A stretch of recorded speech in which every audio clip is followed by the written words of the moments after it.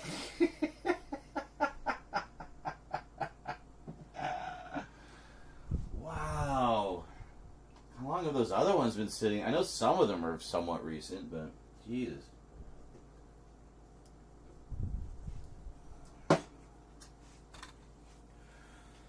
Alright. I need some food. I'll be right back.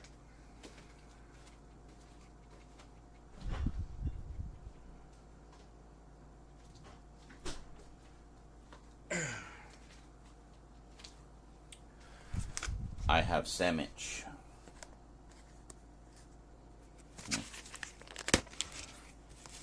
Sandwich.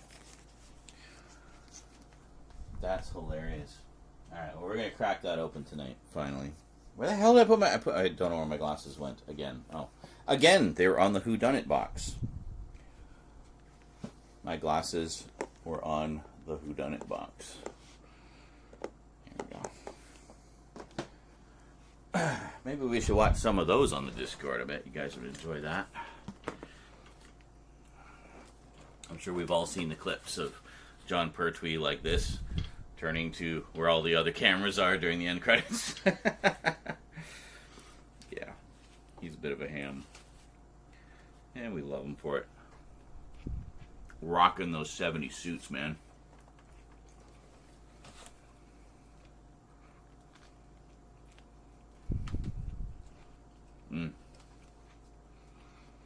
Lumberjack sandwich. I cut it into several smaller sandwiches.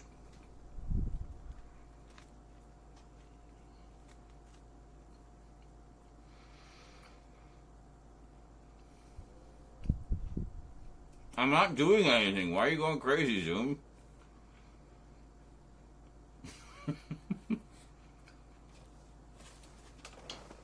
61%.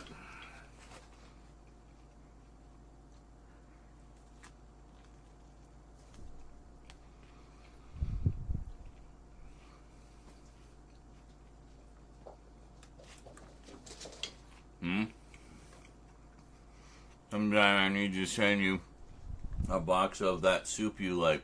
Oh my god, I forgot about that. That was, yeah. That was you, wasn't it? Worked at the Campbell Soup or whatever. Yeah, we got talking about that, about how much I love chunky soup. Yeah, it's all about the chicken a la king, man, I'm telling you.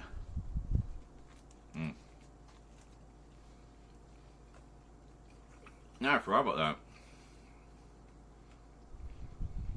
It's just a box, church. You've seen the box before. It has been here for literally a year.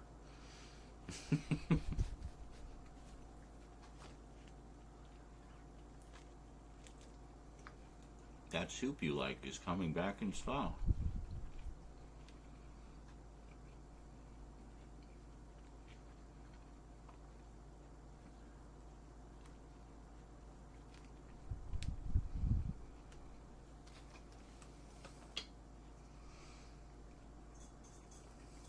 So apparently, recently in canon, Star Wars, they confirmed that at some point between the events of Episode 3 and Episode 6, he, in fact, on one of his rare times of visiting Tatooine, mainly for Imperial business, he actually killed Watto, Vader. Wow. The fact they actually did that is very fucking funny. Wow. And fuck you, Watto. Everything that happened was because of you. Oh, damn. Was that in one of the books or comics or something?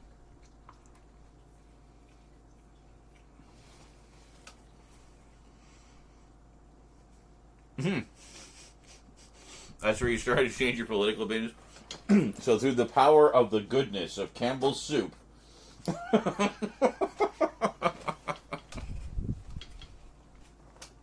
wow, Campbell's Soup. There's nothing it can't do, right?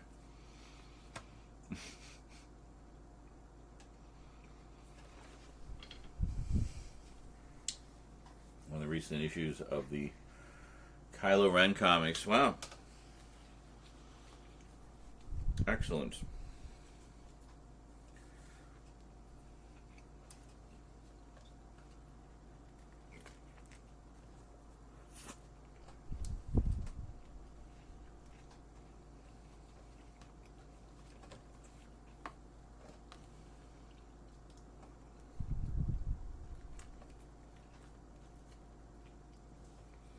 These are good. I mean, you probably noticed I got them quite often. Just like super duper mega deli sandwich on a massive loaf of, like a massive sub bun, like baguette, whatever. You okay? Shit. Buddy, over here, please. There you go. Alright?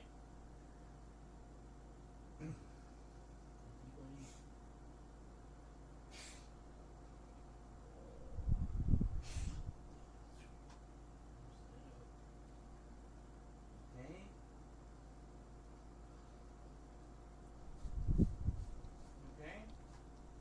Choke it down. You alright?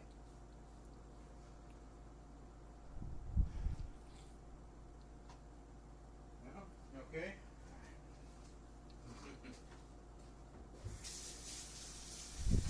Because you're licking so much. Giving yourself hairballs, buddy. Oh, sorry. Sorry, sweetie. You know, watch where you're going. Don't be under my feet. I don't know if you heard that. It was church hacking, gagging on something. He didn't puke though. I guess he's choked it down. He does that sometimes. You alright, buddy? You okay, church? You feel okay now? You must be. You're back to licking.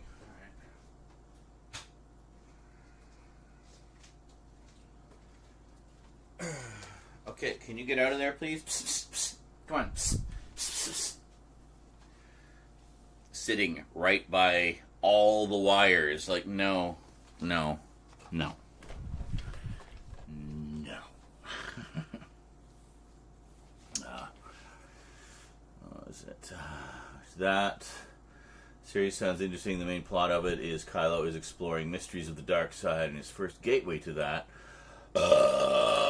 is him going and finding any survivors of Order 66. Carrying on the good work of his grandfather. Yes. Wow. It's crazy. Crazy, man. Crazy. Yeah, one thing we didn't do any shots of are the books that I got. Basically, so. Here comes the Men in Black. Love Men in Black. I've only seen the first two, but many times, especially the first one. I love the first one. And we've mentioned in here a few times it would be really nice if we could get like some kind of DVD release or something of the TV series, like the animated series, because it was really good. It was from a lot of the same people that did Extreme Ghostbusters. So.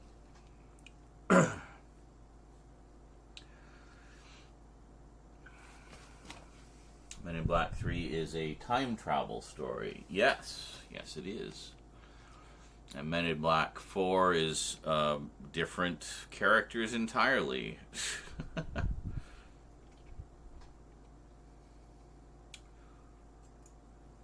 I'd like to read the original comics, actually. I don't know how available they are. I haven't really looked into it. Like if there's a collected edition or something. That'd be optimal. A nice collected edition of every issue they ever did. Done! That job seems really stressful. Yes. I mean, I'm sure it would be stressful. It's a combination of defense and diplomacy and you know, trying to keep everything secret. I mean, yeah, there'd be a lot of stresses involved, but I think it would also be very rewarding because I mean, you'd learn about aspects of the world and the universe that most people never even know exist. You know, so I think it would be a, you know, two-sided coin. It would be stressful, but it would also be very rewarding. So, yeah. Remember the animated series? The animated series was good. Like, it was so good. Yeah, it was on Fox Kids. I saw a little bit of it when it originally aired, but it was when I was kind of like... I didn't have cable for a while, so I didn't see a lot of stuff in the early 2000s. I was just... yeah, you think I've been struggling in recent years. You have no idea. I struggled a lot back then. That was rough. But that was also me getting out of my abusive situation. So, you know, it was good to have the downtime to kind of process and rebuild. But it was tough for a while. Definitely struggled for a few years. The animated, the walk cycle, yeah. The strut. Yeah, that theme song was great.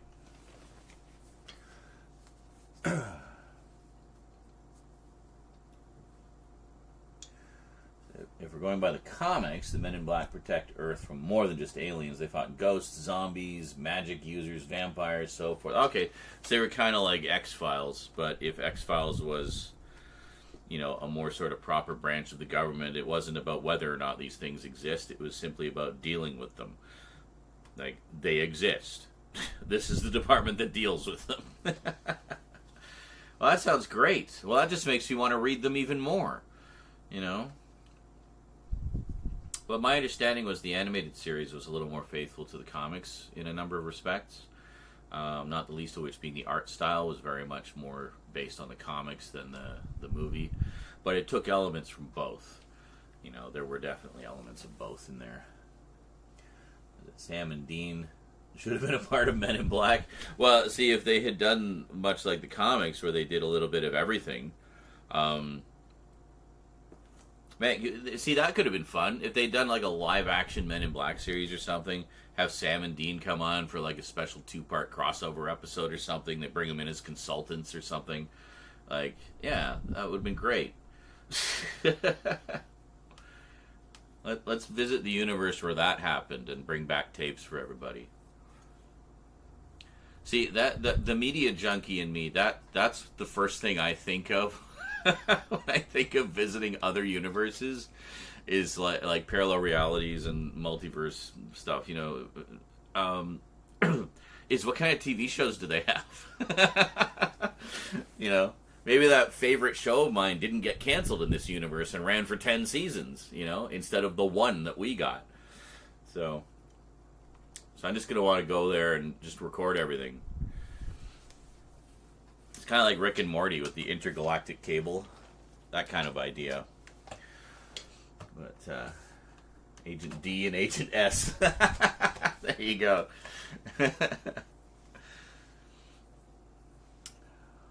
Ones that you'll remember. Yes, gotta love Men in Black. Yes. If you could just look right here, please. Thank you. Flash. This will explain everything. Flash. Yeah. Wait a minute. Did you zap me? Did you zap me? No. You zapped me, didn't you? No. Didn't zap you. You totally zapped me. I know you did. Enjoy how they snuck Tony Shalhoub. Oh my God, he's so good in that. And you don't even recognize him. Honestly, do not even recognize him. He's just such. He's such an amazing actor, and just became that character so completely. Like, you don't even register that it's Tony Shalhoub, you know. And he's so funny. Any idea how much that stings? But it's like every time they'd blow his head off and it would grow back, it would be a little bit off. Like it wouldn't quite grow back perfectly each time. So, yeah, he was great. Was it fun fact? Space Cases was created by the same guy from Lost in Space. There you go. Which one? The boy in Lost in Space. Oh, Bill Mumy. Yeah, he was. He's been pretty active in science fiction ever since then. Actually, he plays a pretty major supporting character in Babylon 5. Actually, a very important character in that, and that's great. He's terrific. Bits. Did we get the alert for that? Maybe I just didn't hear it. Was there a DVD release? Sorry, I've got stacks of stuff in front of the screen. Invitation to Love. Invitation to Love. the soap opera. The soap opera within the soap opera, basically. I don't think there was a separate release of it because it wasn't a full show. It was just scenes that were meant to parallel events from the main story. But you might be able to see all those clips individually, like in the extras. Possibly, I don't know. I've got the Z to A set. I have not opened it up yet because I want to do an unboxing on camera. So, I'm not going to tell you what I had to pay for that fucking thing, by the way. But it was definitely a holy grail item that I was determined to get, no matter what. So, I actually found a pretty good price for it, honestly. Aftermarket price-wise, not great, but still would have been cheaper if I could have got it when it came out. But that's okay. I'm happy just to have it. I got it for the lowest price I could find, basically. And it was used, but in brand new condition. So, that's fine. And re-shrink wrapped, so I can re-unbox it. So, all those 90s shows and a few... Hold on, why don't I just move this up? So I keep looking behind everything. Move this up. Put it there where I can read it. Whoops. I just closed Chrome by accident. Hold on. Open up again, please. Go back to the Twitch, please.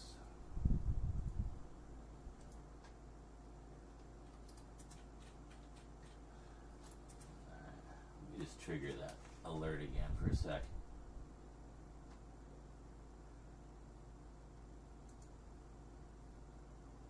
Why is the alert box just not working?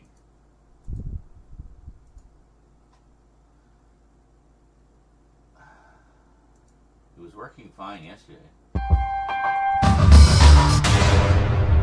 Jesus Christ. This is a test bit alert for.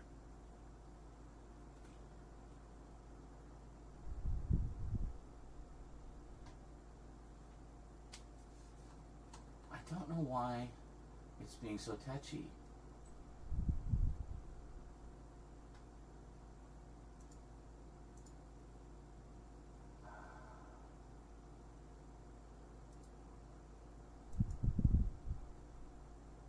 Okay, how about now?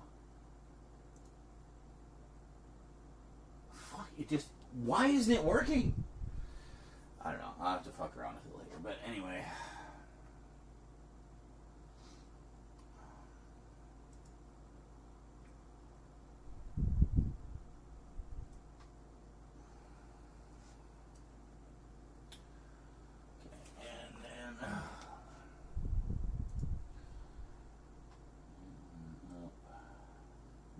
No.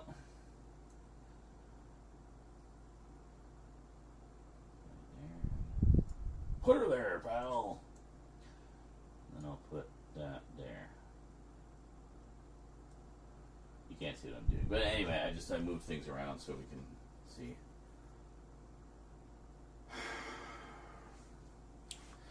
Yeah, and the stupid thing says, oh, if your alert box isn't working, just redo the browser source. It's probably not linked correctly. It's not a browser source. It's a built-in Twitch function that's just supposed to work.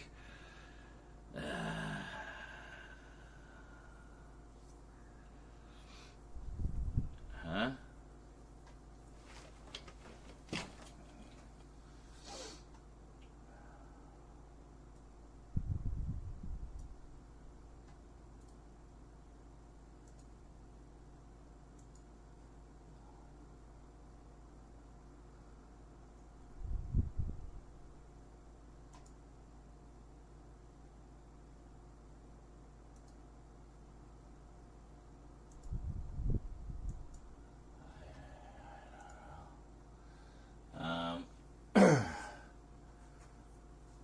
Mikey, when they let you out of jail? Tommy Lee Jones is great. Just perfect deadpan delivery.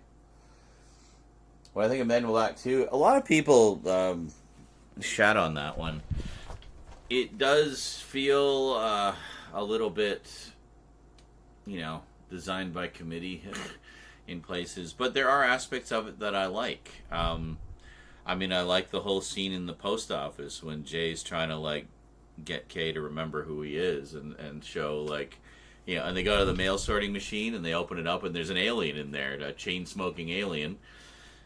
And Tommy Lee just looks at him and he's like, no smoking in the workplace. Takes his cigarette out, throws it away. Doesn't even flinch that it's like a six-armed guy or whatever it was. But, yeah. There's some good moments in it. There's some good moments. I think it's alright.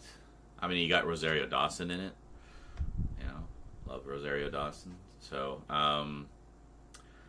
but it doesn't quite hit the same, magic as the first one. For sure. The train station locker alien. Yeah, see, there's a bunch of, bits in it that are good, and I think that work well. But, just the sort of overall vibe, I guess, is just doesn't quite reach the same heights as the first one. I think people are overly harsh on it, honestly. I don't think it's as bad as some people make it out. But there was some pretty funny stuff in, speaking of Rick and Morty, actually, there was a pretty funny Rick and Morty scene where he was talking about Men in Black 2, and it was something where him and they lost their memories, but the only thing he could remember was how much he hated Men in Black 2. It's like the one memory that was retained was his absolute disdain for Men in Black 2. So he just kept going on about how much he hated Men in Black 2 because it's all he could remember.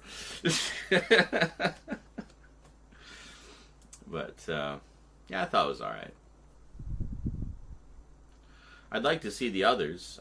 Just to visit that universe again, And I think I have, a fan recording set of the show.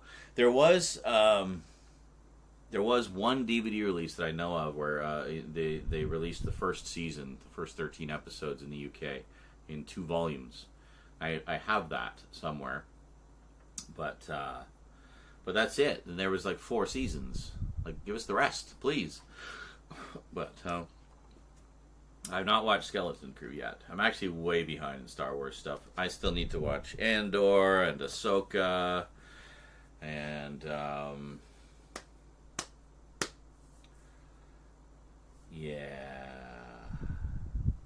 and Skeleton Crew. I'll get around to it. I hear it's really good. People seemed to enjoy it. And yes, I'm one of the ones who actually really liked The Acolyte and am a little miffed that they're not doing a second season. Because I thought they were going in some really interesting directions like that. With that, it was an era that we've never seen on screen before. And I was looking forward to seeing more of it, exploring more of that era and those characters. But yeah, the fans were just so stupid about that. I'm just so sick of all the hate mongering and this and that in the fandoms. I will be speaking out a lot more loudly about that stuff in the foreseeable future. I'd like to bring back my Toxic Takedown series and kind of combat some of that more directly, because I think, you know, I have a lot to say on the subject. Also, tossing around some video essay ideas. I've got a few that kind of were spawned out of that whole, not necessarily Star Wars, but just other things that I feel got unfairly maligned by the fandoms. Really? Well, I mean, I always kind of thought Men in Black was like, in some ways, sci-fi horror adjacent, because some of the aliens were really scary. And even in the animated series, you know, the animated series, very much like Real Ghostbusters and Extreme Ghostbusters were in their time, very intense for kids, like really riding the line of what they were allowed to do, or what they could get away with, and I like that. So it doesn't surprise me that the PC game would kind of have those elements to it. But I have not played it. I actually didn't even know there was one. So that's definitely something I'd like to check out. Have to see if it's like abandonware or if there's been some kind of re-release for modern systems. But GameCube Resident Evil, yeah, where they gave it... That was kind of one of the earlier examples of remastering games from the, you know, the more modern consoles, where we took a PS1 game and gave it a fresh coat of paint. We also got Resident Evil 0 on the GameCube for the first time, which is, of course, now they're all available everywhere, but that remained a GameCube exclusive for quite a while. People were like, but PlayStation, hello? So yeah, obviously Nintendo threw them some money. But in the end, it didn't really matter, because now all the Resident Evil games, even the ones that were console exclusives, are basically all on PC, all available on modern consoles, and they've all been remastered or remade entirely. So yeah, there's a lot of stuff out there. But I saw both Clone Wars. Well, I saw the original Clone Wars cartoon, the Genndy Tartakovsky. I can never remember how to pronounce his name. Anyway, the Samurai Jack guy. I have that one. Yes, I'm keeping up on Doctor Who. I always keep up on Doctor Who, dude. I watch them as they air, usually. Sometimes I might fall a couple episodes behind, but that's as far as I'll fall behind. Like I don't miss it. Like I never miss it. So, but Genndy Tartakovsky, that's what I thought. Yeah. So the Genndy Tartakovsky show, I have the DVDs of it. I've seen a bit of the CG series. I really need to sit down and watch it properly. You know, the air date order isn't necessarily the best way to watch that. There's actually a story continuity order as well. I think it was the producers themselves put out a definitive list of the story order. So I might watch it in story order. I don't have the Blu-ray set, sadly. I only have the Blu-ray of the movie, which I've never watched, actually. But yeah, I keep up with Doctor Who, and I've seen the Genndy Clone Wars. Let's just need to catch up on South Park. Dude, I have seen literally one season of South Park. Season 1. So, and a couple of random episodes and clips. But I love it. I haven't even seen the movie. I have it. I haven't watched it. But yeah, there's like, what, 20-something seasons now? Yeah, I'll get right on that. At some point. I'd like to get the Blu-ray sets at some point, and we'll just watch those. So, Jonkler says, you, chat, need to motivate him to film. Yes. Now is not the time for idle chit-chat. Now is the time for filming. If you want me to do videos, again, I gotta do videos. Right? So. Why is the alert box not working? Fuck, it is pissing me off. Hold on. Junk it. Re-add it.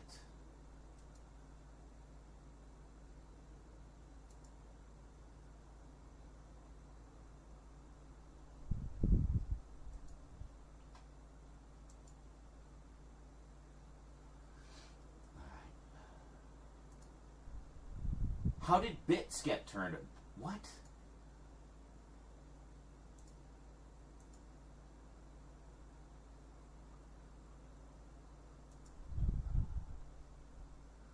Okay.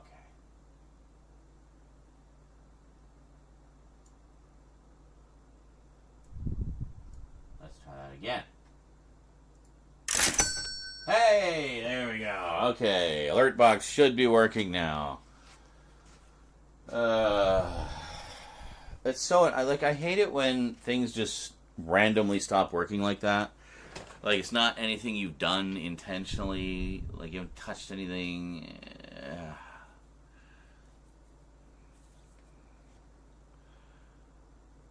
I watch. I'm way behind on Star Trek as well, but I've seen some of it. I just picked up the Blu-ray set of Discovery. I've only seen the first couple episodes of that, so I'm looking forward to diving into that.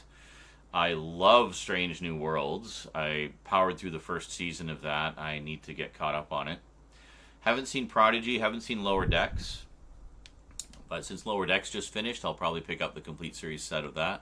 I like to wait until the shows are done, actually, and then I'll pick up the complete series set and binge it. That's kind of the way I like to approach those. Picard. I picked up Picard. I have seen most of the first season, and I liked that as well. So, need to sit down and watch the rest of it. But yeah, I actually I'm going to be doing a pretty big Star Trek update soon. I just filled in a shit ton of gaps in the collection, and there'll probably be a few updates to cover everything. But yeah, and that's both old and new, so it's a bit of both. So just stay tuned.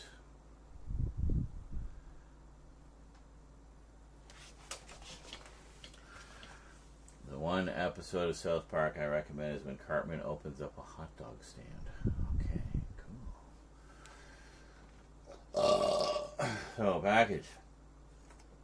I hope those films have one of the daddies doing cool background aliens with Rick Baker. Oh, the Men in Black ones. Yeah, for sure.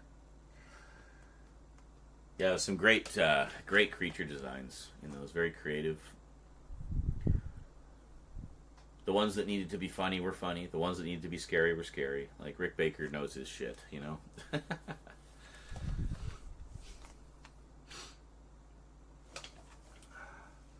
Also, Next Generation, I like the episodes where Geordi is brainwashed. Okay.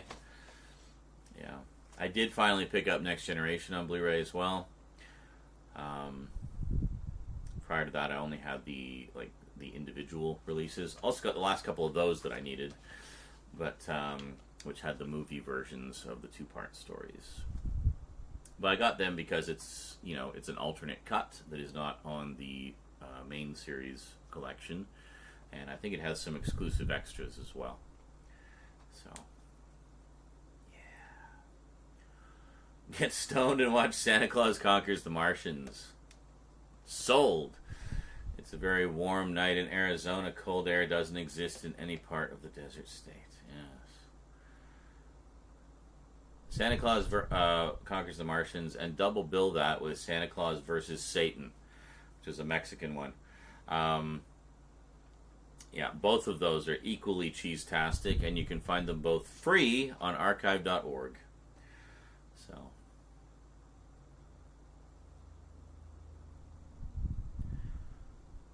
yeah, I remember Santa Claus versus Satan they showed us when I was in, kindergarten.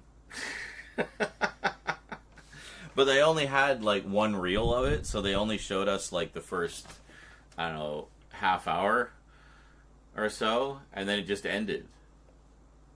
So I just assumed that we'd be watching the second part the next day, but nope. That was it. That was all they had. One reel. Anything obscure out there that you feel like people need to see, wait for the videos. Wait for the videos. Couldn't live in Arizona. Too much desert. I like desert. I'm not wild about the heat, though. But also mentioned again, I got into the popular DC cartoons from the 90s. Batman, animated series, Superman animated series, Batman Beyond. Do the Spielberg shows, the Animaniacs and Tiny Toons. Yeah, those are all like on around the same time. Men in Black, the series, etc. on the Hub. Very nice. Yeah, Animaniacs and Tiny Toons. I still need to pick those up. Those are great.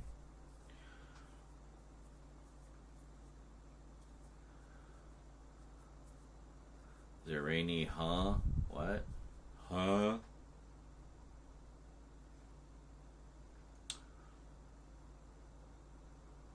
Oh yeah, I'm not wearing my Doctor Who shirt. This is my beluga whale shirt. Because I'm a beluga whale. Seriously, I gotta do something about this gut. Oh! I think I'm just gonna start going for walks, honestly.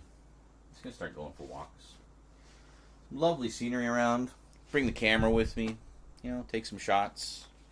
Maybe do an update video over by the ocean or something. I don't know. The Picard Legacy set, yes. I thought about getting that set, but I don't know. It wasn't much of a difference in price to just get everything individually, honestly. But also, I have a problem with calling it the Picard set, because Star Trek Next Generation is an ensemble show. It's not the Picard show. You know, it's like the original Star Trek is not the Kirk show. It's an ensemble. So I had an issue with them calling it the Picard set. It's not just about Picard, people.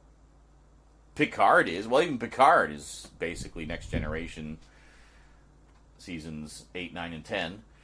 But, yeah, I don't know. So I just got the individual ones. But I did have some nice pack-ins and stuff, for sure. I think I was also thinking in terms of shelf space. It's just easier to put the smaller sets on the shelf than like a big box set. And I wanted to keep all my Star Trek stuff together. If I got a big box set then like that, it would have to go in with the box sets, and I wouldn't be able to put it in with the regular Star Trek stuff, right? So I wanted to have everything together. So that was that.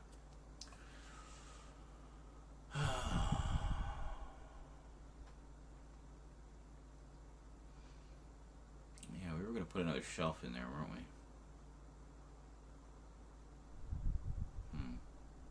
Kind of like what we did here. We have these two shelves. I don't know if you can see them. You can't really see them too well. But anyway, there's shelves from the other shelves, because I didn't need them. But it turns out they were the perfect width for these units. So they're just not quite as deep. Slightly more shallow. But that's okay. That's okay. They work. Are goods more expensive over in Canada? Compared to what? I don't know where you're talking to me from. I will say this, our eggs are still cheap. It's about between $4 to $6, or $4 to $7 for a dozen eggs, Canadian. It's about 70 cents on the dollar between Canadian and American. So, so you do the conversion, it would be like $5 American for a dozen eggs, or less. The ones that are more expensive are the free range. So I mean, they're normally more expensive. Cheese is more expensive here, but that's always been the way. And we looked into that. We were wondering why. A lot of my American friends love cheese. We all love cheese. I always talked about how cheese is rich man's food. What are you talking about? I can't afford cheese. It's like, what do you mean rich man's food? It's cheese. I'm like, yeah, and it's fucking expensive. I mean, it could be like $10 for just a block of cheese, like just a basic ass block of cheese. So we looked into it. Like, well, why is it so expensive? Well, it turns out in the U.S., dairy farmers are actually subsidized. So they actually get money from the government. So they can sell their cheese for less because their costs are covered partly by the government. Here, dairy farmers are not subsidized, so all of their additional expenses get passed on to the consumer in the cost of the cheese. And that goes for all dairy products. So, yeah. But, But that's the main reason, apparently. You have Wisconsin for dairy farming. Well, I mean, it's not about a lack of dairy farmers. We have tons of local dairy farmers. That's not the problem. The problem is the dairy farmers don't get any subsidy from the government. So they don't get additional money. That's what a subsidy is. They get money from the government to put into their business. But specifically dairy farmers. So we don't have that here. So they have to pass those expenses on to that would normally be covered by subsidization. They have to pass that on to the consumer. They have to make up that money somehow. So we end up paying for it because the government won't give them money. So,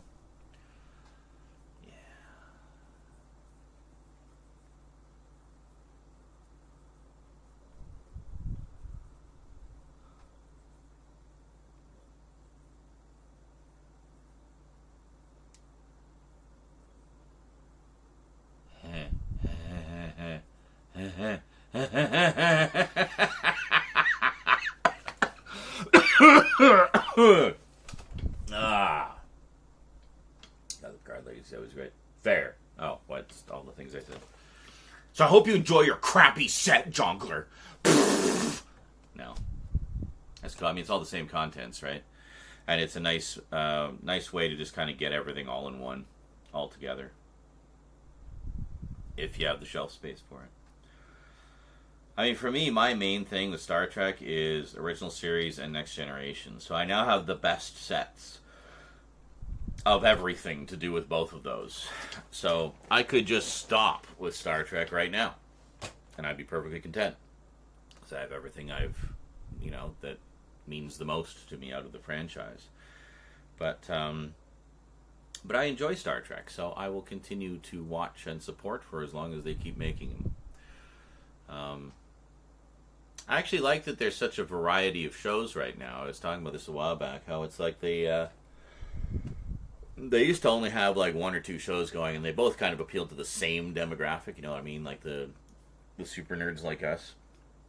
But they got more variety now. Like you got Prodigy for the young ones, you got Lower Decks for the college crowd, you got Discovery for people who want something new. You got Strange New Worlds and Picard for people who want something more like old Trek, you know. Yeah, so I think it was very smart of them to do that, and I think it opened up the franchise to a lot more people. Thoughts on Frasier? Really not much to say about it. It's a great show. Have not seen the new one. I haven't watched it in a long, long time. I don't have it on DVD. I have Cheers. I don't have Frasier, though. No particular reason. I just never bought it. But yeah, Frasier's great.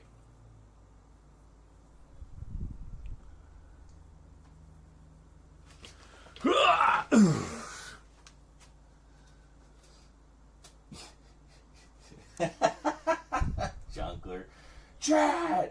Shut the fuck up and let him film!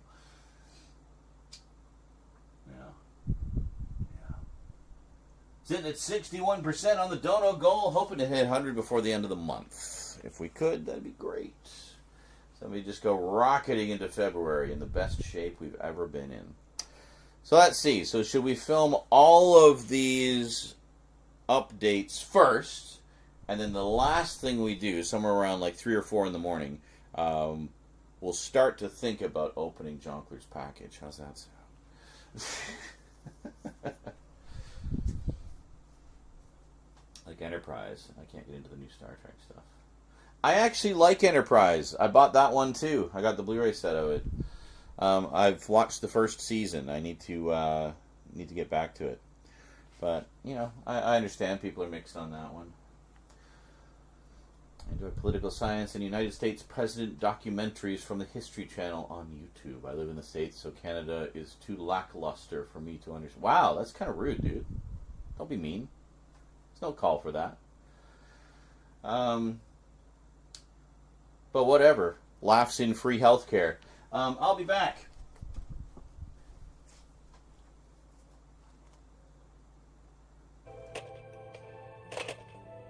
This could just be like incompetent secretary simulator, you know, like there.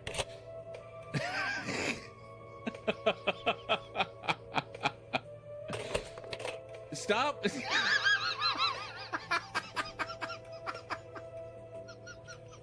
I'm trying to pick up the mouse. I keeps. I guess that's the eject button or something. I don't know.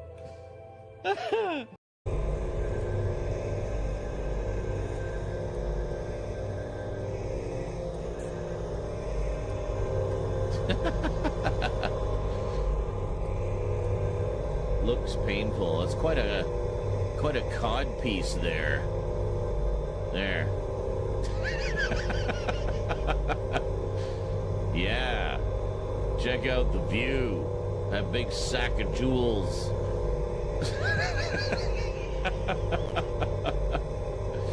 Anyway.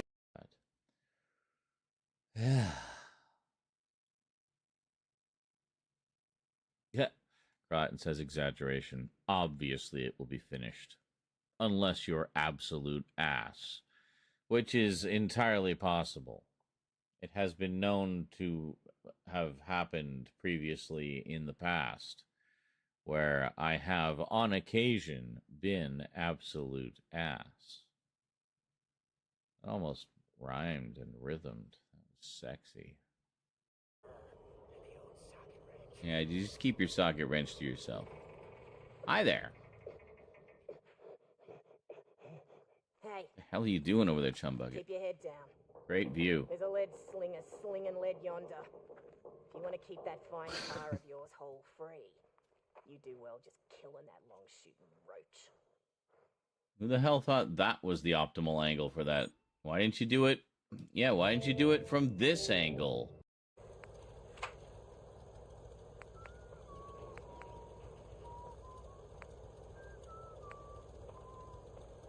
Increase strength. So I'd be even stronger.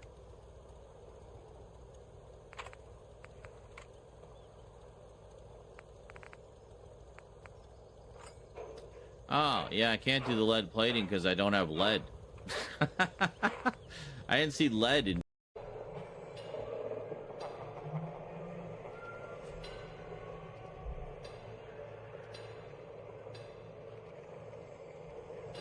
Just trying to fix something here. I'm not sure what...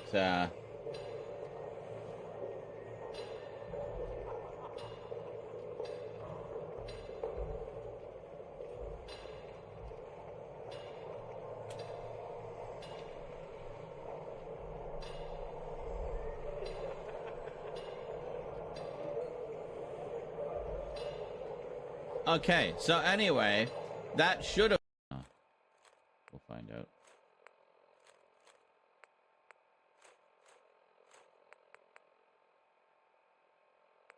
Oh, what is going on? Oh, okay.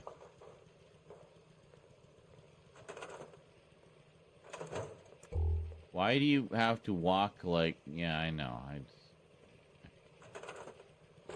Oh, fuck!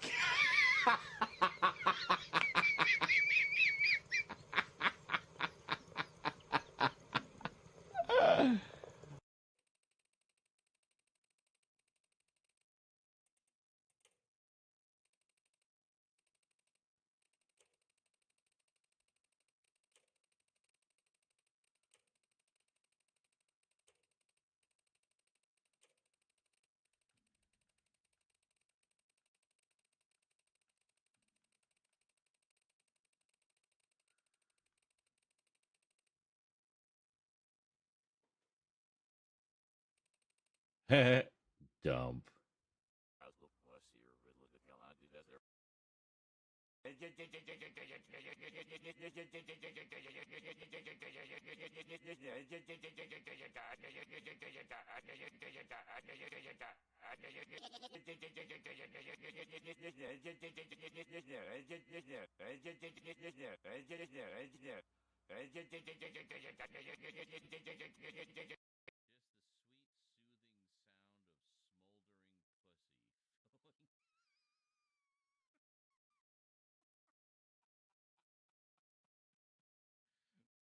Ball we recovered as an example, we'll do it.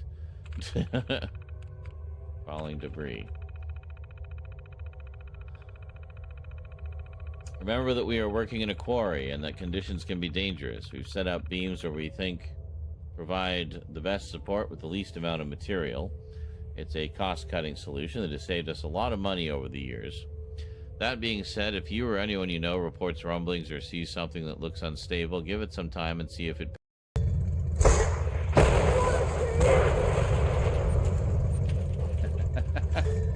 Hey, we got food. Must have been some rats over there. I'm gonna go eat them. Hold on.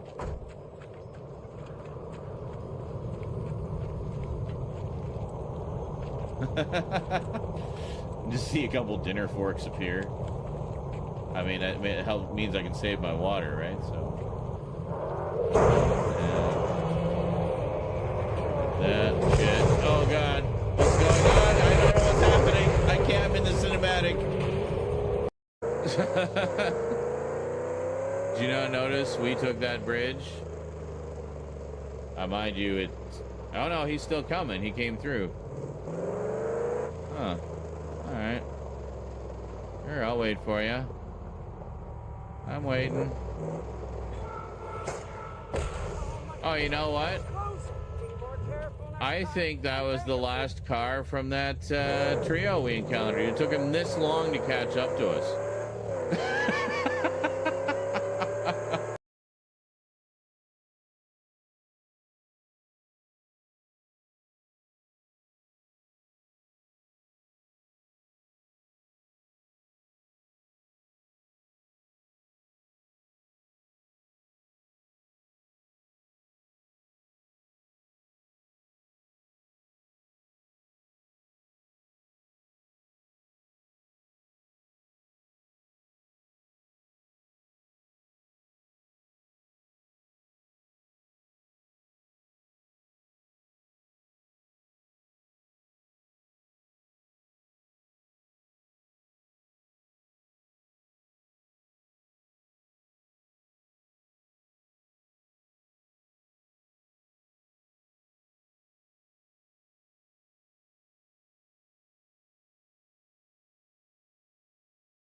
Oh yeah, this is my favorite clip. Okay, Sniper take out his own guy there? I'm not complaining, gets him off my ass. I'm glad it gave us that warning. I was about to just go straight to deep fryer. It's like, here's that truck you wanted. Thank you. I was his junker. I don't try to. Well, of course, I enjoy talking to these emails. Oh, I'll find him, Glory. Don't you worry about that. You will be well and goodly avenged. What the hell am I driving? Oh my god. No. No. No. Bad. Bad clip. Bad. You go sit in the corner, clip. And think about what you did. Think about what you said, clip. Alright. Anyway. Cralat and poop. I returned to him taking another 8-hour break. I'll have you know, that is the first break I have taken all day. Thank you very much. The void was there to help. To help? To help what? What? What did it help? It helped nothing. It just filled our roster of clips with bullshit. Alright, this needs to go over here.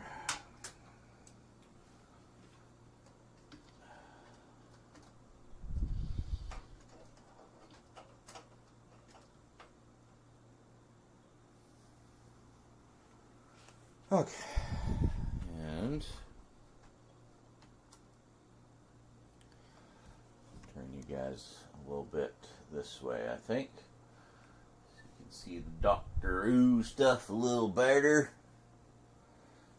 Alright. Let's see. Now, put the camera on. Then, oh, it's got to be in shooting position. Okay. Take the lens cap off. All right. Ugh. Now.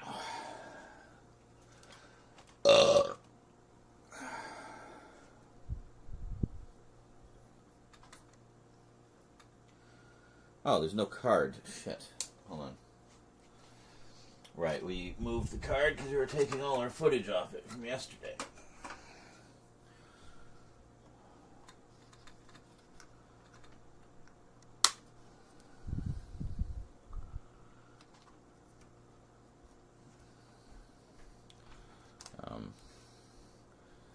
How well you can see this. Yeah, you can see that really well. Anyway, it's a 1 terabyte card.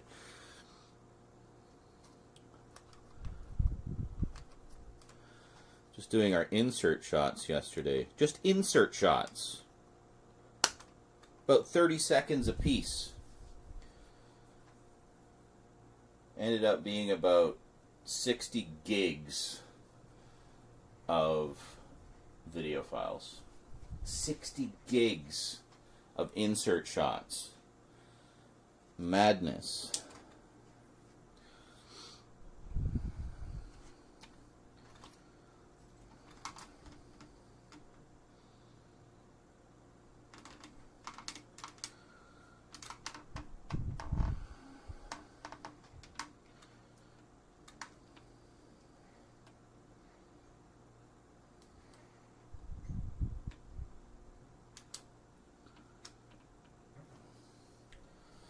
Realize we're not quite in the middle here. Hold on a second. Move you guys over a little bit. Move this guy over a little bit. There we go. That's better.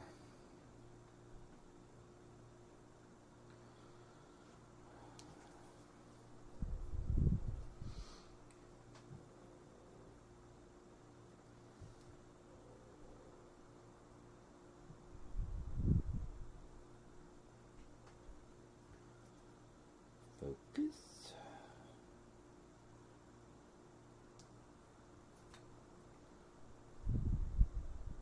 Okay.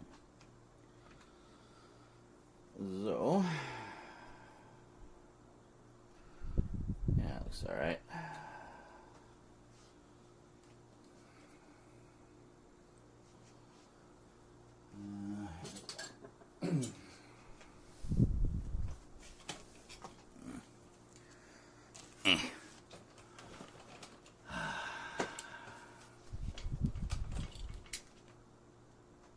What?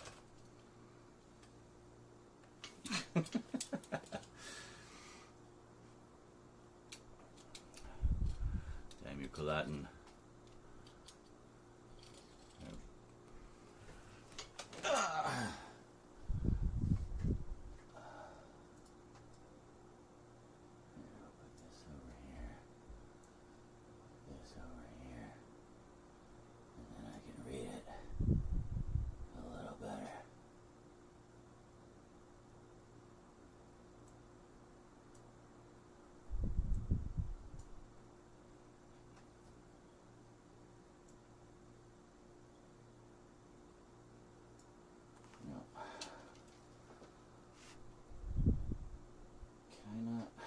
Whatever.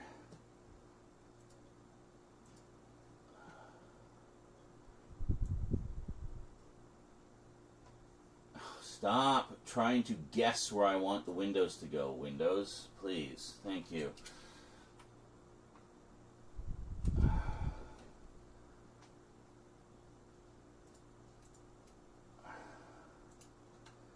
There. Okay. I have the chat where I can see it now. All right.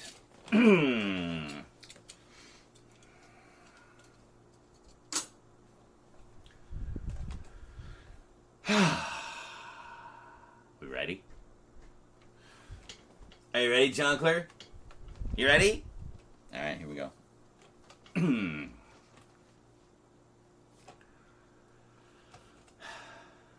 looks pretty good.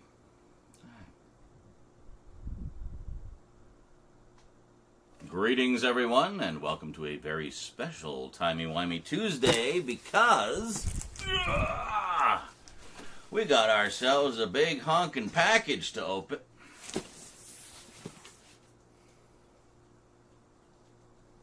Seriously? Right now.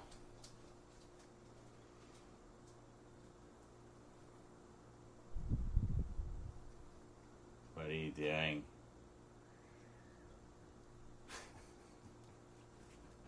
Rose chose right now to emerge and make noise in the background.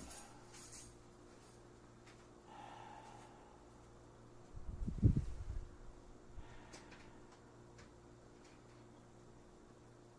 the cats are scratching themselves now because they got distracted.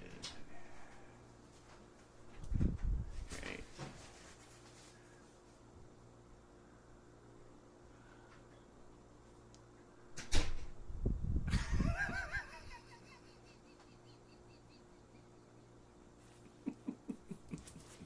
Well, we got as far as greetings, everyone. That's great. Off to a great start. Yeah. I think I fixed the alert box, by the way.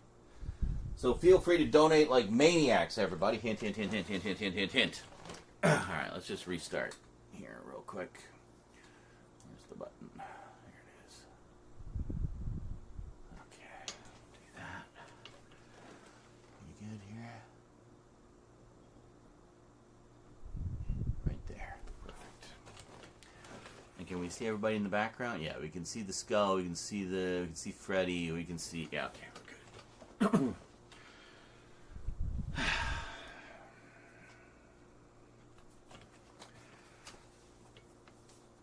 Oh.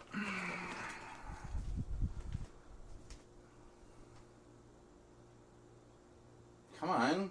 Oscillate back the other way, fan. Jesus.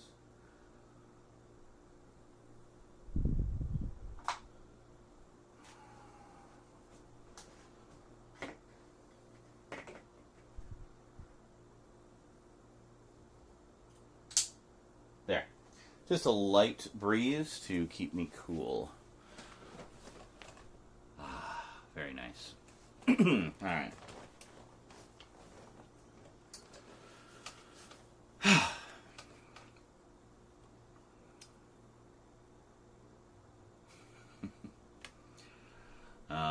Yes.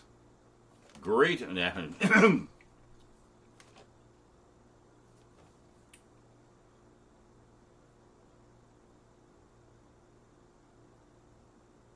Greetings, everyone. Well,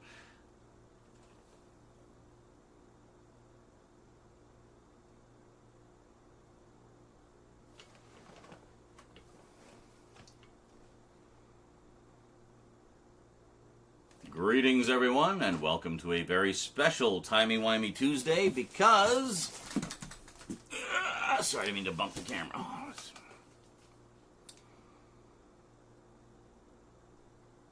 Greetings, everyone, and welcome to a very special timey-wimey Tuesday. Why is it very special, you may ask? Well, I'll tell you. Because...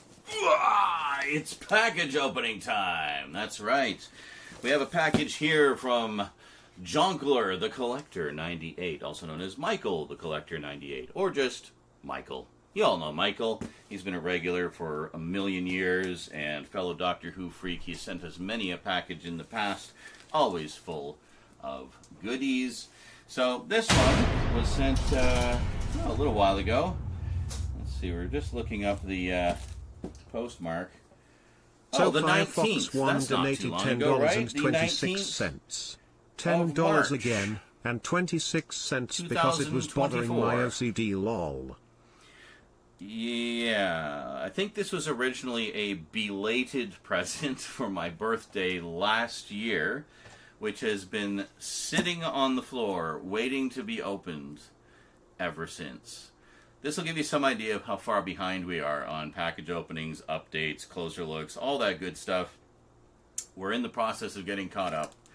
Enjoy the ride. Anyway, I think it's about time we crack this puppy open, shall we? Considering it's almost my next birthday. So, yeah. Let's see what Jonkler sent for my birthday last year. And enjoy it a little early for my birthday this year. Today on the Multimedia Chronicles.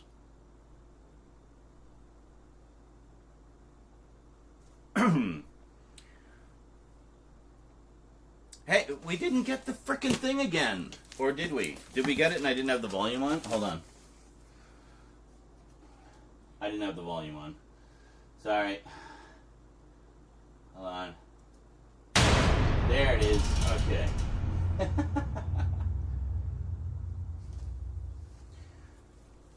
So Firefox 1 donated $10.26. $10 again, and 26 cents because it was bothering my OCD lol.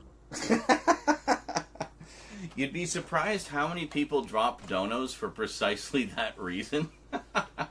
Because some joker in the chat will drop a dono that's like some odd number. Not always intentionally. Sometimes it's because they'll drop a dono in their local currency. So it only displays it usually in US dollars. Like the dono goal is US dollars, right? So it'll you'll get the alert in whatever the currency is, like 57 pounds or something, or 129 SEK, as we've seen a few times this week, and which is the abbreviation for kronor, by the Swedish kronor. And then it'll throw this off, because it'll do the conversion for the goal, and it'll end up being some odd number of cents, dollars and cents. And they go, oh, that's weird. What is that? So then it'll, trigger someone's OCD, and it's like, I had to even it out again. It's like,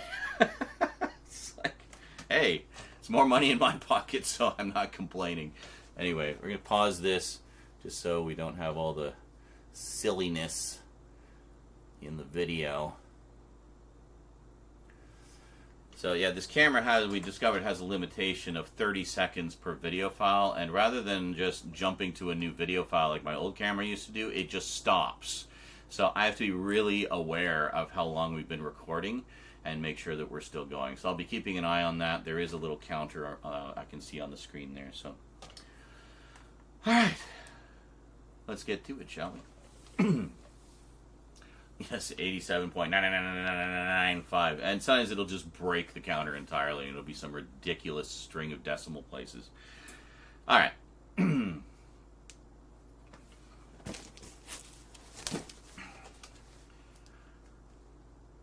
Welcome back! I've totally been holding this the whole time.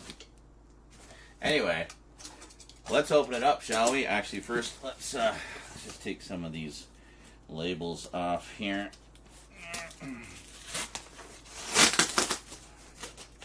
I should keep the one with Michael's address on it, because I can't imagine how I could ever possibly get his address again. It's not like we don't talk 500 times a day or anything. I could just say, hey, dude, what's your address? If I ever want to send him something. I am actually sending him a package in a little while. I just gotta, I kind of want to put a few more things in it before I send it, So let's see what we got here. Open him up. And we just reorganized the Doctor Who shelf so we can actually put things straight on. Stop it, me. I can put things straight on the shelf with the non-sharp indicator pointer thing. All right. And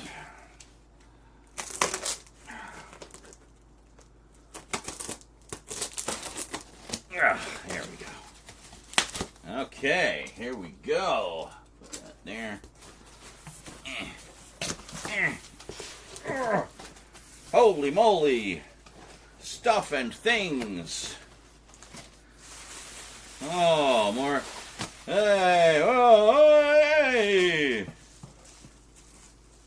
Oh.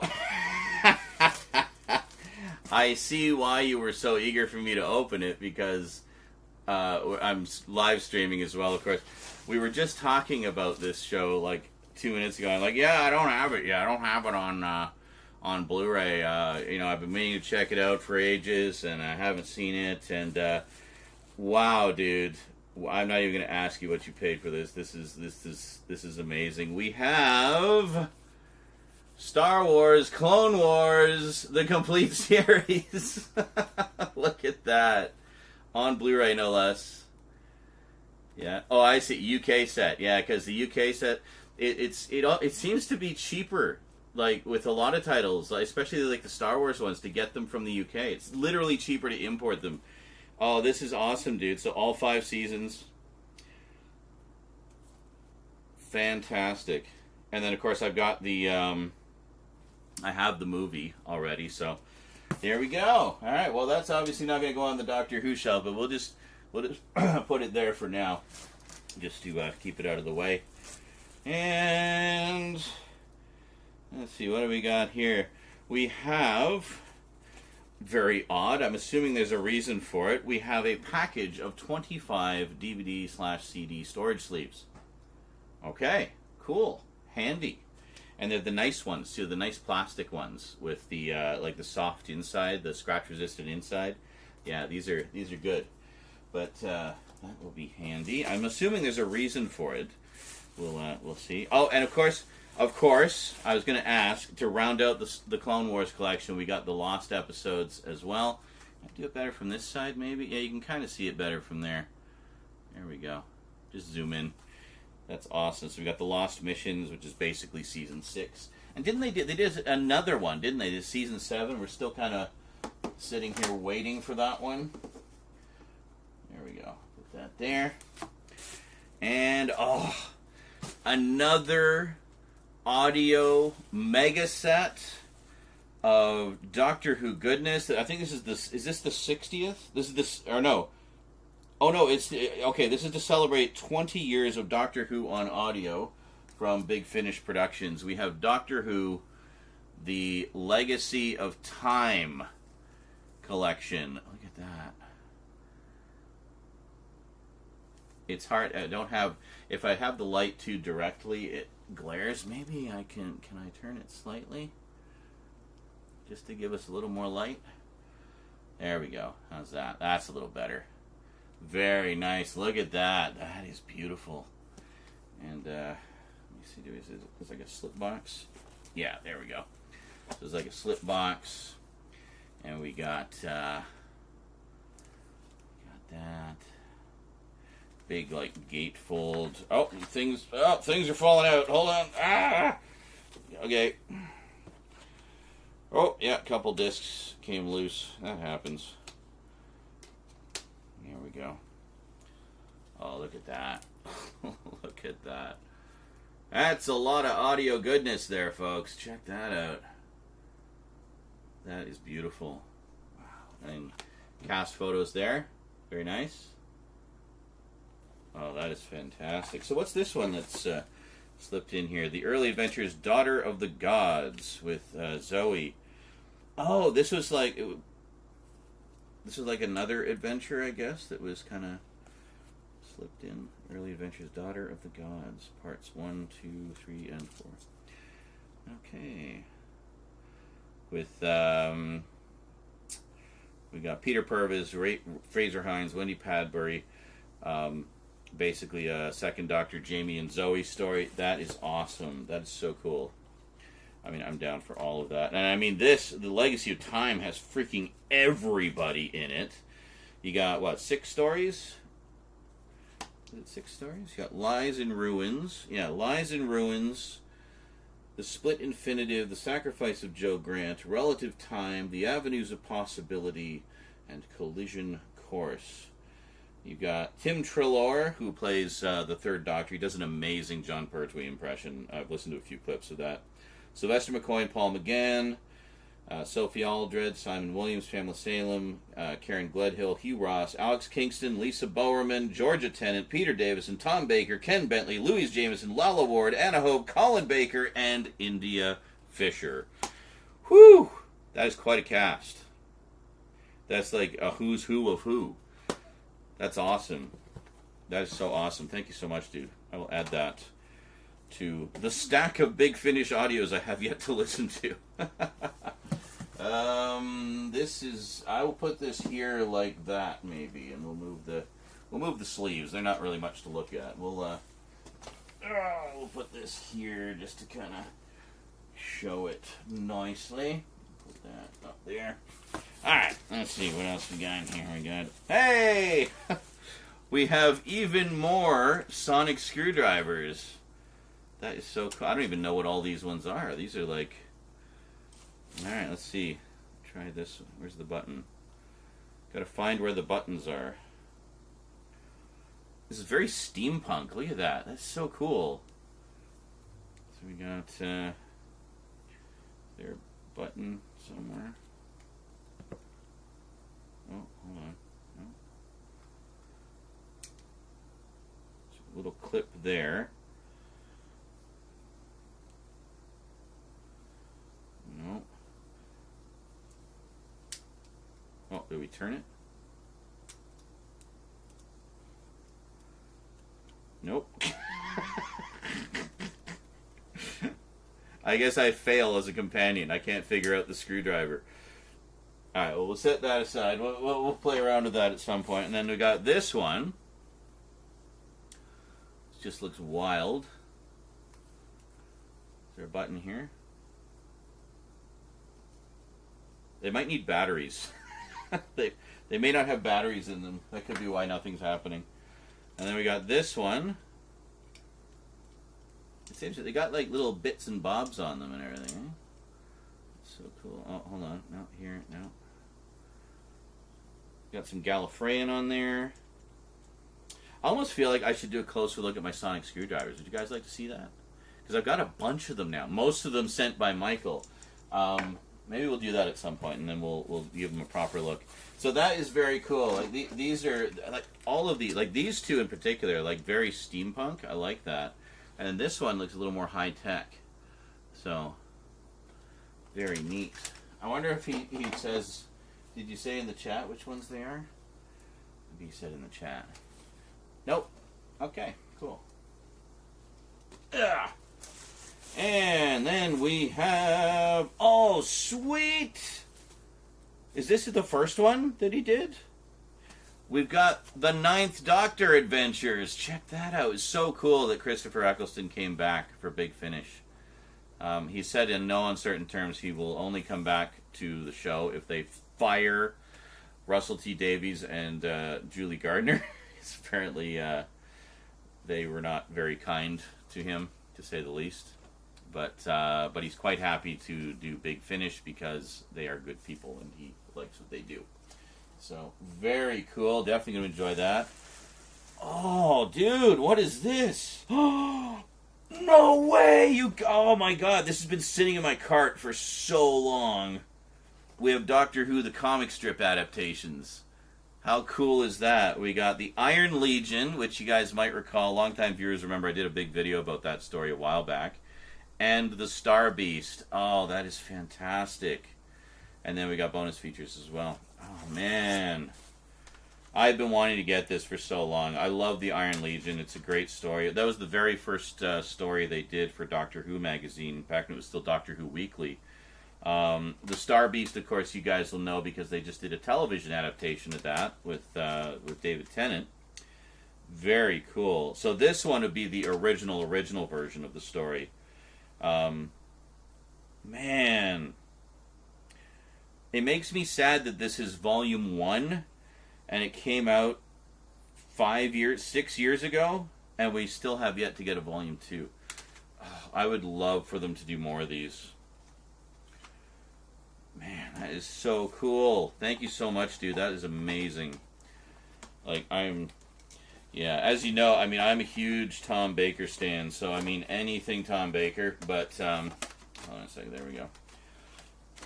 I definitely want to get, I mean, in a perfect world, I'd want to get all of the Tom Baker audio adventures, because, I mean, he was my doctor, you know, and still is, in a lot of ways, so we'll just put sorry, 9, gotta make way for 4. Respect your elders and all that. Holy moly, we got even more stuff here.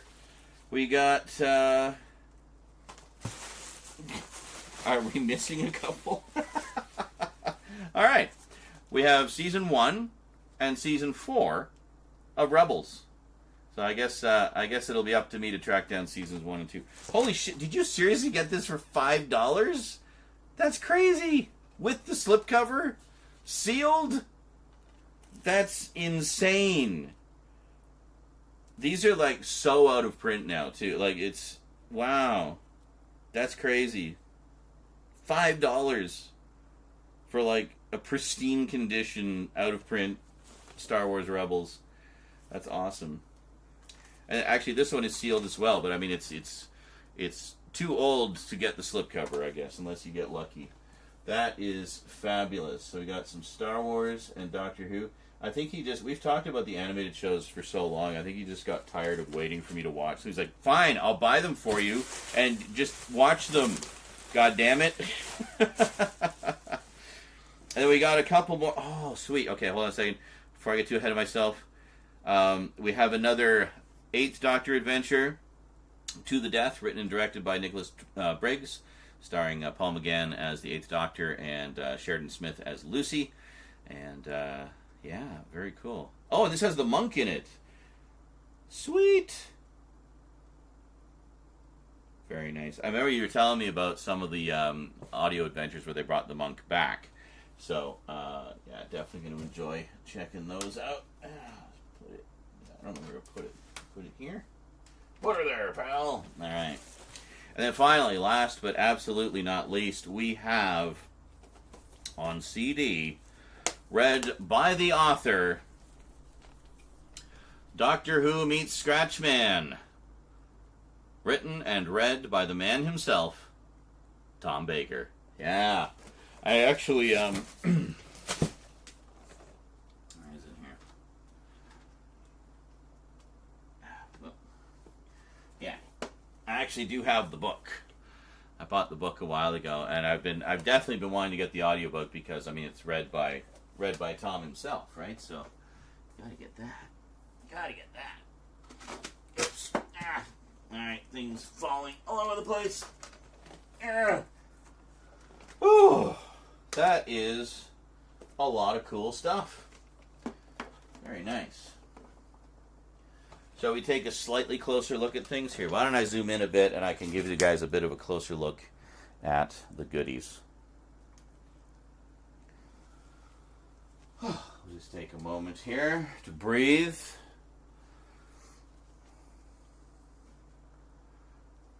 It's the Make Your Own Sonic set. Oh, really? Okay. That's cool. Oh. Alright, so let's just move in here. And we'll take a bit of a closer look at things.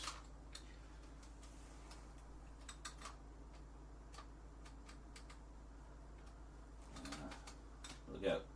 Church, not a good time, buddy. Church, get away from there, please. Come on.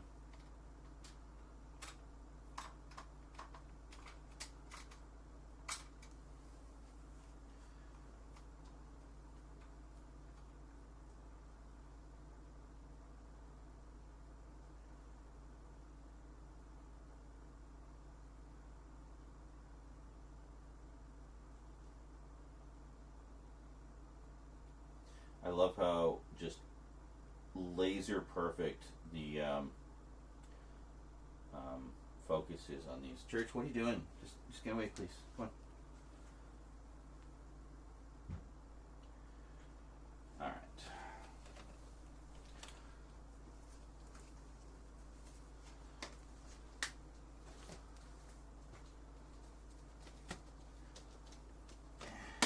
Whoops.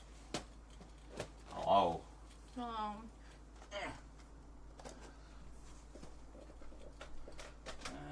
think I got everything here. Okay. Come here, weirdo. All right. So in no particular order, we'll take a look at the Star Wars stuff first, I guess. So here we have Clone Wars. Oh, he's looking. He's watching you.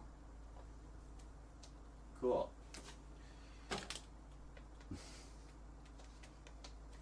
Alright, so we'll start at the Star Wars stuff first. So we have Clone Wars. Very nice. There we go. And there's the back. And, well, the side, I guess, and there's the backpack. And then the 5 seasons. They're slightly out of order. We'll just fix that. But first, I guess we'll just do season 1.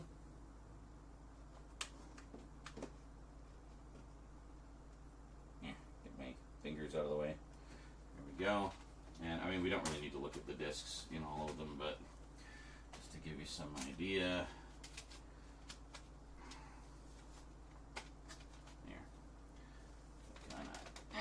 Kind of like that. Perfect. Yeah, and I guess it has the contents listed on the inside of each one. So we're not going to do that with all the seasons, but yeah, very nice. And then we got season 2. Good old Yoda. Looking ready to kick your ass. Very nice. And season 3. Yeah, I remember when these individually came out, they all had slip covers and stuff. So very nice. And then season 4. Spoiler, Darth Maul comes back. I think literally everybody knows that. But pretty cool. Actually, I'm kind of glad they brought him back because I think everybody sort of unanimously felt he was very underused in the prequel trilogy, especially given how much there was, all this hype about him being the big new villain. And, there was a joke I saw about that. It's a meme, an alleged quote from George Lucas where he said, yeah, originally Darth Maul was supposed to be the main villain throughout the entire prequel trilogy, but during the first battle, actor Ewan McGregor accidentally cut him in half, so we had to abandon that idea. Actually sliced Ray Park in half. Oops. Oh, well.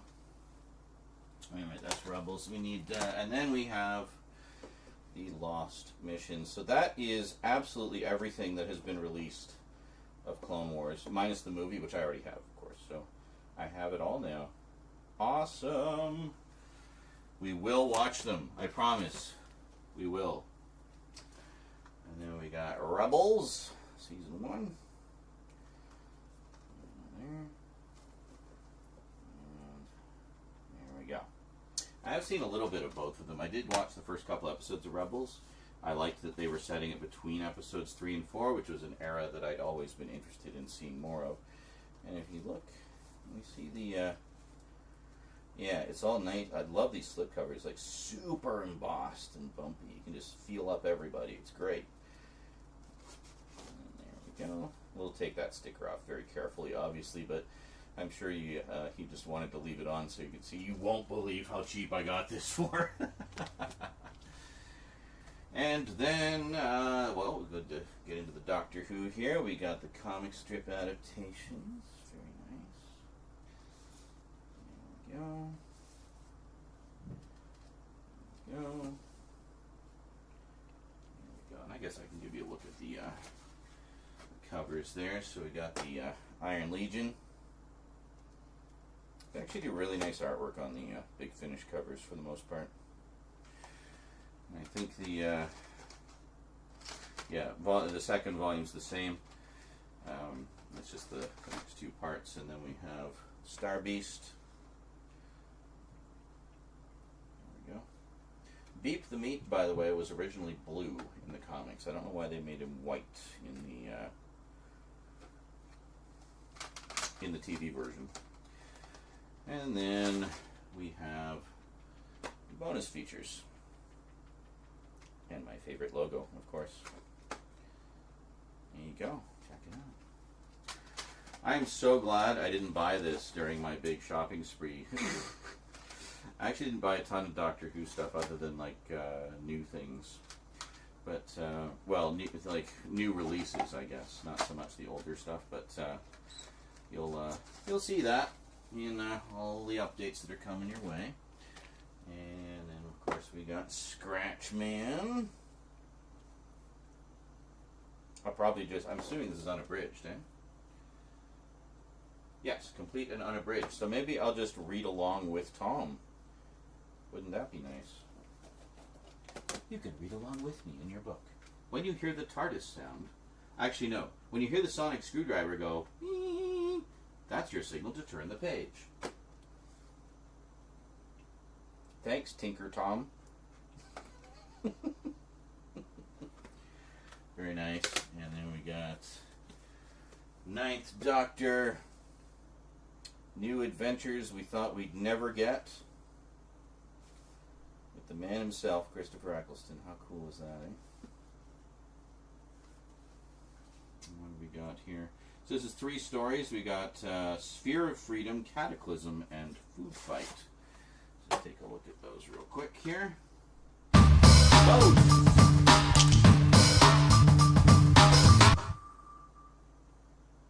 We'll just pause. No text to speak. What's going on with the alert box? Seriously.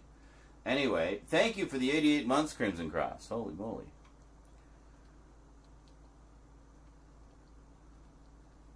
Okay, I just started a new video file there. Alright, so let's just take a look at the individual stories here. So first we have Ravagers, Sphere of Freedom. I guess the whole thing is called Ravagers.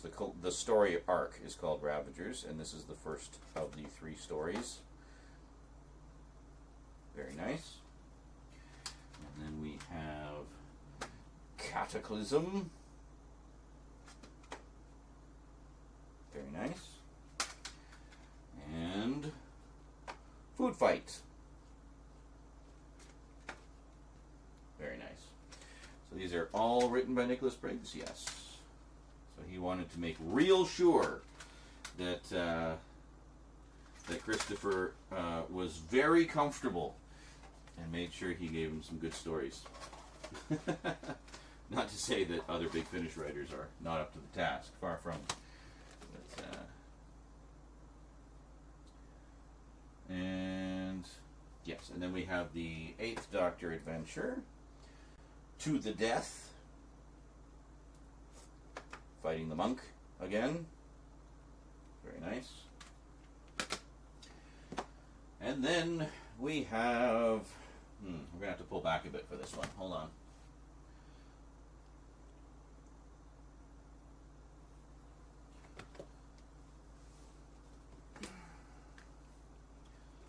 So if I put it there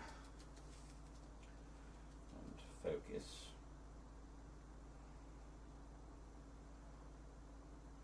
Hold on.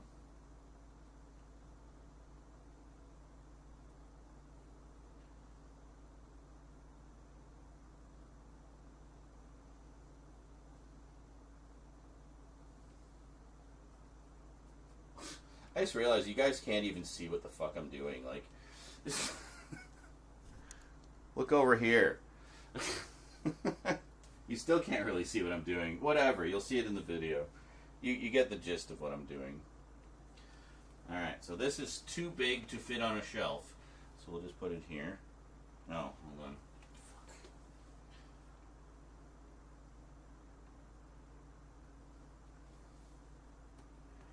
That?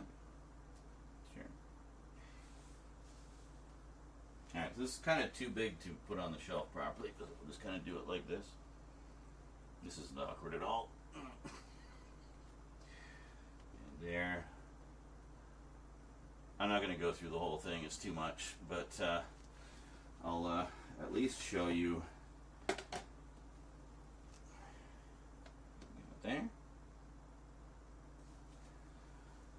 Ow, ow, ow. Cramp. My body's so broken. There we go. And I'll show you at least the cast pictures here. Yeah, here we go. There, quite nice. And then finally we have this one here, the Daughter of the Gods, which is basically a couple discs. I'm guessing this was some kind of like giveaway or something. But anyway, very cool.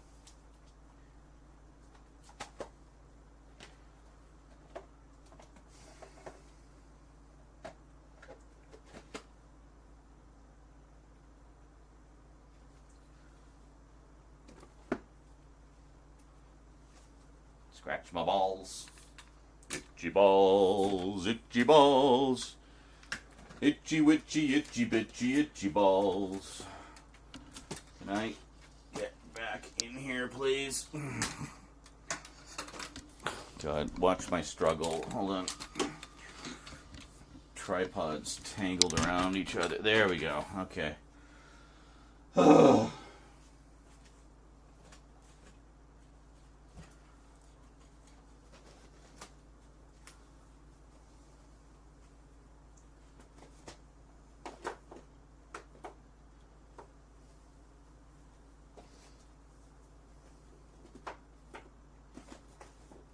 They're not going to stay there, but they're it's just to kind of squeeze everything in.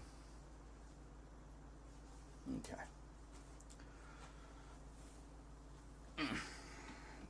Don't. Yeah. Okay.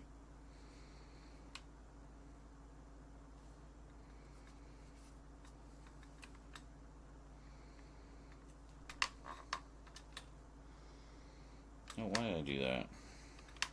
No.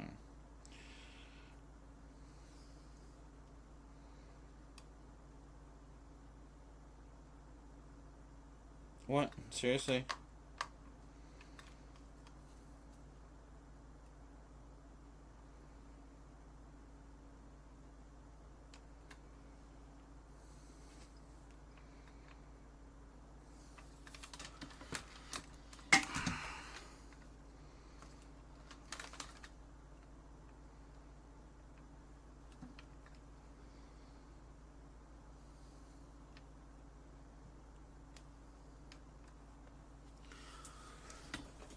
Ugh.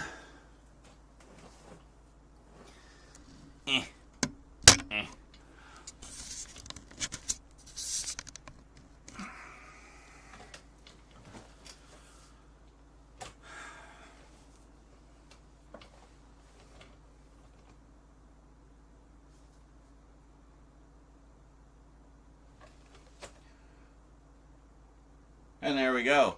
They're not going to stay here. That's just for the moment. But, wow, what a nice stack of Star Wars and Who, courtesy of Jonkler. And he just told me in the chat while I was just setting up the other shots there, apparently these are part of, or all of, the make-your-own sonic screwdriver kit or something. So, yeah, I'll have to fiddle around a bit and see how these all work. But anyway, very cool. That would explain why I didn't recognize them, because I guess these don't technically exist in the show. They're just, like, customizable. Pretty neat. I'll have to look into how all that works. I don't want to break them, obviously. We just want to have some fun with them. I mean, I could, like, take the components and make the ultimate steampunk screwdriver or something. I don't know. We'll see. Oh, I see. It just, yeah. So there's no... Maybe these don't light. I don't know. Uh-oh. Does this... There. Okay. I was like, did I just break it? Oh, I see. Yeah, it's just components. Like, it all, like, kind of comes apart. Oh, that's neat. Cool. Well, we're going to have some fun with that. Anyway, that was awesome. Holy moly. Thank you so much, dude. Really appreciate... all the nifty additions to the collection. And I mean, definitely some stuff I know you've been dying for me to see for ages. So now at least I own them.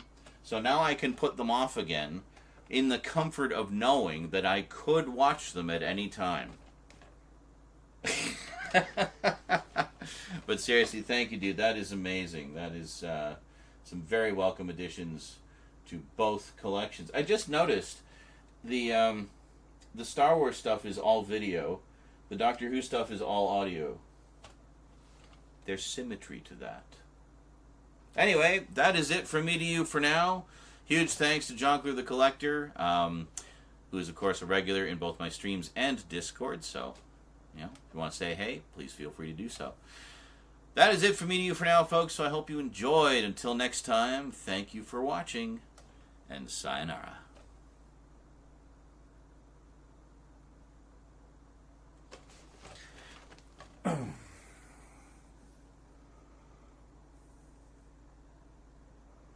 Yay! One down. A whole ton to go. Greetings, Commandy. And good night, Steven, as guests.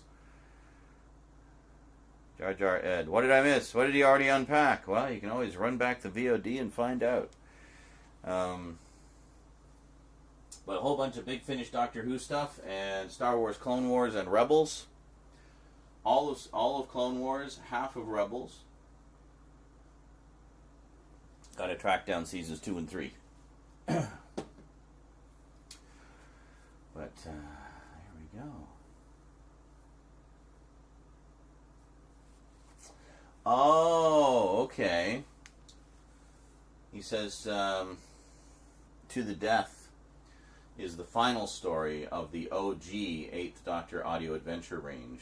Sets up a lot of what happens in Dark Eyes series onward. Yeah, because then they went, rather than doing just the sort of monthly, classic Doctors range, they went to more sets, like the 9th Doctor one, for example, where they'd have an arc, like a story arc, that might be one set or across several sets. I think Dark Eyes was like 4 or 5 sets. What was it, like 4? I think it was 4 sets, and each set has like 3 or 4 stories in it. So yes, they're kind of crafting these epic sagas for all the different Doctors, made up of multiple stories. So, and kind of went in that direction instead. Which is it's kind of in a way better, because I guess they're not beholden to just being like stuck in the monthly range. They can all just kind of do their own thing independently of each other, and then cross over when they want to, and yeah. So I can see the logic there, and yeah, good stuff. Oh, why am I so fucking tired? Probably stress, lack of sleep, a lot of reasons, actually. Yeah. I don't know how much footage that was, because we split it up into several things, but let me think. I do have another package. I have one that just came in from Jet Blast, and I know that also has some Doctor Who stuff in it, so we might do that one next, just to kind of knock out a couple of the package openings. Just a couple quick, easy videos to do, right? So, very nice, very nice. Let's see here. So here, how are we doing these? I think we'll put the. I got the other audios. I got this one that I bought, which is the Nest Cottage Chronicles. You can sort of see it there. And then we got some more that Jonkler sent. We got Blood of the Daleks, which was one of. It's so hard to see got Mastermind. Yeah, I can't show you. Like, the lighting is just, it's set up for that camera, not that camera. So. Yeah, anyway, I got a couple of the Doctor Who Unbounds, one with David Collings and one with David Warner and Nicholas Courtney. Very cool. Yeah, so I think I'll switch these around. I was going to do... Yeah, so we'll put the audios down here, I think. And then I have the big sets down below. Put this with the other big sets. Next to Masterful, I think. They should be about the same size. Yeah, they're exactly the same size. Perfect. Yeah, the box sets are bigger now, too. They used to be a little smaller. But, yeah. Very nice. Very nice. There will come a point where I'm going to have to get a second bookshelf unit. We're actually very close to that point now, but yeah. I do quite like that Big Finish has had fun with the other Time Lord characters on audio. Making new incarnations of the Monk, the Master, Morbius, Rassilon, and so forth. Most notably created a new character referred to by its creator as either the Collective or the Multitude, a Time Lord who suffers from a disease where all his personalities prior to his current body still live simultaneously within his self. Almost like a multiple personality disorder was slightly more than a mental condition. It's so kind of like, what is your name? I am Legion, for we are many. Big thing also is the character refers to themselves by their specific incarnation. Interesting. Yeah, a lot of creativity there. Kind of taking the Doctor Who universe and making it their playground, you know?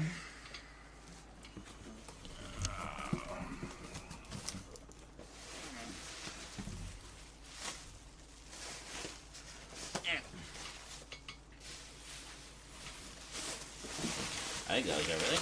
Yeah, that was everything.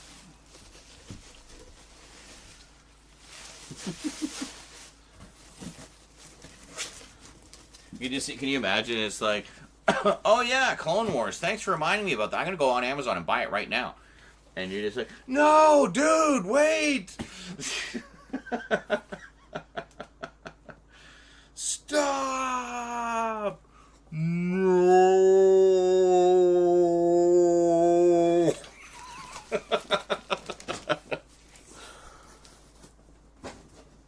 Can't say why, mustn't spoil, but don't do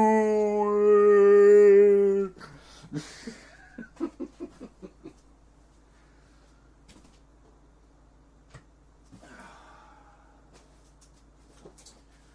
So, whoop. I kind of want to wait until Jet Blast is here. We might do that, but yeah, we got one from him. Just arrived the other day, actually. So, not a year ago. More like a couple days ago. I have some kind of package waiting for me at the post office. I think it's just something like a pre-order. I think what it is I pre-ordered back in September the new 4K release of Macross Do You Remember Love from CD Japan. It's a Japanese release, but it comes with English subtitles. So they're actually starting to do that with some of the Japanese releases now, so you don't have to wait for a domestic release. You can just import it. So, yeah, because it looks like we're probably never going to get that one on video here, domestically, so might as well import it. Yeah, unfortunately the transfers got kind of mixed reviews. I've seen some screenshots. It seemed to be light on grain, film grain, which I found a little concerning. But also the screenshots I was looking at were taking the 4K screens and reducing them to 1080p, so I don't know, you know, the compression on that. But then they compared them to previous Blu-ray releases, and you could quite clearly see film grain on those. So, I don't know. What you doing, sweetie? Eclipse, what are you doing up there? What are you doing? Just got a sniff. Just decided you really need to investigate that table right now, eh? You suddenly realized there was something slightly different from how it's always been, i.e. I put Freddy up there. What are you doing? No, Eclipse. Psst. Hey, psst. Don't go in there, please. Don't go in there either. There's a trash bin. You'll get stuck. Don't jump over there. I can, like, see the thought process. I'll go over there. No, I'll go over there. Like, no. Just don't. Eclipse, can you please get off the table? Psst. Come on. Sweetie. I don't know why you're suddenly intensely interested in all that stuff. It's been there for months. I just moved some things into slightly different positions, but they are still the same things. It's okay. are you sniffing? There's no food there. I swear there's no food there. What are you doing? And Church is just sitting right there, right beside me. Staring into the light. No, no. No, you can't jump on there right now, sweetie. You'll knock the light over. There you go. Thank you. You're stressing me out. You're stressing me out, cat.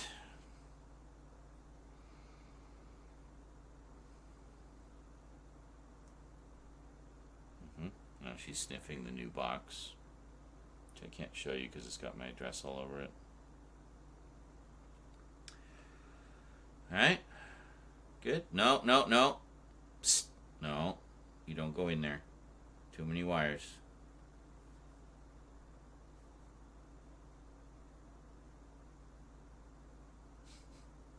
I'm watching you. I'm watching. She keeps looking back to see if I'm still watching. Like, yes, I'm watching you. What are you doing? Okay, she's moved on. I hate it when they get, like, intensely interested in things that they could damage, you know?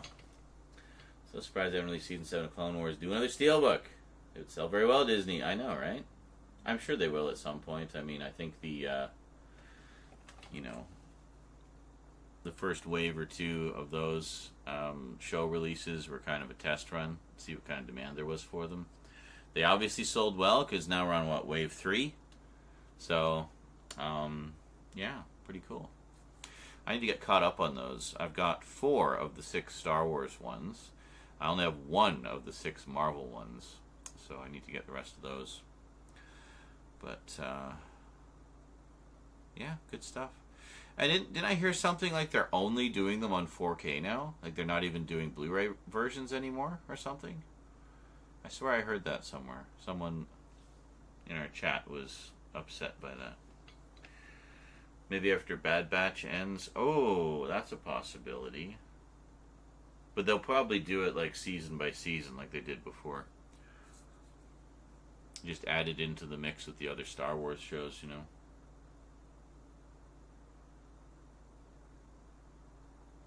I do like that it's individual seasons, though, and such, so you can, if you want, you can arrange everything in your collection in chronological story order, right? And you can timeline order. So, you know, slotting them in between the movies. If you want to. So is it season 7? And yeah, I guess the Bad Batch is a spin-off of that, isn't it? So how many seasons has that gone? Like 2, 3? So there's like basically 10 seasons of Clone Wars. Bad Batch is pretty much just Clone Wars, the aftermath. Okay. Does it take place, is it still before episode 3, or is it like concurrently with episode 3?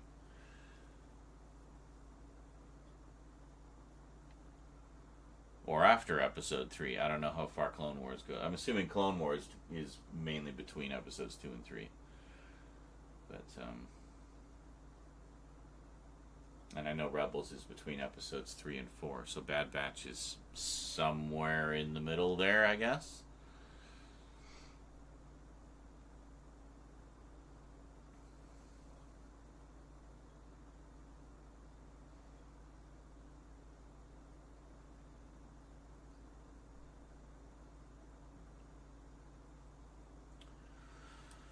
Yeah, I always meant to send my mom copies of those because I knew she'd never buy them because they were only on Blu-ray and 4K. Actually, no, I think she did buy Clone Wars. I think she bought the DVD set of Clone Wars, but I don't think she ever got around to watching it. So the first couple episodes are during episode 3. So specifically shortly after Order 66, then the majority is after Episode 3. Okay. Is it before Rebels and Andor? Or kind of parallel? I'm sure there's a timeline that just tells you. But, what was it? Travis says, I heard the Gendy Clone Wars, the Clone Wars, Rebels, and Bad Batch are all related. The Gendy Clone Wars is up to debate. I think, I mean, at the time it was considered canon. It was supposed to bridge the gap between episodes 2 and 3, second season in particular. But then the main series came out, and considerably before. Okay, gotcha. Yeah, I guess Andor and Rogue One just kind of lead right up to Episode 4. It's just the tail end of the Episode 3, post-Episode 3 era. But, interesting. Why am I so freaking tired? I swear I slept for like 10 hours last night, and I could still sleep for more. It's crazy.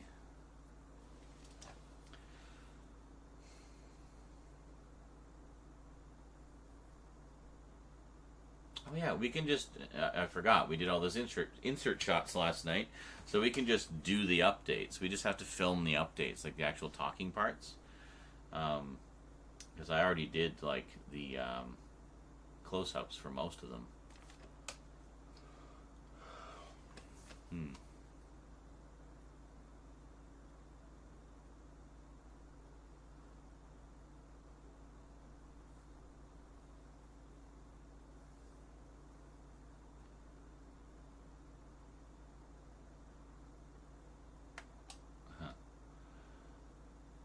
Guests said,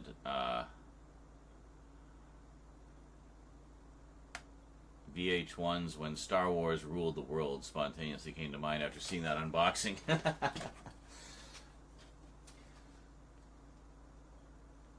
is Travis says, Star Wars The Clone Wars has a complete series set? Broski, I'm going to snatch that when I get money for sure. Yes, the Region 1 version, or Region A version, is long out of print. You will pay out the ass for that. I suggest doing what Jonkler did and just get the other set. Ugh. And it doesn't say anything about region coding here, but let me just take a quick look. Oh, it's put out by Warner. These are probably region free then. Warner discs are usually region free. Yeah.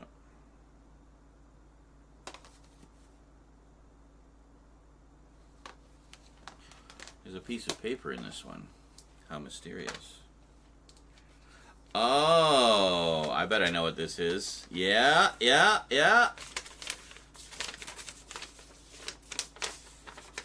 It's, at least part of the chronological episode list. That's funny. That's great.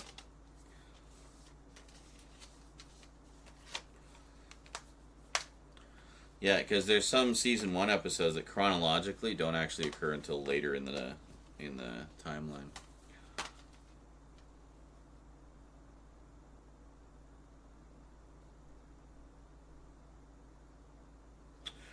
Oh, wow. Looks like a lot of the episodes have extended cuts as well. That's pretty cool.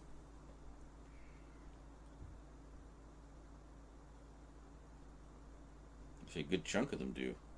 Nice. So, superior to the broadcast and streaming versions in every conceivable way. Excellent. Well, what I'll probably do is pop these all into Make MKV, rip the whole damn works, and then put them all into chronological order. And then we can just sit down, hit play, and watch the entire saga in story order. How would that be? I think that'd be cool.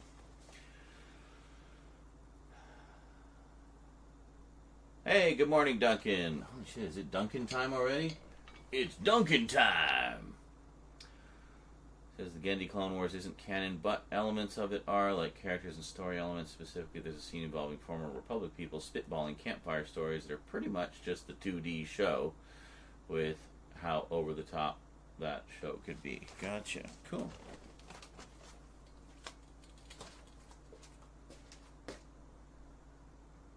Where are you? Where are you? Oh, there you are. Hi, sweetie. Hi. What's up? What's going on? Hmm? What are you doing? What's happening? What's happening?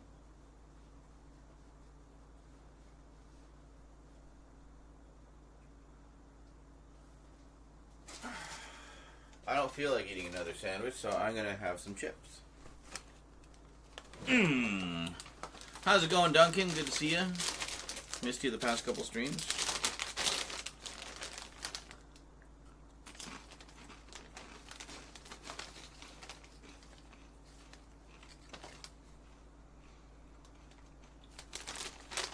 You hope Disney releases the entire series. Well, I mean, they might re-release it, but I mean,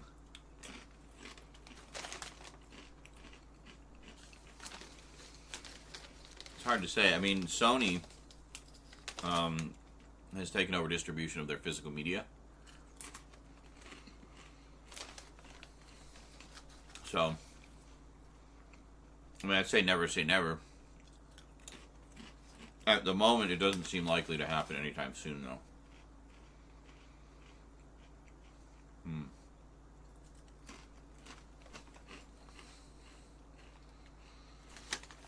Yeah, I really liked the episodes I saw. I thought it was really well done. Really captured the essence of Star Wars quite nicely. Now, actually, Dave Filoni, who was the executive producer on those, is doing a lot of live action shows.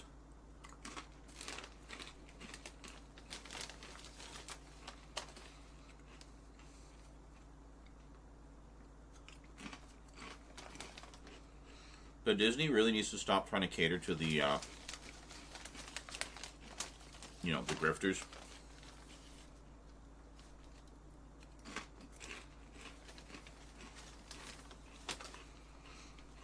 Because that fucked up episode 9. And it also means we're not getting a second season of The Acolyte.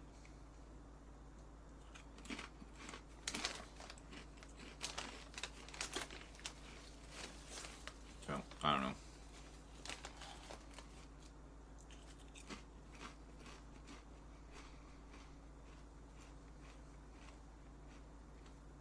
I don't care what anybody says. I like The Acolyte, and you can never change my mind on that. Also liked episode 8. You'll never change my mind on that.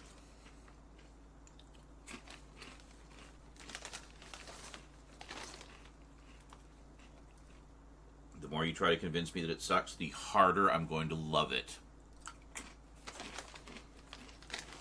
A, because I love it. B, because I will just do so out of spite.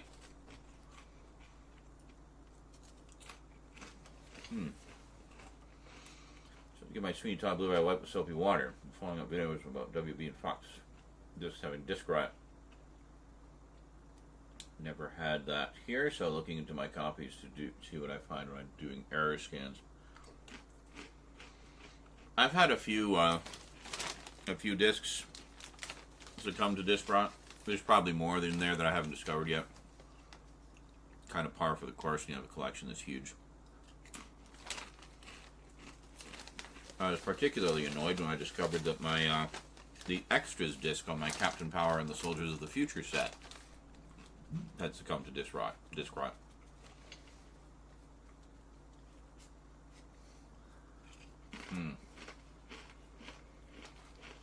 Massive uptick in errors detected when scanning the second layer. Really? Second layer specifically, eh?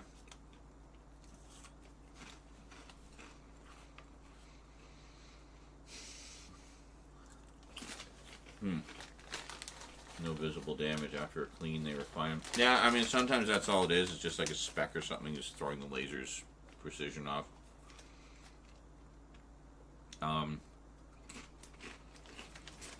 All the ones that I've had issues with have had visible issues.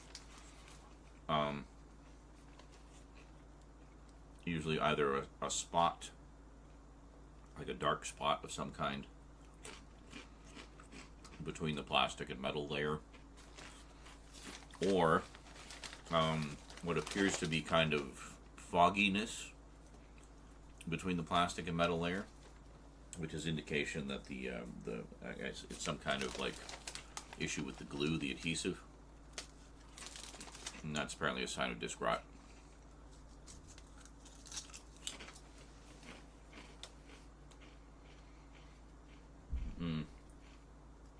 Oh, really? The edge of the disc. Yeah, I guess that makes sense, because it always scans from the center out. I remember Laserdisc did the same. Laserdisc was interesting because you would hear the speed change over the course of the disc running as the laser got, worked its way towards the edge.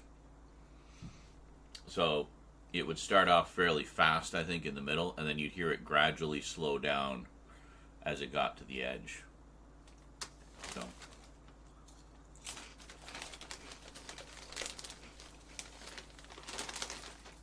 it's interesting.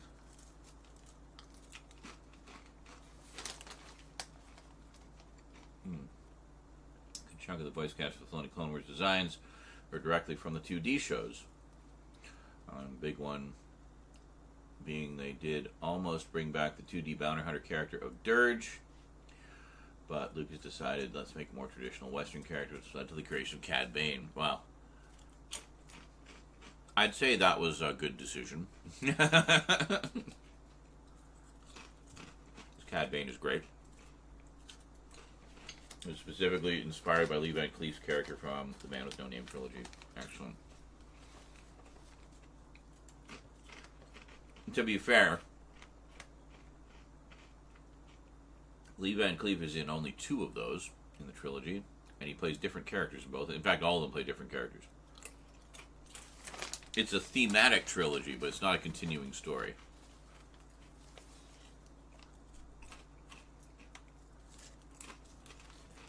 And the Man with No Name has a name in every one of them.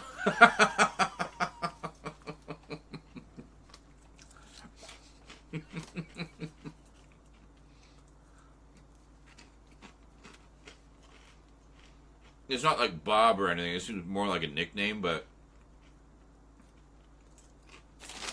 it's funny that they call it that when he actually does have a name. Or at least a name people refer to him by.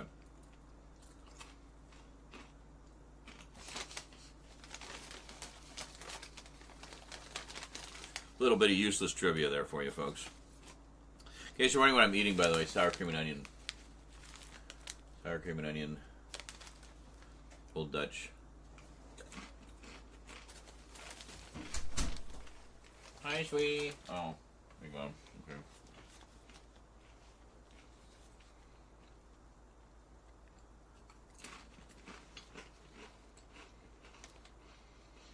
As long as they were correctable errors, yeah, that's the main thing. Wipe with soapy water and isopropyl alcohol. We've done other instances, and we shall see if anything happens. Sweeney Todd's actually my second Blu-ray I owned, and still not watched it fully. Yeah, I never watched it. I owned it a while back. You might remember it from like an update a billion years ago. I never actually got around to watching it. I think part of the reason was I wasn't in a big rush because I don't generally like musicals. And I knew it was a musical.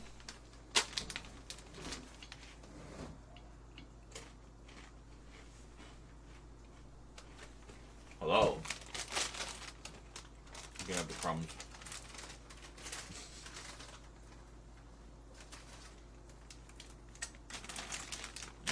Okay. Sour cream and onion. Oh, you got the Steelbook. Yeah, I just had the regular edition. Actually, I think I used it in a video to demonstrate how Blu-ray was actually not that expensive. Because people were still trying to use that tired old argument on me. It's so expensive. Dude, I got this for $5. Fuck off. Stop being such a cheapskate. Sour cream and onion used to be my favorite. Mm-hmm.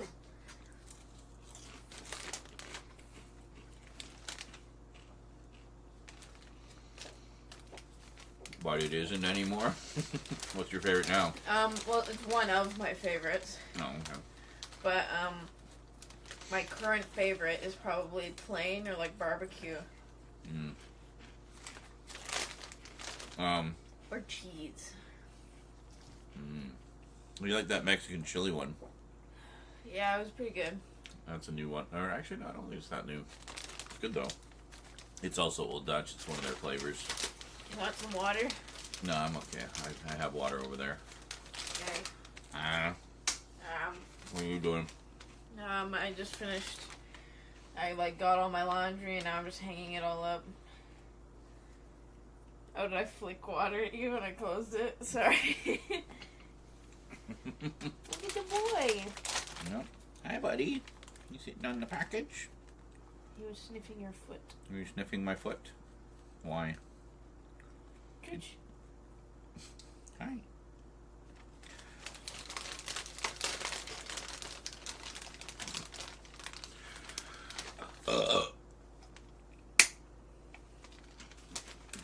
Go forward, so my time yesterday just passed out listening to you. Were you seeing the stream in your dreams? Do you want to try something? Sour cream and onion. No? Do you want to try some of good? Hiccups? Yes, no?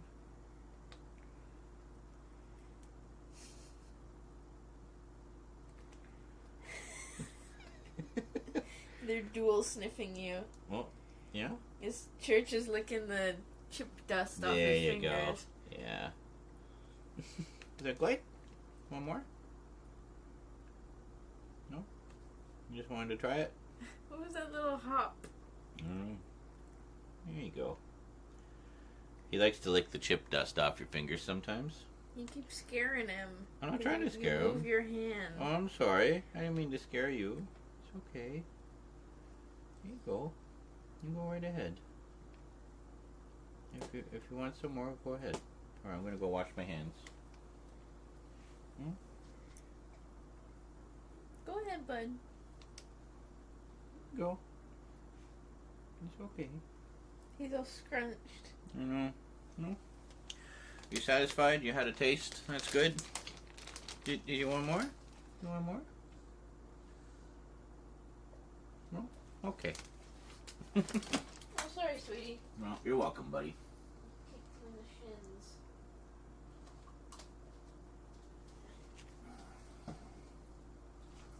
You haven't been a fan of most of Britain's post-90s films? It varies. I mean, as with anything, I take it on a case-by-case basis. Really liked Wednesday. I thought it was great. Can't wait for season 2. Dark Shadows was alright. It wasn't the greatest adaptation of the source material, I didn't think, but I didn't think it was, like, awful. No.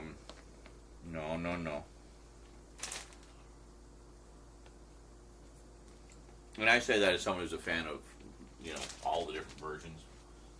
But, yeah.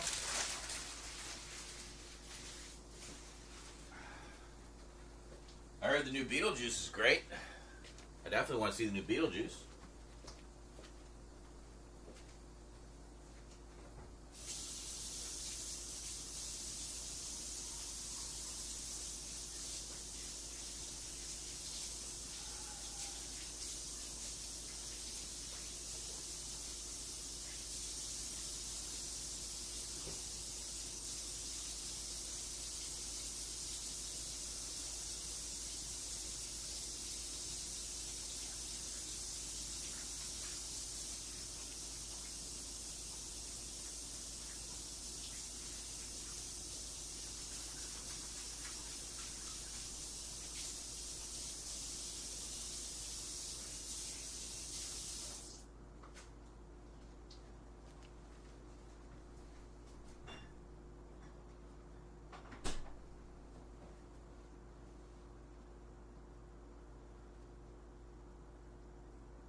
That's right. You want cats to be your best friends? Let them lick the chip dust off your finger. It's a nice little treat.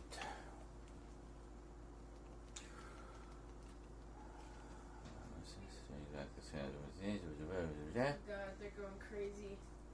Dreamed that you are just hanging out doing a stream together. Oh, well, there you go. The disc has been given a bath. A bath. Yes. The disc has been given a bath. So what are you doing? Finishing putting away laundry and going to bed. Hiding in the corner. What was that? He's sneezing? Sneezing. He's sneezing? What was that? Okay? Yeah, actually, I've been ripping my my Dark Shadows collection, which is 131 DVDs, all dual layer, and so far I'm about 60 discs in. I've found 2 that were unreadable. Quite annoying. I have rips of them, like from another source, so I can at least watch the episodes, but I mean, obviously I want the discs to be functional. So I'm going to finish ripping them and take note of which discs are problematic, and then get in touch with the studio and see if they can send me replacements for those. Little Miss Sneezy over here. No, oh, Miss Sneezy. You're sneezing in the hallway. Let there be light. Destroy all my beautiful lighting. Well, what are you doing? Whoa.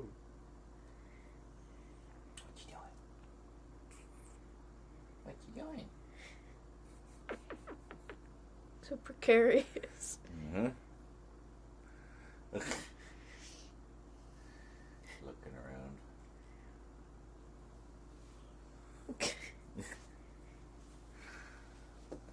And we have a church down here. Oh, I'm dying again. Yeah. Actually, that's something else I was ripping, is all my Looney Tunes. A lot of Looney Tunes. Church is okay for like 2 seconds and then he freaks out. Yeah, he doesn't like to be confined too much. Or he doesn't mind a short-term hug or cuddle. Yes. I'm not much worry about regards to disc rot. Never properly checked, but I live in a broom closet bedroom. Well, yeah, but it's not even necessarily that. Sometimes it's just a manufacturing defect. Like, they use shitty glue, and over time it just rots no matter what. So never say never. I thought I was good too. And so far I've found a bunch of discs that have had issues. Not a lot, but enough to be annoying. Especially since some of them are from out-of-print sets that I cannot get replacements for. Out-of-print sets from long-defunct studios. So in that case, like, literally your only option is to hope that someone did a full ISO disc rip of it somewhere. Sometimes you can find those out there.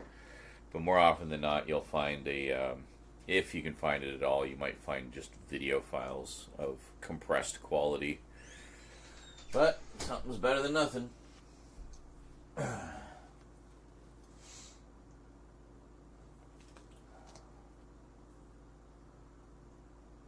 Wow, interesting.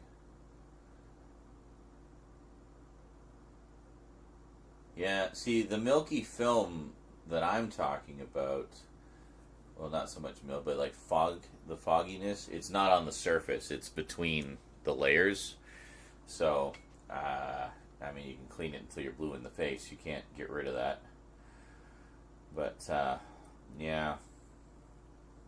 And resurfacing wouldn't make a difference because, again, it's inside. It's between the layers of the disc, between the plastic and metal. So, yeah. See, that one I'm shocked by, that your Evil Dead Book of the Dead cases are still intact. I mean, I'm not in a dry environment here. That's the thing. I'm like on a tropical island. There is moisture in the air. So I don't know why those disintegrated the way they have. You know, it's annoying. Oh yeah, Looney Tunes for sure. And actually, I do have a package from Frank that I haven't opened yet, and that's got, I don't know specifically what, but he said it's got some Looney Tunes and Hanna-Barbera stuff in it. So, yeah, I'm definitely looking forward to that. And I think he said there's another package on its way. That might be the one that's waiting at the post office for me, actually. So what's this? It's on the surface. It's a Chalky DVD. Oh, I think I remember when you ordered that. There was a stream like a billion years ago, or I guess maybe 10 years ago, where we were talking about just various sort of obscure British sci-fi shows. Chalky was one of them. That one never really appeared over here, but I know it because I'm familiar. You know, I'm a fan of John Wyndham's stuff, so I've read the book. Yeah, I'd really like to get the set of that. It's been re-released a few times in the UK. I don't think it's ever been released here, but it's been re-released a few times over there. And then I was talking about Sky. You remember Sky? Short-lived show. It was only, I think, 7 episodes, but I think it was only meant to be 7 episodes, just one of those mini-series ones. It was about this young boy who was an alien who came down, and he was, I don't know, trying to get home or something, but it looked pretty good, and we talked about it a little bit. I don't think you'd heard of it, and you're like, oh, that sounds great. So you found it on Amazon and ordered it, and I think, well, I'm pretty sure in that same conversation was when we were talking about Chalky, and I think you ordered the 2 of them at the same time, if I'm remembering correctly. If not, it was very close together. Yeah. Yeah, see, Sky I discovered just randomly in my travels. Like, I saw it on, I don't know if it was on YouTube or something. And I was like, oh, that sounds really interesting. And then you found out that there was actually a DVD release of it over on your side of the pond. So, yeah. It's sort of like, it seemed like sort of, you know, kind of like Man Who Fell to Earth, or, you know, a stranger in a strange land type of story, but with a young boy, like a, you know, adolescent boy character, alien, instead of a grown man. So it was geared more towards a younger audience. Yeah, favorite Terror Collector. I haven't watched it yet. Yeah, no kidding, eh? It's like, oh yeah, I bought that 10 years ago and I still haven't watched it. It's funny because it's true. It's so frickin' true. So that was the disc I was going to send you, as I have the Chalky trilogy. I used to watch Chalky when I was about 4 or 5. Oh, okay, gotcha. Here, let me send you this rotted disc that's covered in filth. Well, I mean, on the plus side, I mean, as I recall, the Chalky set isn't that expensive, and obviously I want to get the whole trilogy, but yeah, I appreciate the thought, certainly. But yeah, don't worry about that. That's one I'm definitely going to just pick up the set of at some point, because at one point I'll go on a bit of a binge with British sci-fi. I did a little bit this past season. I picked up Doom Watch, the series and the movie, and the last 2 bits of Quatermass that I needed, and that was the Blu-ray of Quatermass and The Pit, the original BBC miniseries, and then the 1985 Quatermass miniseries, the 4-parter that he did with was it John Mills and Simon McCorkindale. A lot of people didn't like that one, but I actually thought it was pretty good. You know, I enjoyed it. Will watch again. And the Blu-ray I got was one from Network, the now sadly defunct boutique label. And it includes both the miniseries version and the movie edit version. So, oh, Jonker just remembered. He did have a set that rotted. It's one of the volumes of the old school Video Nasties. Oh, really? Was it like a bargain, like a cheaper release, or was it a boutique label one? I know. Which one is it? Is it Vinegar Syndrome? I know one of the boutique labels. One of the guys who runs it has said he's made it a goal for his boutique label to do deluxe Blu-ray and when possible 4K releases of everything from the Video Nasties list. And at this point, I think they've released like 20 something of them. Like it's it's pretty cool. I've got a couple of them. I don't have anywhere near all of them, but yeah, it was one I picked up recently. Bloody Moon. Bloody Moon was one. I'm pretty sure I picked that one up. And I think it was Vinegar Syndrome. I follow a couple of, not just the labels, but some of the, like, people who run them as well. Because, I mean, they're film fans like us. They are us. They are our people. So, and they often will give you little scoops on upcoming releases they have and stuff. And sometimes behind the scenes stuff about the restorations and stuff. So it's really interesting. By the way, if you guys are on my Blue Sky, I put together a starter pack of all the boutique labels that I've found on Blue Sky so far. If I've missed any, if you know of any that I should add, let me know and I will add them. So, I want it to be as comprehensive a list as it can be. Sad fact of the matter is there aren't that many. There's maybe a dozen on the list, but but most of the big ones are there. And as more join, and I'm made aware of them, I will add them to the list. So, was it that? I don't recall. I do believe that quite a few of those got quietly reissued, so I should maybe check and get those sometimes.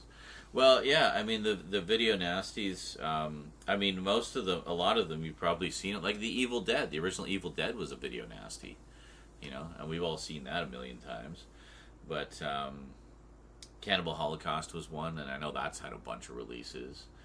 The Driller Killer is another one. That one I believe did get a Vinegar Syndrome release. Was it? I keep thinking, I'm not sure if it was Vinegar, or it's either Vinegar Syndrome or Severin. I can't remember. It's one of them. But anyway, I'll check when we get to the horror stuff. I'll check through that. But yeah, but you know what's, like, as far as collecting goes, what's really valuable is the whole Video Nasties thing was specifically a UK phenomenon. That was the UK censorship board. There's a great movie actually about that, and it has an amazing documentary, actually two amazing documentaries about the Video Nasties in the extras. Feature length. One of them's feature length, one's about an hour, I think.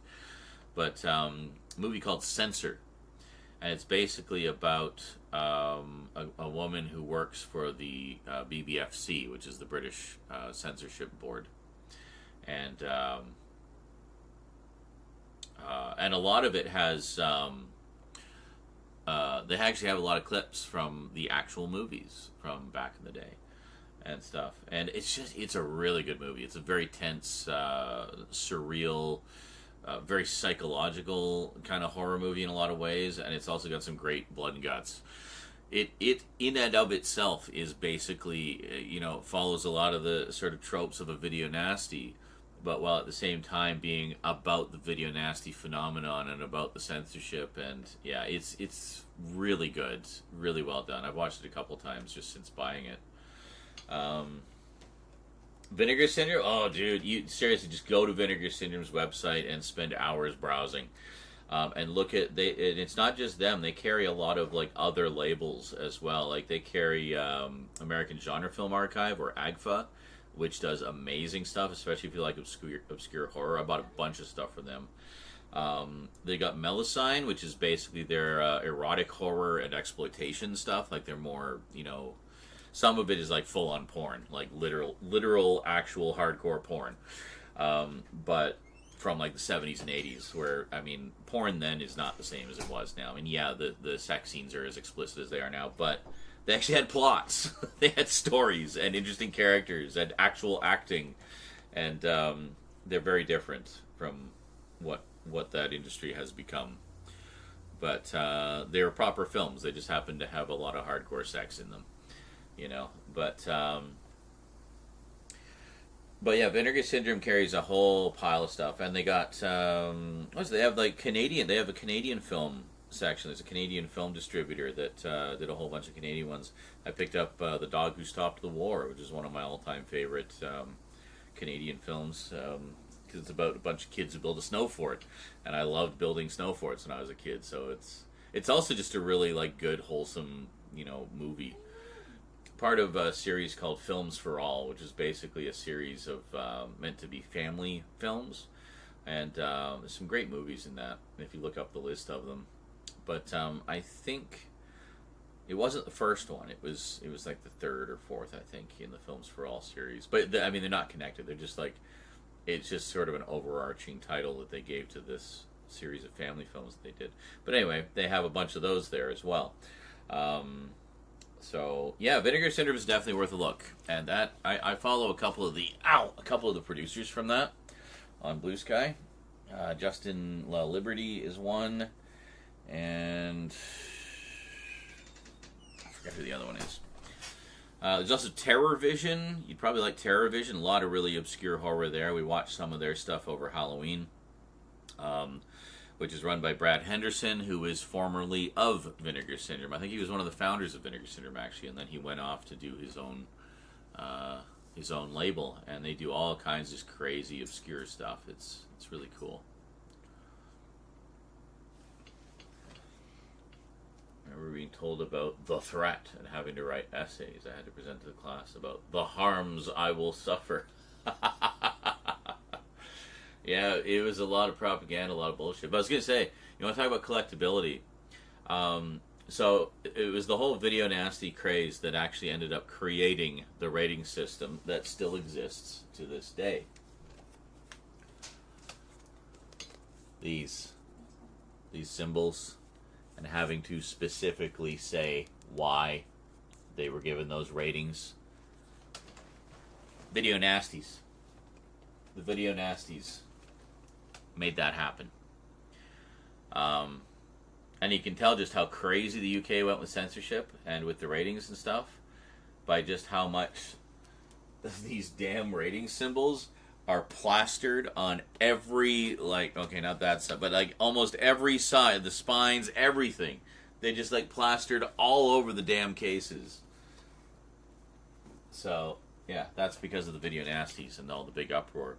So before the Video Nasties fiasco, there was no rating system for home video. And that's why a lot of independent developers or independent studios were putting out horror movies on home video because they sold. They sold well. So once the it didn't sound healthy. Sounds like it's working though. Okay.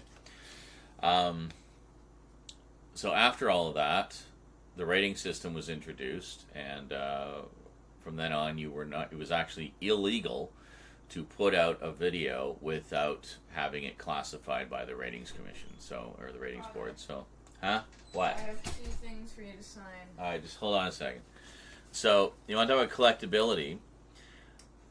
One thing that has become highly collectible is getting the original VHS releases, like the original clamshells from before that happened.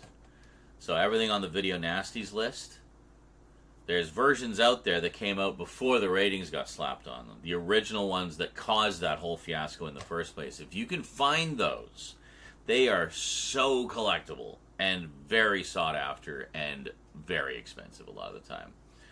I think Justin La Liberty has most, if not all of them. I saw some posts about it on Blue Sky. What is this? That's so I can get my online math course back.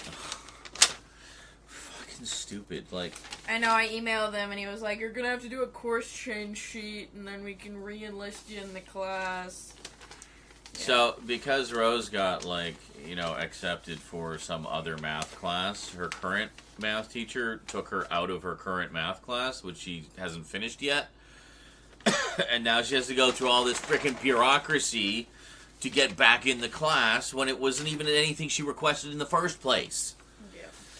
And then the other one is for my art independent study.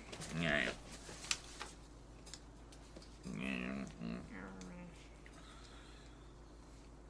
Okay. But yeah, the second sheet is an art IDS, which I basically get to do whatever.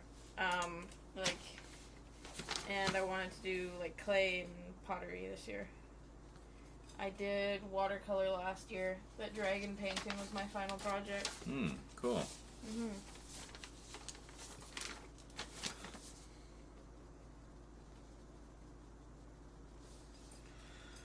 And, I mean, whatever the date is. What is the date?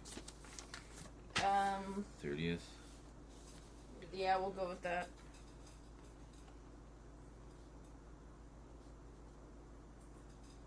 It's the 30th in like an hour, so. Well, it'll be the 30th when you give it to them. Yeah. Is that everything? Yeah. Assessment and critical reflection. After you completed your final project, you'll fill out a reflection document where you'll be asked to look back on the successes and challenges of your course. You'll be asked to evaluate your own learning and give evidence to show your learning. How will you know if you have been successful in your independent directed studies course? How will you know? Oh yeah, do you want to see the type of stuff I'm going to make? So she says, I will have learned new clay techniques, and I'll have cool projects to reflect back on. As long as I've taught myself something new, I'd consider it successful. Hear, hear.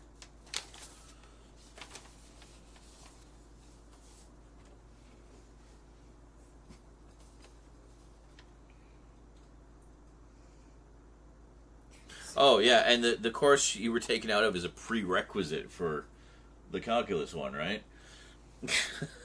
Well, no, actually. No. It's just, it's a different math class. It's the easier math class that they took me out of and put me into a harder one. Why? I don't fucking know. Okay. Anyway, so this one is... Can you flip, please? No. There you go. So, I'm doing a clay project based on this artwork. Ooh, crazy. Show them. Which I thought was really cool, because for the first project, my art teacher wanted me to do, like, a reference a famous artist's work. That's cool. That's, like, Ivan Albridge, I think. Show me again. Wow, so much detail, eh? Mm-hmm. So you can do a clay, like, version of that? Or something? No. Oh, okay. I just wanted, like, something kind of trippy that I could use.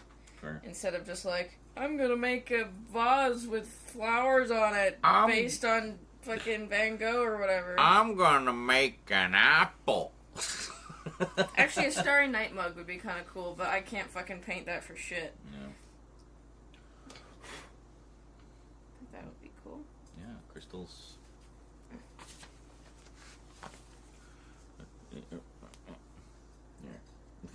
It's a ring holder. Thought that could be like Oh, a okay. mini thing. Oh, ring. So you like put the ring. That's gonna be my experimental project. Mm-hmm. Something like that.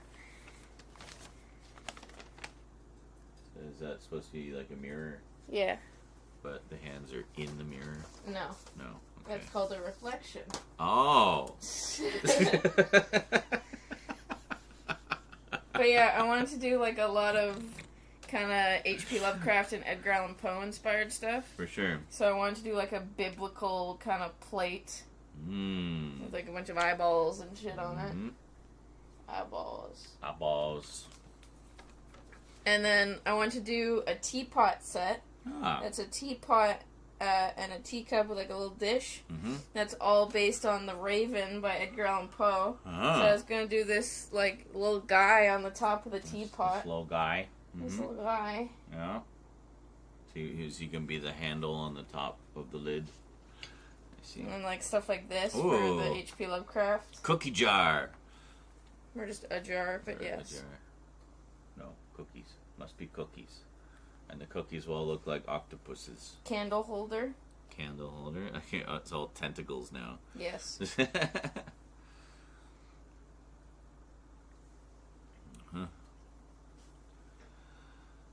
Yeah, mushroom with an eyeball. Isn't it an ashtray? Yeah, but I'm gonna make it a ring dish. A ring dish. Very nice. Ooh, neat. He's basically looking at ideas. Yeah. Like, I'm making this type of stuff. Yes. Oh, neat. It's like the tongue. Tongue becomes the handle. That's cool. Ooh. It's kind of drippy. Yeah, that would be the glaze. Mm-hmm. It's like only a And then it's just like a me half cuddling glaze. with the clips and a derpy photo of Lynn. With googly eyes. Yep. But yeah, Okay. that's all of them. Oh yeah, there's some crazy fog today. I noticed that. Yeah, I saw some earlier. Yeah, it was like all the way down to Lanceville, which is where I Actually, stayed the night. was it last night? I think it was when I went out for a smoke before bed. It was like getting on like 4 in the morning at that point. Mm-hmm. But the fog was literally rolling. Like I could see it. Like churning. Yeah, because at first I thought, because sometimes we'll get like fog coming from the laundry room over there, just where the dryer's running, it'd be like this blast of My fog. friends always think our house is on fire.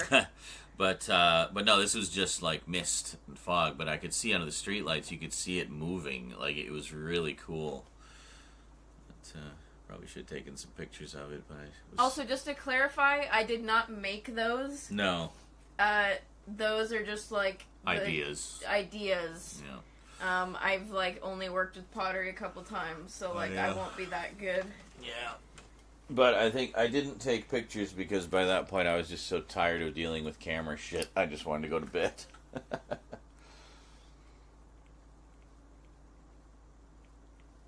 I really need new glasses.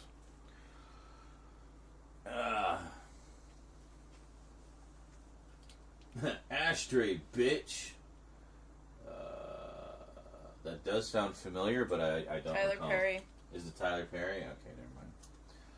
So she knows. No, I just looked it up. Yeah, Travis, regarding the Looney Tunes, the Warner Archive Blu-rays, yeah. The Platinum Collection, sadly, are long out of print. Good luck if you want to get those. But I'm glad that they're at least releasing something, even if it's only, individual volumes. But we're getting a new Tom and Jerry volume, finally, apparently, of the CinemaScope ones. The ones they all did in widescreen for theatrical. Yeah. So, pretty cool. Duncan hated drama class, music class. Maths. Oh yeah, maths. My granddad used to refer to it as maths, actually. Yeah. Loved physics, tolerated chemistry, hated biology, geography was okay, history was tolerable. Most of those subjects I only gained interested in when I grew up. Yeah, it was the same with me, actually. I was talking about this earlier. Was it today or...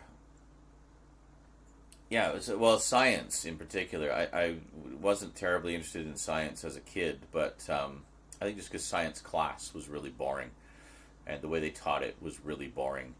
But I took an interest in science later as I grew up and, started to get more curious about how things work and whatnot. So, learning about computers, learning about technology, and also as a kid, actually, I really liked astronomy. My dad was really fascinated by astronomy, so the two of us would often go to the local planetarium and check out some stuff there. Not just, the shows, but also the various... It was like a museum of space, so you'd see all kind of cool space stuff there. So I liked that, and we would watch, like, Cosmos, the original Cosmos with Carl Sagan, when it was new. And so that kind of fostered interest in science. And then history, it's working. Huzzah! Good morning. Good morning. Was that 63 months? That's amazing. You're almost ready for syndication. 2 more months. There you go.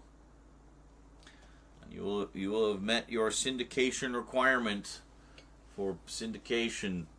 But anyway, and then history, I started taking interest in, I think mainly through documentaries. I started watching history documentaries. And I just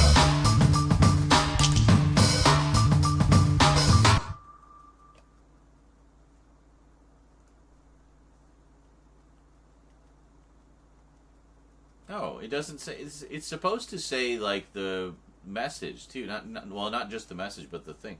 Anyway, 73 months. Thank you very much, Duncan. Appreciate that.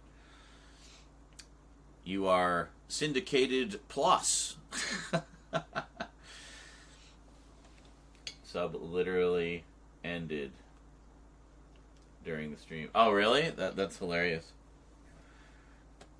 Perfect timing. You didn't post a message. Yeah.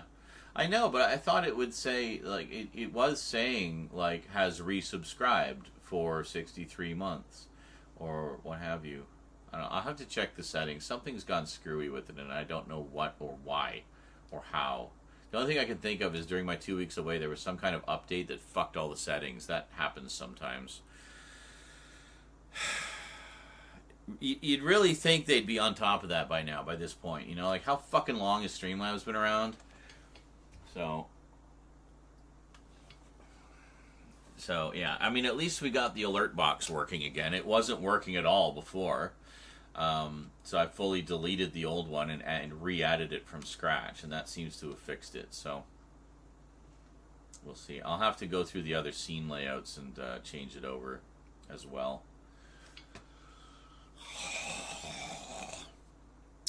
But anyway, yeah, I started to take an interest in a lot of the subjects that I didn't find interesting in school later in life, like in my adult life, and mostly through documentaries, like watching documentaries and stuff.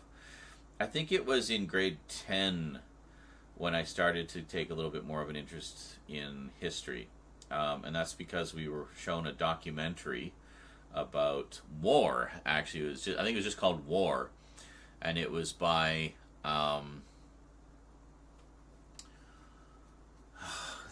Gwyn Dyer. That's what his name. Gwyn Dyer was. He was documentarian, and he's done quite a lot over the years. But in his case, he just did this sort of all-encompassing thing about war, and it covered like a bunch of different wars through history, and not just the politics of it, but also a lot of the hardware used and things like that, and the socio-political ramifications, and just really it was just really fascinating stuff. It was a 10-part series.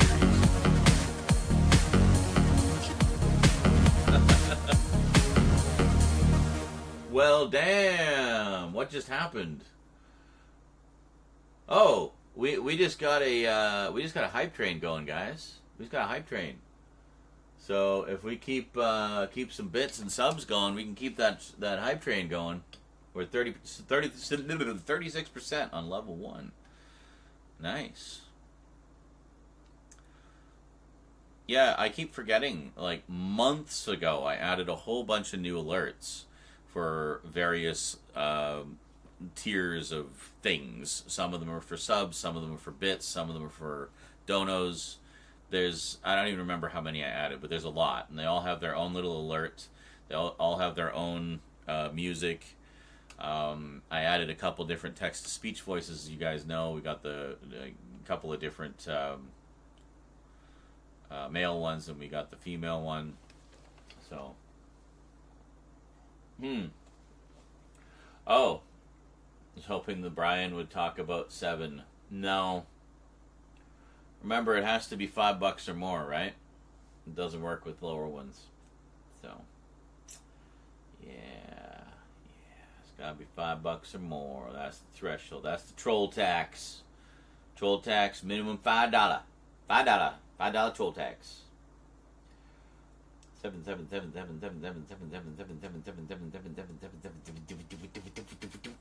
we got a little under 3.5 minutes. The idea with the hype train is you drop as many bits and donos and everything that you possibly can. Sub, gift, cheer, gift subs. How the fuck do you cheer? I think isn't there just a button on the chat? I thought there was a button on the chat. Or is it exclamation mark cheer? I think it's just exclamation mark cheer, isn't it? Yeah.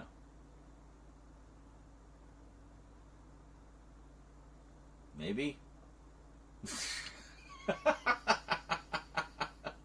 Or no? No? Okay. Well, I'm out of ideas then.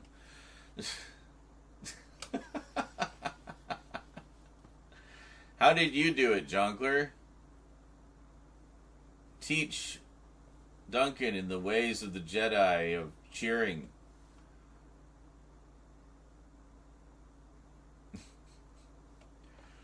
Or if anyone else knows. Oh, you figured it out? Okay, never mind. He got it. Duncan's smart. He's a problem solver. Hey!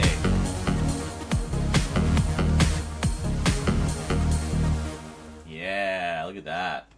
Yeah, I think with the cheer, I added a whole bunch of retro-y ones like that. So try out some different levels there and let's see what you got. See what we got. Cheer 100. Also, you're helping out the hype train. We got a minute and a half left. We're at 40%. Be nice if we could at least hit level 2. Then those who contributed will get some free emotes. Yeah. Well, I guess not free because you had to cheer for them. But you know what I mean. You get like special emotes. Hype train emotes. Those are rare. You have a chance to get some right now. You got a little over a minute left. That's only on Twitch, by the way. It's a Twitch thing. Oh, there we go. Duncan dropped a few more. See, I'll show you.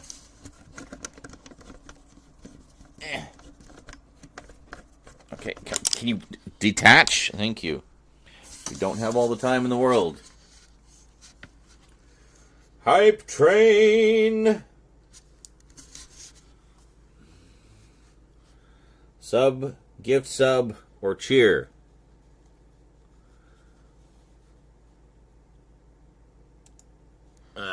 Here we go. So that's all the stuff you can unlock. All these different emotes. There's more than that, too. Duncan is currently the conductor. I guess because he started it, I guess, maybe? No. I don't know. I don't know why. Anyway, there you go. So let's go, guys. We got 15 seconds. Really? Come on, guys. Where's the hype? Well, that's something. Got up to 47. Oh. Oh, well. That was it. Duncan was going like mad to get those done in the last minute. Appreciate the effort, dude. I could feel the panic from here. Wow, it's been a while since we've had a hype train.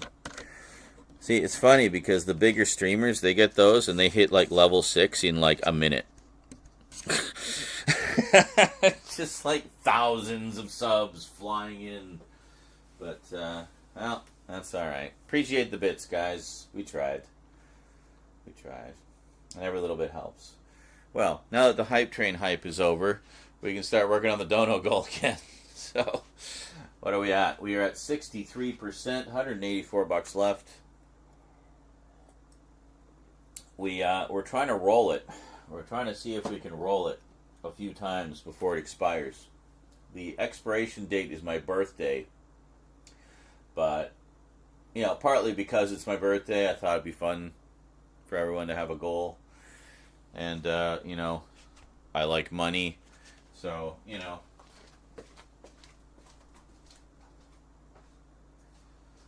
And, as you know, I mean, it's all basically just getting put right back into the show for the most part right now. Partly towards necessities, but, you know, also to go towards the show. Yes. So let's see, we've done one video so far. Huzzah! Well, that's one more than we'd had done previously, so that's good.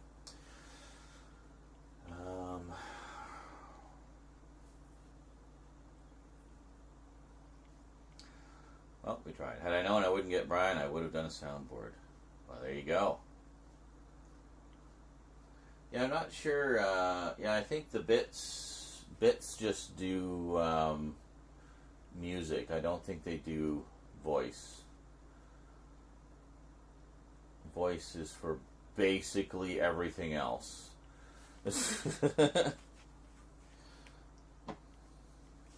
So yeah, bits don't do voice, follows don't do voice, but subs and donos do. Subs, gift subs, and donos.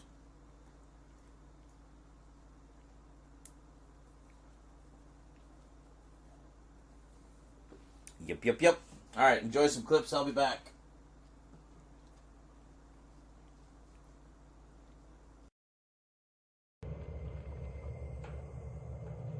Ah, thank you. Nummy.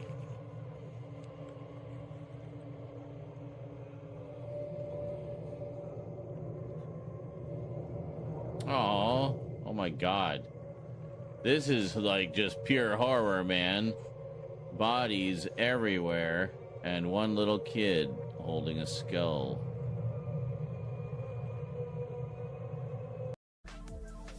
What do I even have to do? I have, well, I guess the story quest. Mostly just dailies. Let's see, I purchased an item from a vending machine. Can you stop scrolling? It's not that long of a thing. Bring the start of the sentence back onto the screen. I can't see what it is. Why are you scrolling the whole thing off the screen before you reset? Come back. It's just gone. It's gone now.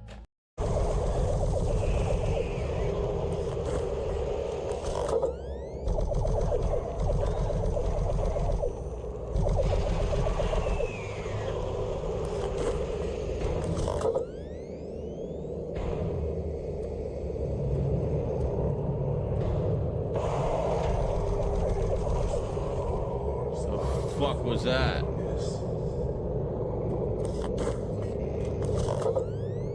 The hell was that? Some like snake tops, and it just makes me tired. Partly because of my eyesight, because everything's blurry, so it's, you know, squinting to focus and whatnot.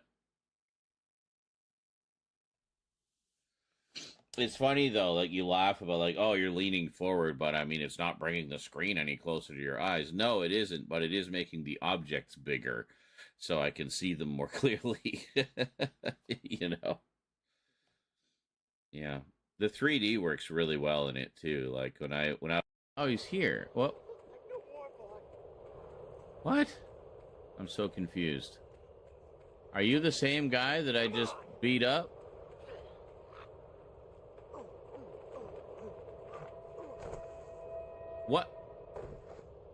What the hell was that?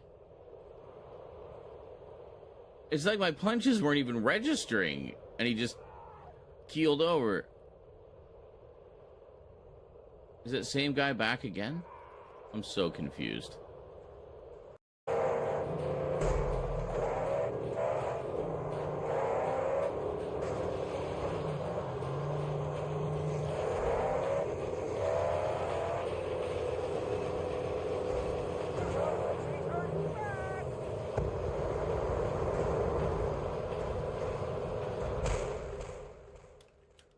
Trying to get out of the vehicle. But I guess because there was cars in the way boxing me in. And now you will watch me hold a grudge against that unnamed NPC for the next 18 hours. Fuck that guy. Fucking guy and his no shirt bullshit. Fucking no shirt guy. Thinks he's hot shit. More like hot lack of a shirt.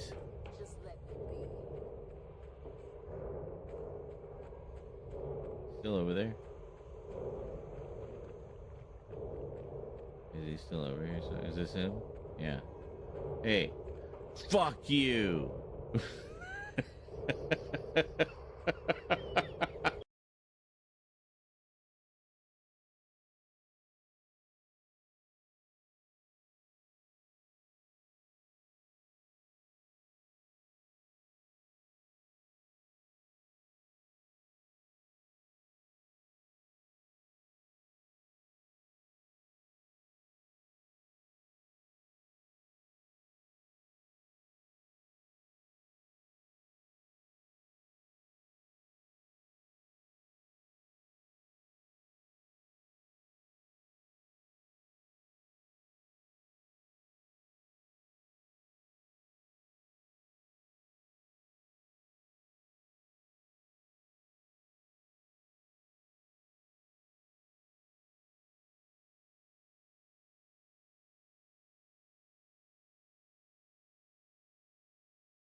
tree clips, eh? Yeah, that's awesome.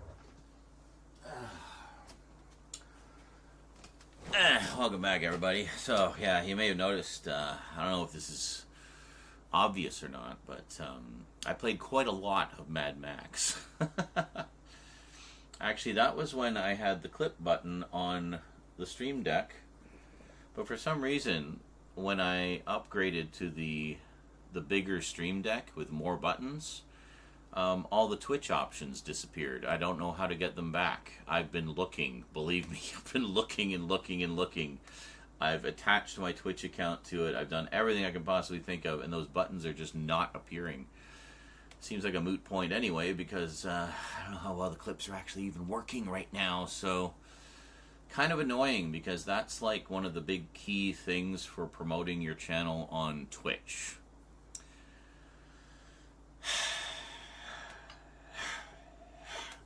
But by all means, guys, please feel free to keep doing clips. It really helps a lot.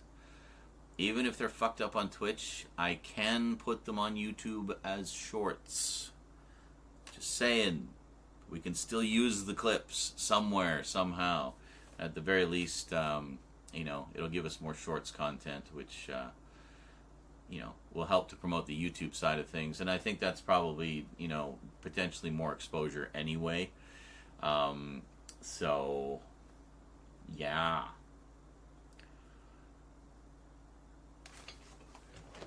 Something had to have happened, and I don't know what. I don't know. It's nothing you did. It's something on Twitch's end. It just does not like the 4K. Does not like the 4K, and I don't know why. It broadcasts. I mean, we found the sweet spot to broadcast in 4K. You know, YouTube has no problem with it. So, I don't know. I don't know what the big deal is.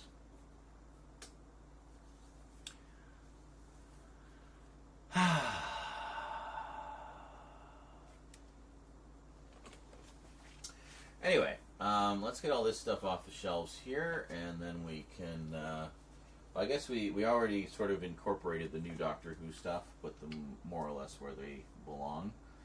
So we will do that. I'm gonna move the sonic screwdrivers over to the toy box, which is over here. I need to reorganize that and get like some kind of proper box for everything, because it's a bit of a mess right now.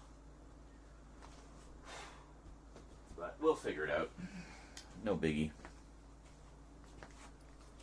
We'll figure it out.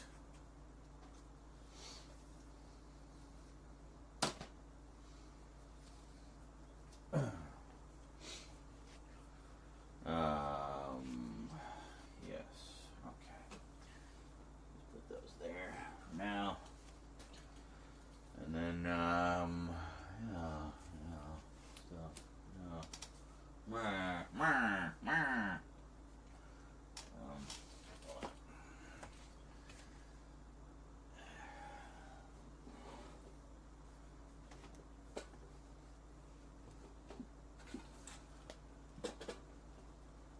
the other TARDIS down there. Got that one there. Okay, good. Oh!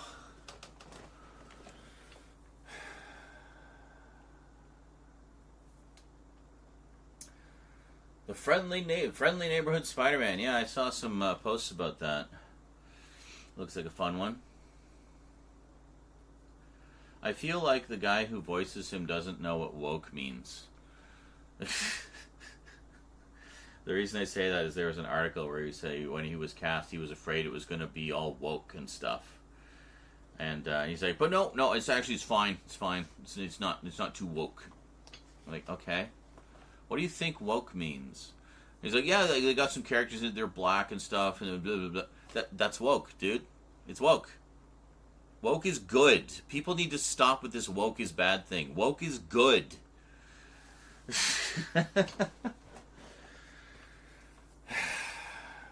So, anyway. Yeah. It's such an odd thing to say. I was worried when I got cast it was going to be too woke. Like, okay, well maybe we'll just cast someone else then. So,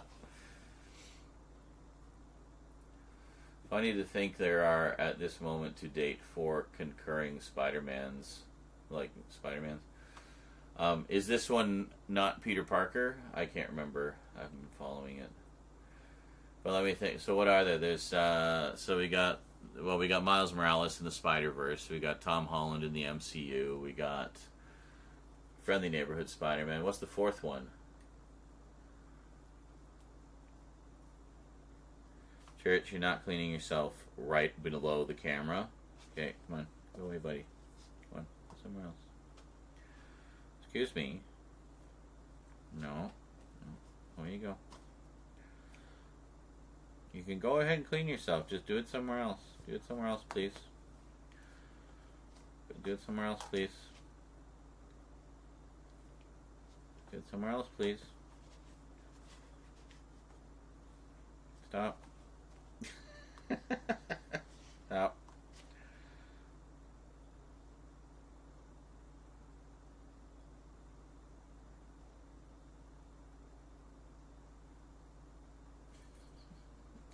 I go to like boot him off the box and he like swats at my foot. Yeah. Stop. Go somewhere else.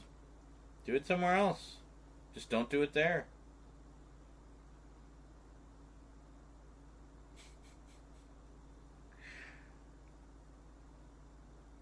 See, I think Church is one of those types of cats that licks a lot. Not necessarily because he has to, but because it's, you know, it's like, you know, he's bored or whatever. It's like an endorphin thing. It just feels nice. So, yeah. Oh, right, Nick Cage, of course, Spider-Man Noir. Right. I will watch the shit out of that. And it's so awesome they're doing that in live action as well. It's like the only... Well, I mean, it's the first live action Spider-Man series we've had, what, since the 70s? Literally? Like, we've never had one since then. It's all been movies. And the shows have all been animated. So...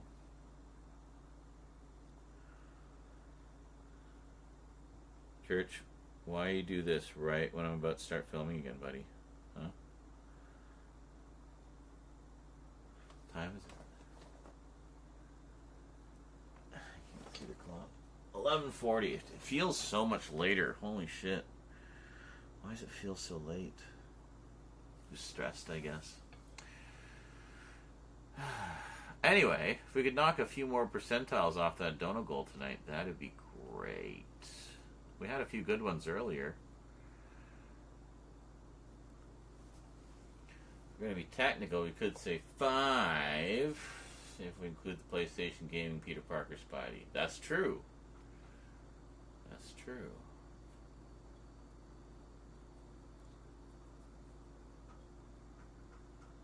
Well, and 6, I guess, because then there's that version of Miles Morales as well, which is different from the Spider-Verse one. So, are we ever getting the last part of that? Like, when is that even coming?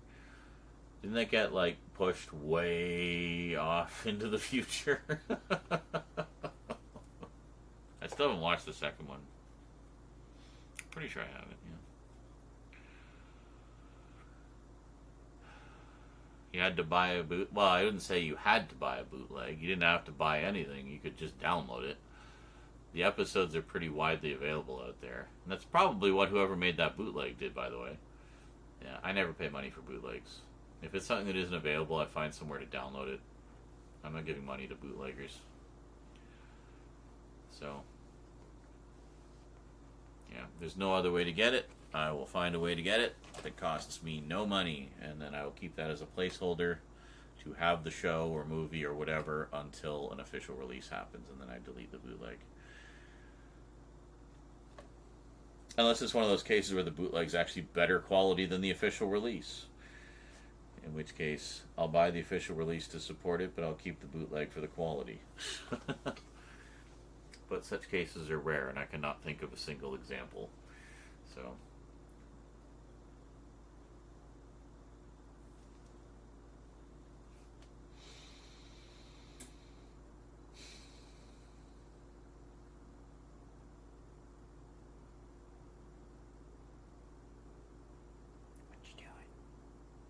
He's just zoning. He's staring at my leg. What?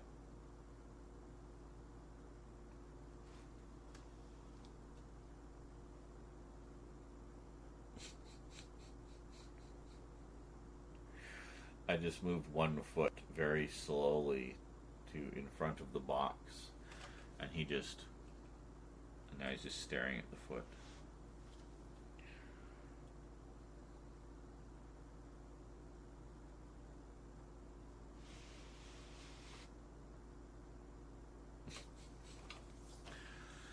Cats are funny.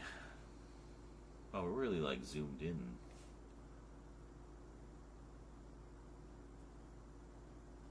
Now, does that hold it there? That's what I'm trying to figure out. Is it still going to zoom? Zoom! Load if they had Nick Hammond and Shinji Todo reprise their roles for the next Spider-Verse film. Yes, he mentioned that.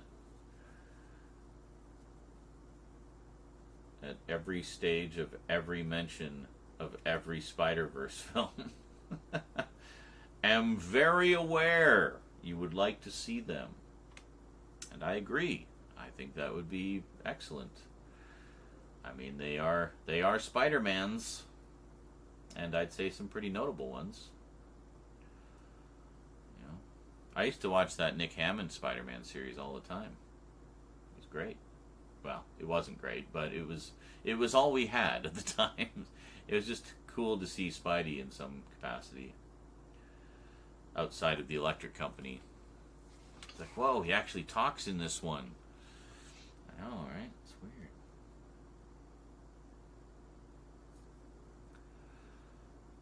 I'm still annoyed that they changed the appearance of the game Peter Parker to look more like Tom Holland.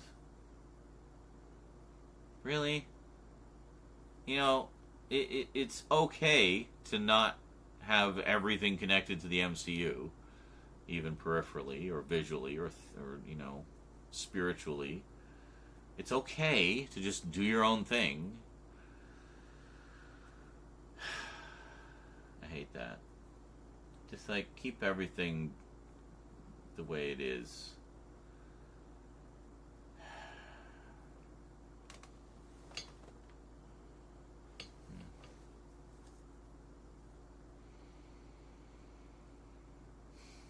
Alright, we filmed one video so far in 4.5 hours. Woohoo! And it wasn't even an update, it was a package opening. So we haven't made a dent in the updates yet. Shall we make a dent in the updates? We got all those beautiful insert shots we did yesterday. I just got to do the talking segments and then we're done. And then we can get all that stuff off my desk and onto the shelf where it belongs. And then we don't have to worry about it ever again.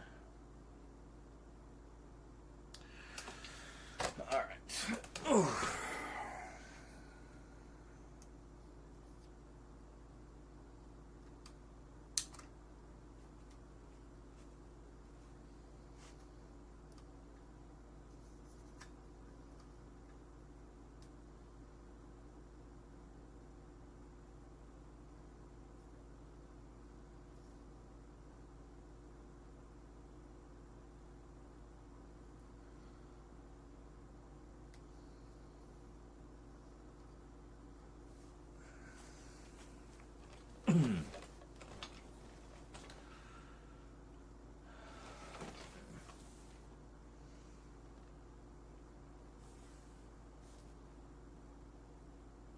Yeah, I guess that's alright.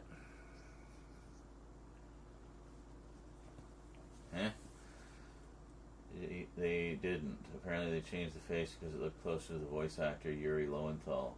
This according to the studio. Okay, yeah, I don't believe that for a second. It absolutely looks more like Tom Holland. Oh, that's fucking Yuri Lowenthal. Okay, church, enough. Come on, do that somewhere else.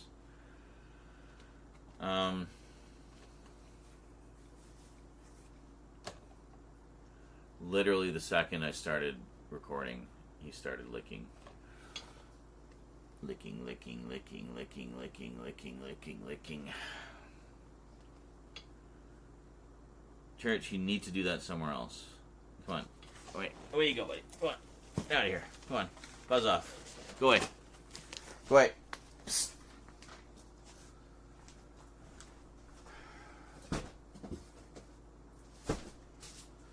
Put the box back so he doesn't. Oh my God, Church. Come on. Can you just do that somewhere else, please? Away you go. Away you go. Go on. Away you go.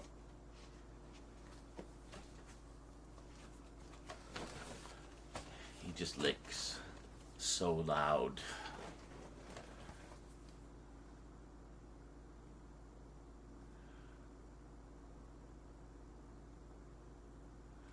This according to the studio. Yeah, that sounds like damage control to me. They knew they were caught. I hate that shit. I just, you know what I really want to see in the world is fucking accountability. You know? Stop, like, spinning everything and damage controlling everything. Just, like, especially when you've been caught red-handed. It's like, yeah, okay, yeah, I admit it. I did that thing. Cool. Honesty. What a concept. For fuck's sake, cat.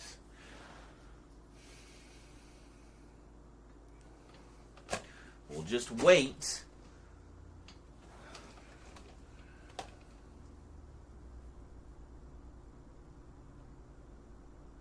Like, they have been quiet. They stopped. And then as soon as I click recording, he just starts licking like a maniac.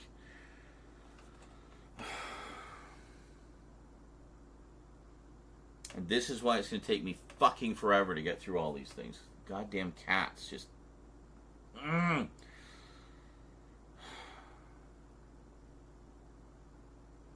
Love the cats. Hate the cats. All at once. For different reasons.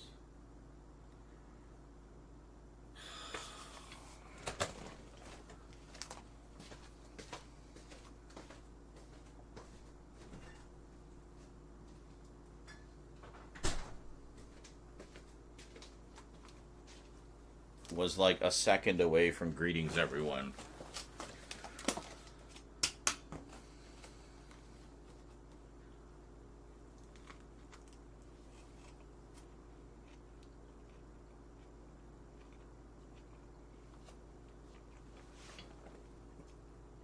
Sandwich.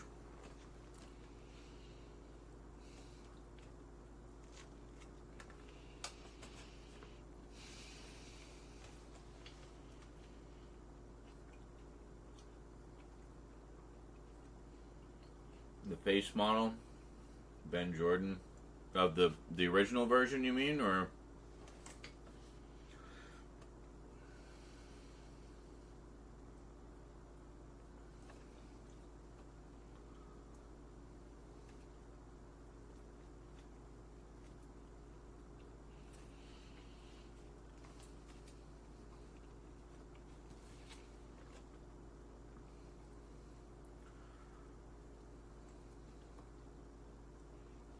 Well, that's a hell of a coincidence then, because he's a dead ringer for Tom Holland.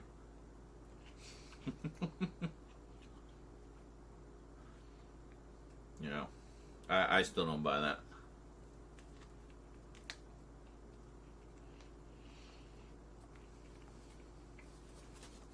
I feel like they got a face model that was similar to Tom Holland.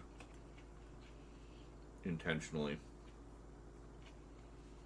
Because he's the flavor du jour. I hate the flavor du jour shit. It's like, just stick to what you started with. Instead of trying to cater to whatever the current trend is, you know?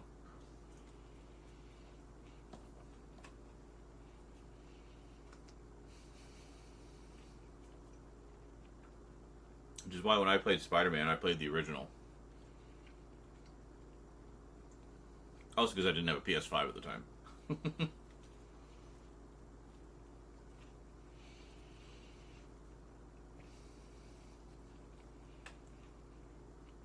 No, sir. Don't like it.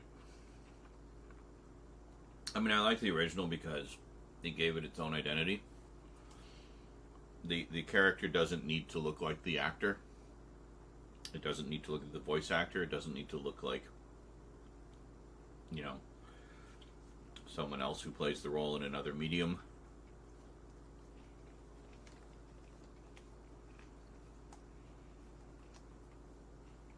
Unless that's what you do initially. And that's what you do first. Fine. But when it's already been established, just leave it the fuck alone.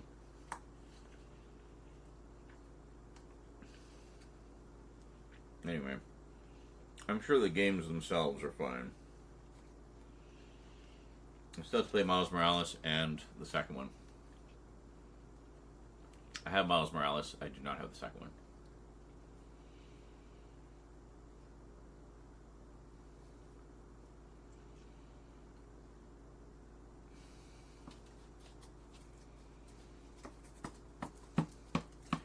Well, these dead times are a good time to drop a few donos, guys, to, you know, knock out the goal a little more. There we go. You can see it a little more clearly now, just in case it was washed out and you're out of sight, out of mind. You know, there you go. So we're at 63% in like 3 days. Can we hit 75 today? 75%? Get full 3/4 of the way there? I think that'd be awesome. I think that's a good goal. The idea is to hit at least 100 before the end of the month, and that gives us today and tomorrow. So, there you go.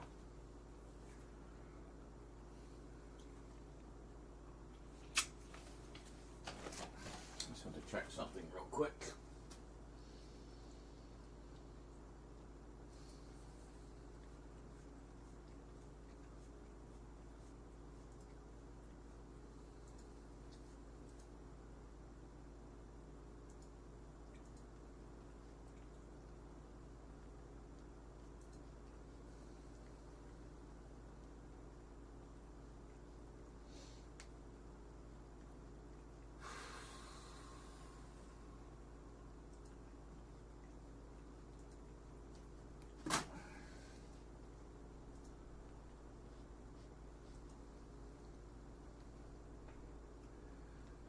Everybody left. It's just the Junkler show now.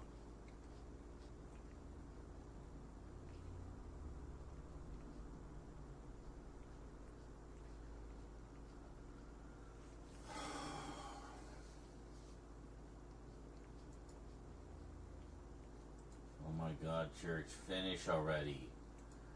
Why did you suddenly start licking right now? Ugh.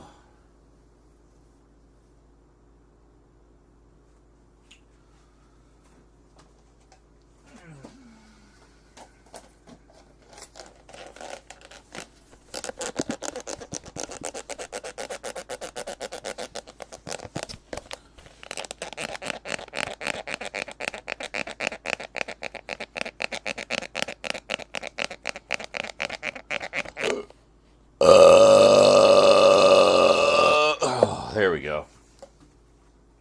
According to Ben Jordan and Yuri Lowenthal, the face used in the final game and the sequel is a midway mashup of mainly Ben's face, a little bit of Yuri, and a wee bit of the original face model for Peter before. Yeah, okay, whatever.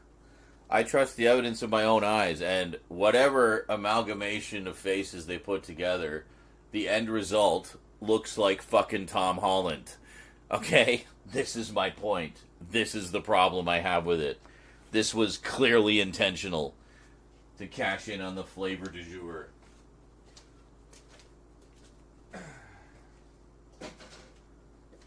I don't care what the excuse is. I don't care what the explanation is. I don't like the end result. I prefer the original. Look at that. Just splayed out on the floor. Going to town.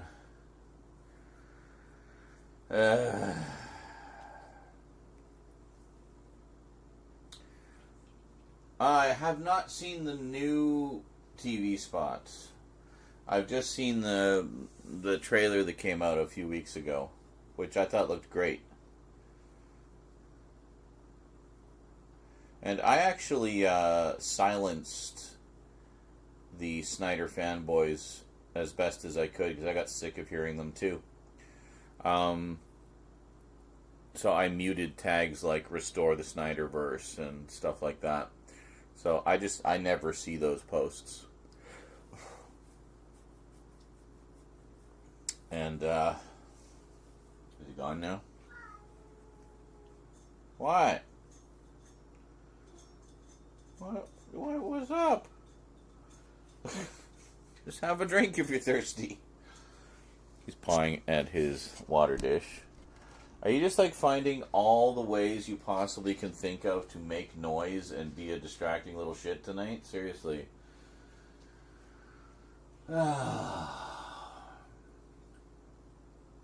So the way you guys are seeing those characters in the background is slightly different from how they appear on camera.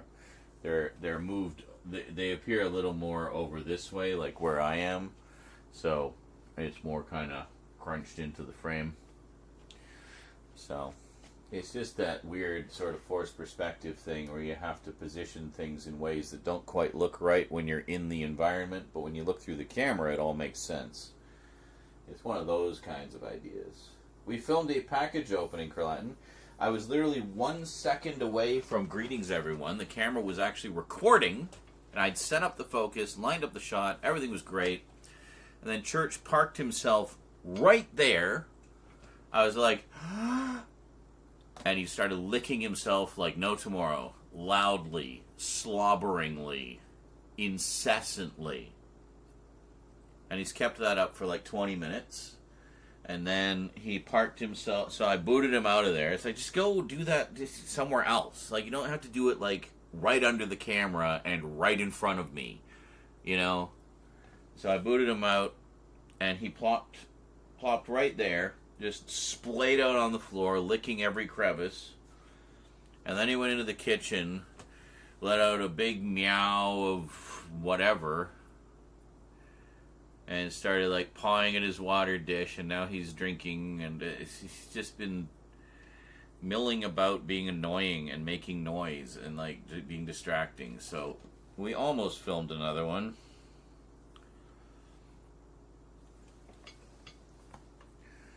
There was somewhere they can be sent while filming. Yeah, I mean, I could toss them into Rose's room, but then they start clawing at the door because they don't want to be locked into a room, right? So, yeah. Really? That's all they got? He looks kind of cross-eyed in one shot. Yeah, and you probably look kind of cross-eyed sometimes, too. Like, what the hell is your point? And that was why. It's just the complaints are so inane and so entitled. Give us what we want. We won't stop until you give us what we want. It's like, okay, well, you are a very small, annoyingly loud minority. The biggest thing that I hate about all of that is because they got the Justice League cut. They did the Justice League cut. Restore the Snyder cut. And all these fucking over-entitled dude bros think that it was because of their stupid little hashtag. It was nothing to do with your goddamn hashtag. It was everything to do with HBO Max being a fledgling streaming service and them wanting some big showcase content for it. So dropping 10 milli on a re-edit of Justice League was a really cheap investment for them to have some high-profile content for their new streaming service. It was nothing to do with your goddamn stupid little bullshit hashtag. But they think it was, so it empowered them, it emboldened them, and now they won't shut the fuck up. So now they're like, we'll do it again! We did it before! We'll do it again! Hashtag restore the Snyderverse! We'll just do it! Just spread it everywhere! It's like, fuck off! It's done. It's over. It's never coming back. It's finished. It's canceled. It's been over for like ever. So 10 million may sound like a lot to us mere mortals, but to a big studio like Warner, that is fucking pocket change. That is nothing. Nothing. I was like, oh, it'll only cost us $10 million to do that? Yeah, greenlight it. Do it. Easy peasy. Then we got, we'll show it as a mini-series. Perfect. Restore the Ayer cut. Yeah, the whole, what is it, Suicide Squad. And then there's restore the Schumacher cut for Batman Forever. I mean, that one I wouldn't mind seeing, but I don't know that there's enough material that was shot to restore his cut. That's the thing. I mean, and I've seen the deleted scenes from that, and they're in pretty rough shape. I mean, I'm sure they could be cleaned up and reincorporated, but I don't know if it's enough that it would really restore his cut, Plus, Joel Schumacher's dead. So...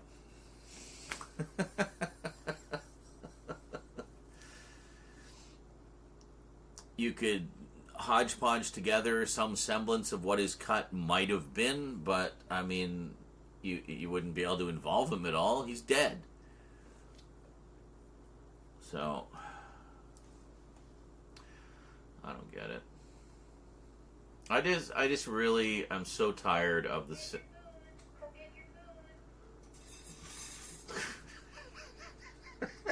the food thing goes off.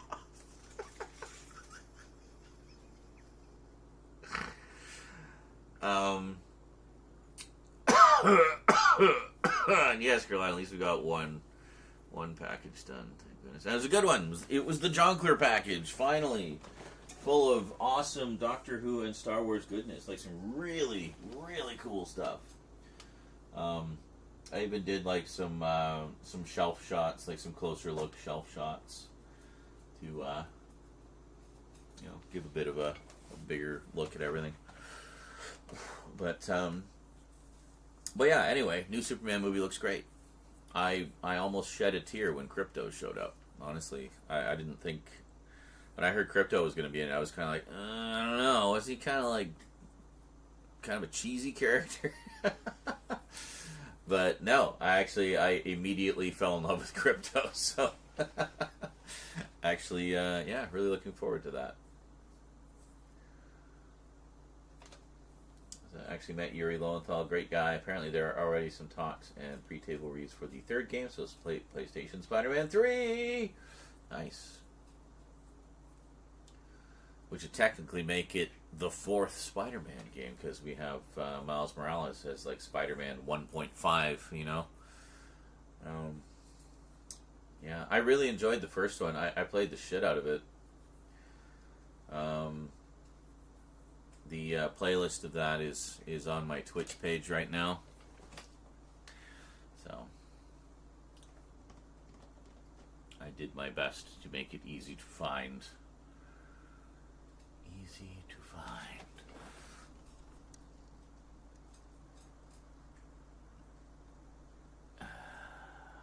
Put that there.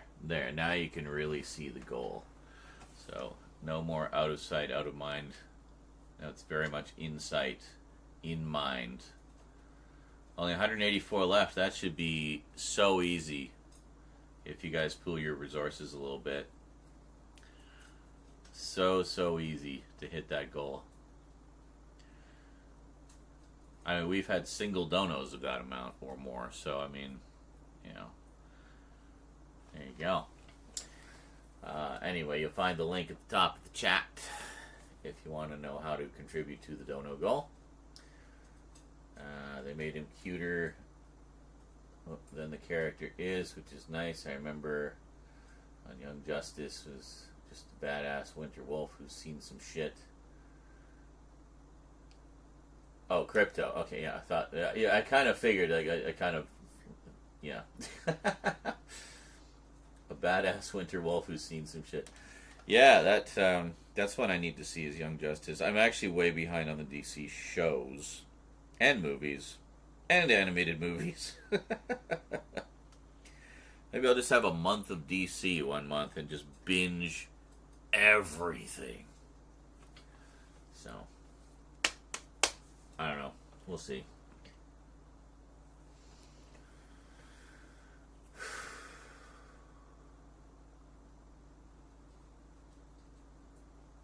So yeah, there was no inspection today. I don't know what's going on with that, but the thing is, well, it's not even inspection, just seeing if I've moved the shelves yet. And it's like, well, no, I haven't because I'm still filming. And also, you haven't given me a storage room yet, so I have nowhere to move things to.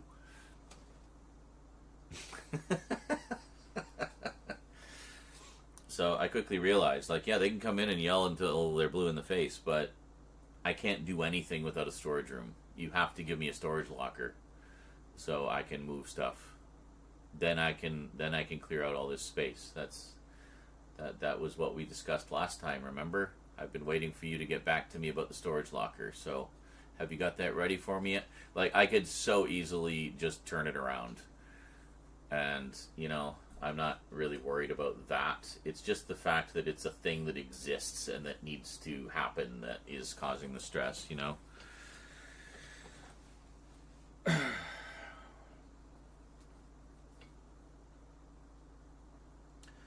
So, yeah. I think after years of success at DC's shared universe and animation TV, that DC would have had doing a movie cinematic universe in the can. Simple. Different creative teams. Different executives greenlighting the project. Simple as that. I mean, it's completely different departments. It's like a good example, actually, and also Warner.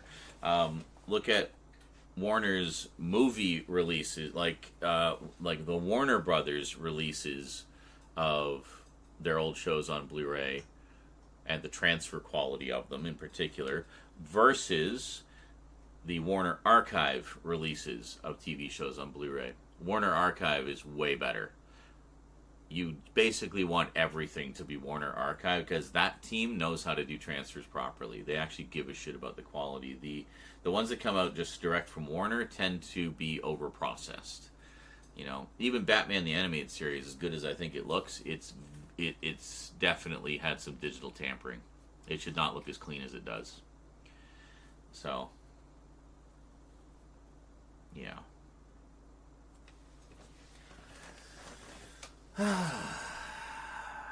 And that's really the issue, is it's different teams doing it. Was the same with Star Trek, Paramount.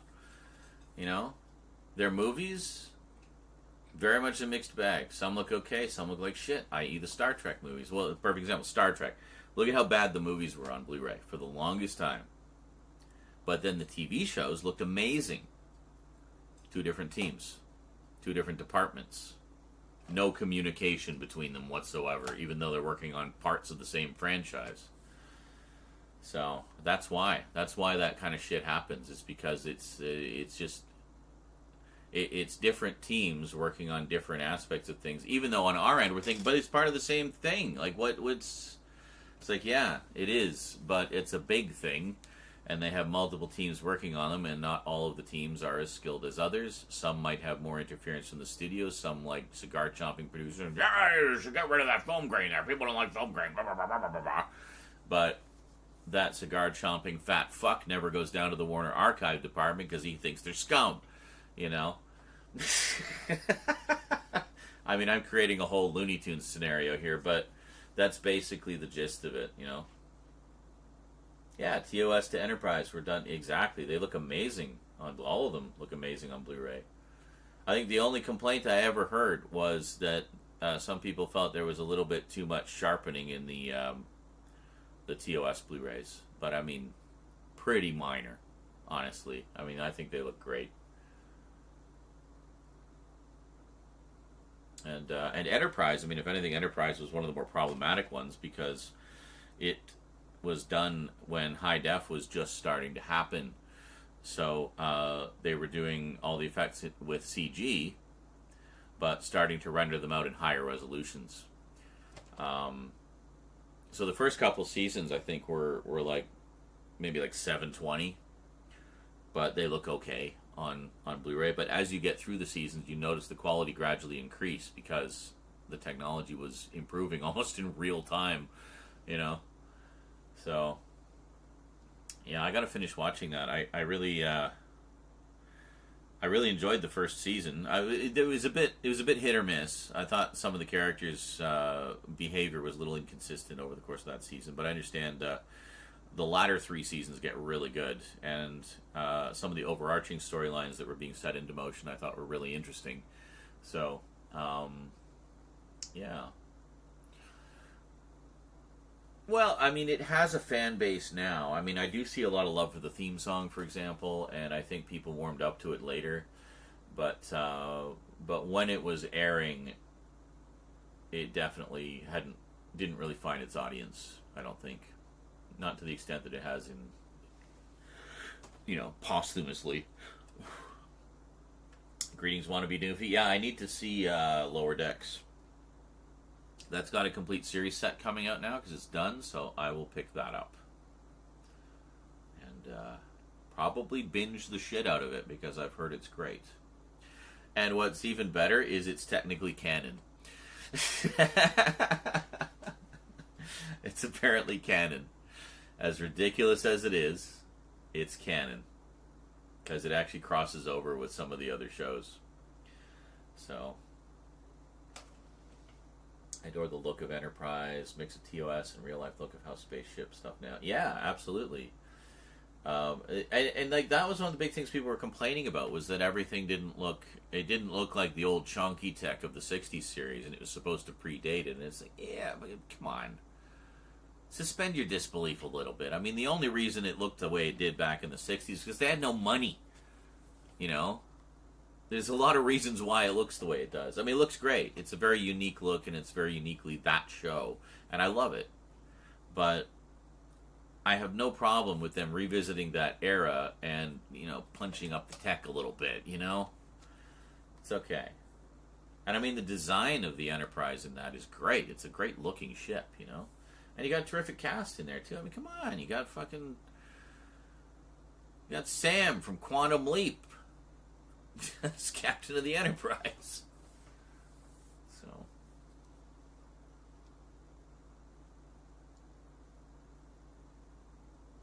Are they quiet? Finally. I think they're finally quiet. I was going to make some coffee just because I need to wake up a bit.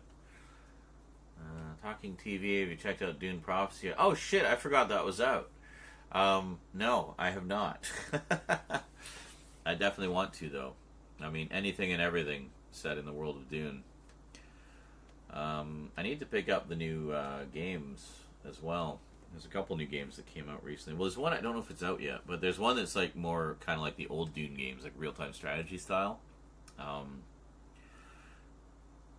Dune Spice Wars, I think it is. So I definitely want to check that one out because I love the old games. And there's some kind of like MMO or something coming out as well that I'm definitely interested to check that out too. Still pissed at how Prodigy was handled. How so? That it got canceled early? Well, didn't they get like 3 seasons? I thought they got like 3 seasons. I mean, that's a decent run. It's not great, but Doctor Who embraces the retro, yeah. I do feel Modern Trek has gone a tad overboard with some of the visuals. I feel the design of the ships during the period of years, very shortly before TOS, should include more retro IMO. I'm not saying go full on 60s, but come on, embrace the retro. Yeah, I know. If you've ever played Star Trek Online, that's a good example of that, because Star Trek Online very much remains true to all the different eras. So there's a bunch of missions you can do that take place in the TOS era, and in fact you even do some missions for Scotty, voiced by James Doohan's son, and it very much has the old school look. But it's the old school look with very slight modern tweaks, just a little bit here and there, but nothing intrusive. It still very much feels like, they got the old uniforms, and it's the old style designs of the chairs and the bridge and the computers and ships and everything, and then and it has what's his face, the time traveler guy from Enterprise in it. You do a bunch of missions, and that's one of the reasons you're visiting all these different eras, is because you're doing some missions with him, and he's kind of taking you through the different eras for some bigger story that's going on. It's pretty neat. It's actually got a pretty fun storyline to it. Star Trek Online. And for a long time, it was the only thing we had that sort of told us stories in the post-Nemesis world as well. So, yeah.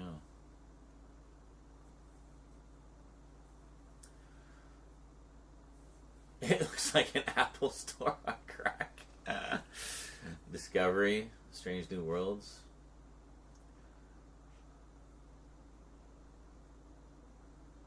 The Kelvin version. Oh, yeah. Well, all the fucking lens flare. Like, I didn't mind the design so much. I think it was a little over-designed for sure. But, yeah. But, it's all the lens flares. It's gleaming and new. And it's like, okay. Enterprise was gleaming and new. And it didn't have fucking lens flare blinding you. Oh, that's just his style. Okay, find a different style. Quite frankly. Because that style is fucking annoying.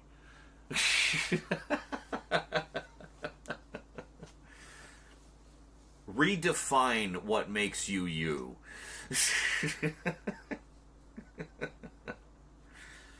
Which is frustrating because there's a lot about the Kelvinverse movies that I actually really like, such as the cast. I think it's an amazing cast, and they do a great job of embodying the essence of those characters, you know. But yeah, you want to talk about like Star Wars prequel that gets it right, I think, is Strange New Worlds, for sure. And it's the one of the new Treks that I think feels the most like old Trek. Like, it really feels like classic Star Trek, but with modern effects, you know. And it's great. I love it. If you haven't watched it, watch it. You're in for such a treat. It's really, really good. I think it just came and went. Are you a Dune book purist, or have you read the Brian Herbert? I haven't even finished the original books yet, dude. I'm such a terrible slow reader, and tend to abandon series before I finish them for no apparent reason other than I get distracted by something else. So I've attempted to read the first book a couple of times. I have all of the original 6, but I'm definitely interested in the Brian Herbert ones, simply for the fact that they expand the universe and tell a lot of the, you know, the stories before and after and in between. So, from what I've read, I was in a Dune book I was in a Dune book. No, I was in a Dune group, like a Facebook group, for a while, and they would talk about the books quite a bit in there and the movies. But I left after a while because it just got annoying. There was so much elitism in there. It was ridiculous. People who were purists about the original 6 books, people who hated the movies or liked some of the movies but not all the movies. And there was all this shit talk about the new movie coming out before it had even come out, because because they gender swapped Dr. Kynes. You know, a pretty minor character who doesn't really affect the plot that much, other than to serve as Irving the Explainer for a little while, to kind of explain some of the ins and outs of how Arrakis works to Paul and everybody. It didn't matter that he was Chani's father. The character could just as easily be Chani's mother and still serve the same purpose. You know, it was like, oh, by changing it into a woman, he's just shitting on the legacy of Frank Herbert. I'm not going to bother watching the movie. But it just got to be so much of that shit that I ended up just leaving the group. It just got so irritating. But, well, what was that? Yeah, oh, and regarding the Brian Herbert books, the general consensus seemed to be like, yeah, they're good, they're fine, but, you know, they don't have sort of the same weight as the Frank Herbert ones. They're more kind of like, more action-adventure-y. And that's fine, too. I don't mind. I enjoy some action-adventure, you know. Now, as is Avon, just watched the 2nd episode of Southern Cross, which has a completely different feel to it, to Robotech Masters. Yeah, I mean, that's generally, you'll find that generally with the original 3 shows. I haven't watched the original 3 in their entirety. I've just kind of, you know, skimmed them a little bit to kind of see the differences. But, yeah, I'd like to sit down and watch them properly at some point.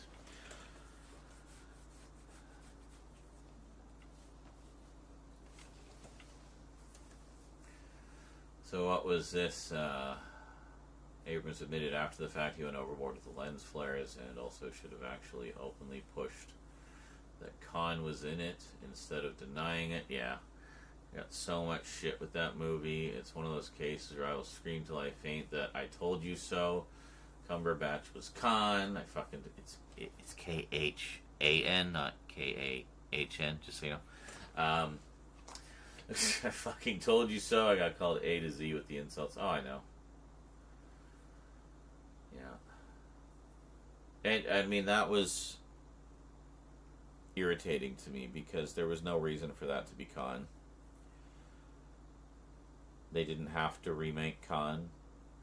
And their little sort of nod to a certain iconic moment, but reversing the roles, kinda unnecessary and unwelcome, quite frankly. Because the original, well, I mean, that whole original movie is just so fucking iconic, and for many people defines so much of what Star Trek is for them, that yeah, I mean, it has some good moments, because again, great cast, you know, and some of the stuff was fun. I liked the gung-ho red shirt that just gets completely annihilated. He gets, like, sucked into that engine or whatever the hell it was. That was great.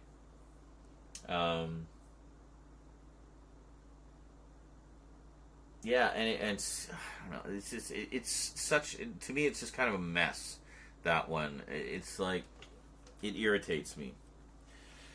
I really liked the first one. I actually really enjoyed the first one quite a bit. The only thing I didn't like about it was Michael Kanan's god-awful repetitive score.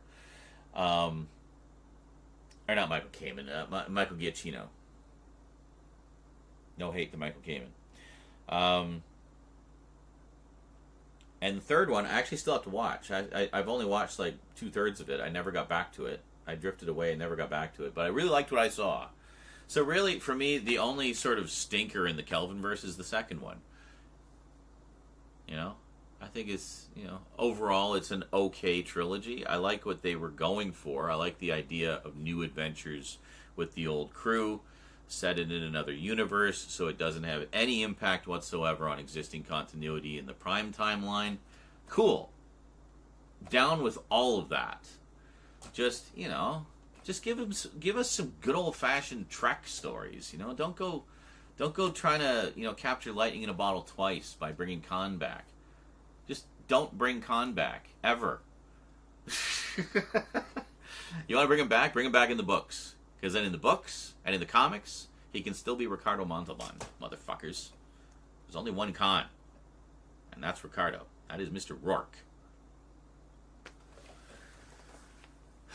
And I say that as someone who loves Benedict Cumberbatch. No hate to Benedict Cumberbatch. He was just an actor doing a role. But, well, that's another good point, actually. Yeah, because he was a Latino actor, cast a Latino actor. Exactly. Not the whitest actor you can find. Literally, British white actor.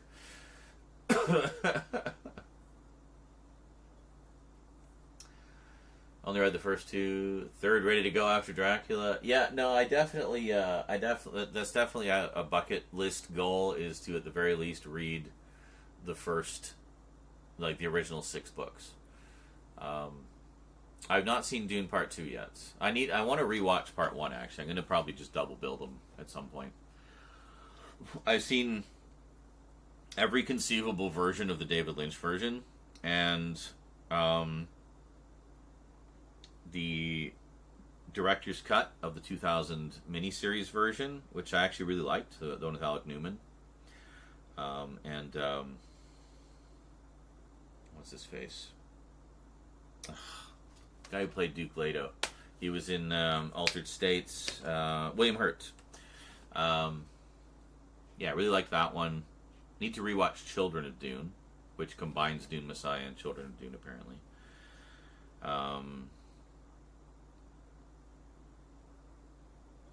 Yeah, and the second one's really short, too. It's like, by a long stretch, the shortest book of them all. It's like half the length of most of them. But, yeah. So, I mean, I'm intimately familiar with the story through all the various screen adaptations. And, of course, I used to play the game quite a bit. The Dune 2, The Battle for Arrakis. also known as Dune 2, The Building of a Dynasty, depending on which region version you got. But loved that. And its sort of remake, Dune 2000. That was really good too. So, yeah. Well, it's this. They actually explain that in the time material, which is the likeness of Montalban, but in the Calvin verse, something within that alternative story, Khan went into hiding and had his face completely reconstructed different. That's why he isn't Latino. Cool. Or, and this might be crazy, but how about instead of concocting an elaborate backstory to explain why you whitewashed a Latino character, just cast a Latino actor? You know? I'm just saying. I don't care what the backstory is. They whitewashed him.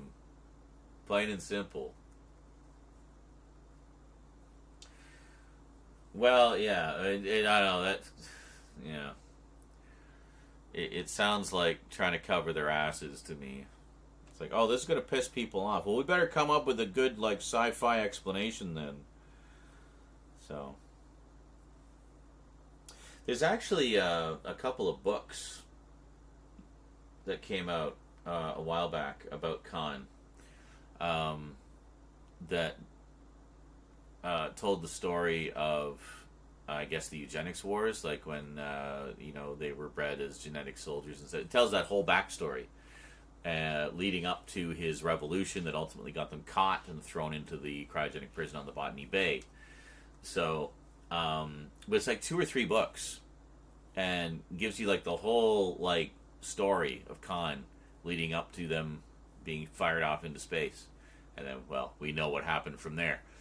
But yeah, I'd really like to get those and read them. I don't know if they're still available, but see, now that's something I'd find interesting, is like actually get Khan's backstory, because we just got little bits and pieces of it from the mostly from Space Seed, but it'd be nice to get the full story, and that's what they did. One of the, some of the books they did covered that. It was like, it wasn't part of the main Star Trek books. It was like a side thing they did, like a mini series or whatever. But Star Trek Enterprise actually explained the weird continuity mess up of the Klingons from being tan dudes with odd heads with bulky tan monstrous foreheads. Yes, they did. Well, and I remember there had been allusions to that from time to time, like the famous scene in that episode of Deep Space Nine, where they went back to the Tribbles episode, and they're asking, they're like looking like, wait a minute, those guys are Klingons? And they all just kind of look at Worf, and I think it was Geordi asked me, it's like, Worf, what happened? And he just like looks at him and he says, it's not something we discuss with outsiders. So the first hint that there was a reason for that. As far as I know, the first hint was that Deep Space Nine episode. It's not something we discuss with outsiders. But it was some kind of like segregation thing, wasn't it? Like they basically, like, some would have that and some would look more human, and it created like a class conflict within the Klingon Empire or something like that. But yeah, I definitely want to yet another reason to dive more into Enterprise. I definitely like to get the rest of the story there and just see the rest of Enterprise, honestly, because I was really enjoying it. But viral mutation of sorts, yeah. Yeah, the second was a breeze compared to the first. Still great, though. I can't believe there was controversy here. Was there really? Well, I mean, is it because they just wanted Paul to be the hero forever? People really don't like to see their heroes fall from grace, do they? Well, sometimes that happens. Sometimes that happens because life is like that. Good guys go bad, bad guys turn good. And I don't see any reason why that can't happen with our fictional characters as well. Bottom line for me is, hey, does it make an interesting story? And that's really all that matters to me. If it makes an interesting story and it works, and it's not betraying its own internal logic or whatever, then fine. It's up to the writer where he wants to take the characters, so...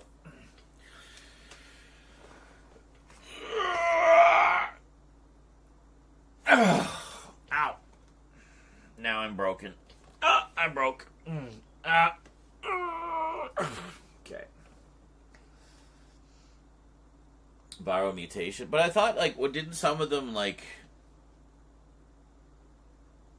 change themselves genetically intentionally? I thought there was some kind of thing there. But anyway, whatever. I'll watch it. I have the Blu-ray set now.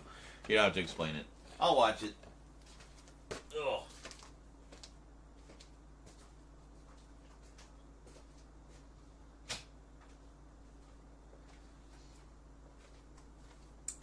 I'm just going to put on a coffee. We lost some of our lights. Actually, you can't really tell. But we did.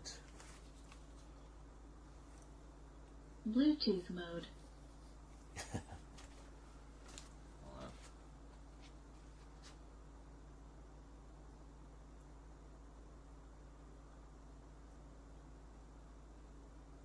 Come on. Volume minimize. Thank you. Thank you.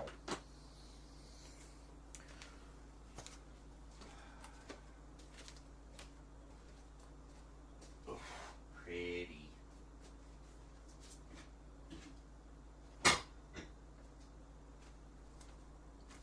That sandwich is literally all I've eaten today. Basically just nibbling at it. I have cushions down there in case that light falls off the music stand. It's a little precarious. This is probably the only time I'm going to have this particular kind of setup because it's a little precarious. And I already broke one of these lights doing this kind of thing before. But I like having the different stars and stuff. But yeah, here it is.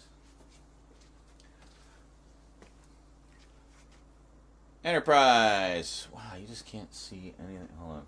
Here. Enterprise! There we go. Enterprise.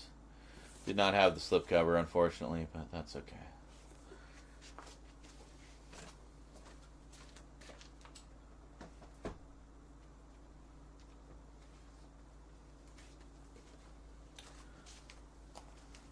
Discovery! This one does have the slipcover. There you go. Is there Michelle Yeoh in this?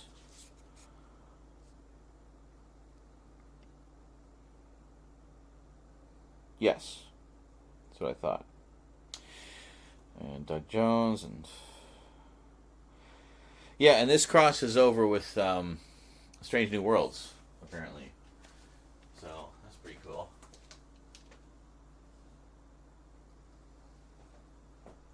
By the way, for physical media nuts, Strange New Worlds is the only Star Trek TV series to get 4K releases thus far. I guess the only one that's being filmed in 4K. I have the Blu-ray set of the first one. Was sent to me by was it Jet Blast, I think, sent it to me. Jet Blast 68. He sent me quite a lot of sci-fi stuff. I have a package from him over there, but I figured I'd wait until he was here to open it. I know there's at least we'll save that till last. If we do all the updates, and that's that, then we'll do it just to finish off the Doctor Who stuff. But otherwise, I'll hold on to it just in the off chance that he comes by.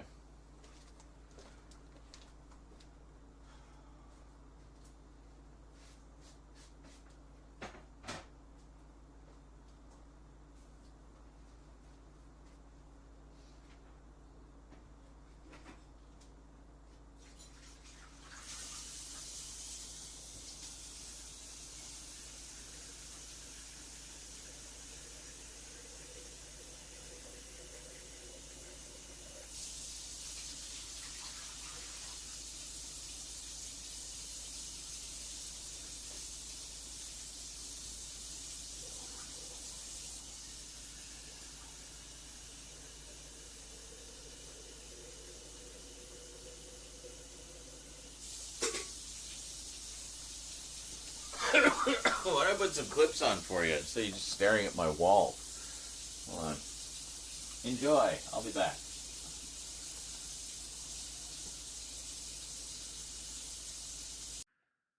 Don't give me this lactose intolerant stuff.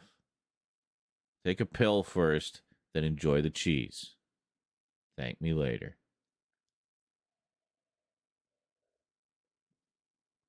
The pill was a cyanide pill. That cheese will be the last thing you ever taste.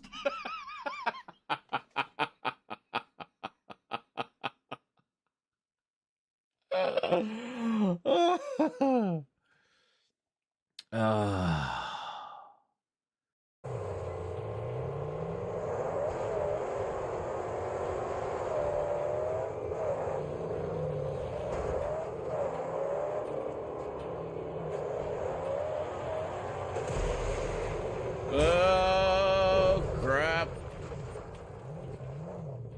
The hell am I?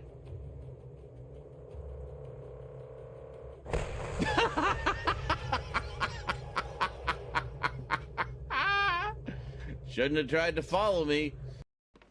Oh. Purple. Yeah, I like how when you exit a building, your view is briefly blown out. Just like it would be in real life. Oh, holy shit. Look what you got already. Hi, Wolf.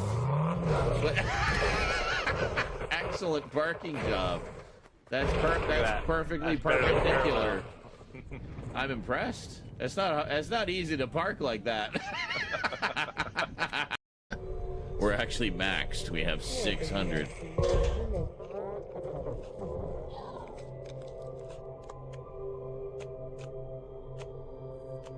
The hell?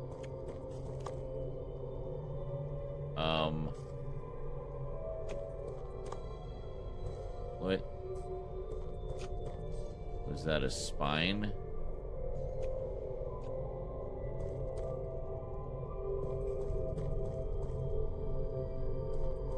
Well then.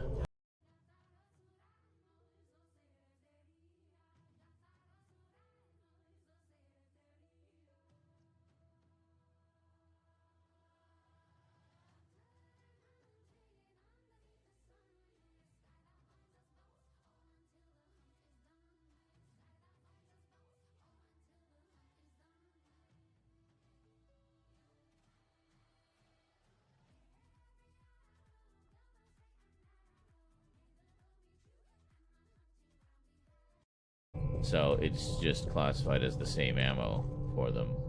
But Doom is a little more weapon specific, I guess. So, yeah.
Got the car.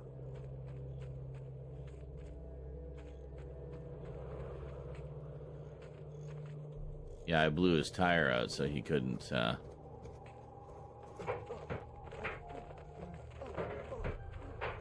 Yeah. I'll street fighted this guy. Alright, we good? Alright.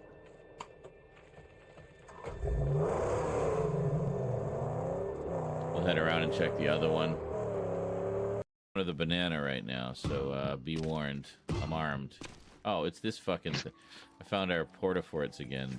It's like, why do I keep bouncing off the wall? Oh, right. Another porta. How many porta-forts did you put up? Whoa, floor's going crazy. Floor is going crazy under here. Holy shitballs, Batman. Look at that. Look at that. Floor is going crazy. Just crazy Oh my floor. God. It's going crazy.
Don't think we have to worry about shooting the tires.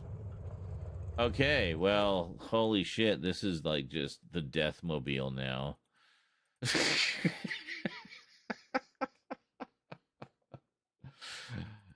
That was pretty awesome. Where are you? Oh, you're over there. All right, let's do this. God damn. Okay. Nope. The hell? Okay. That was trippy. Whoa. What the hell is going on? Oh my God. How many hits is this thing gonna take?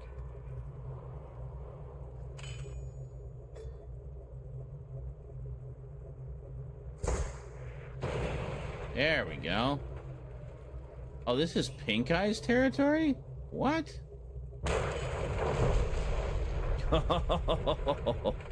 Oh, there was red barrels in there. Did it just say set up us the bomb? All your base are belong to us, Scrotus.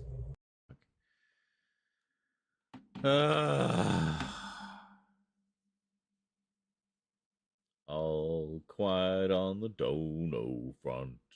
All quiet on the dono front.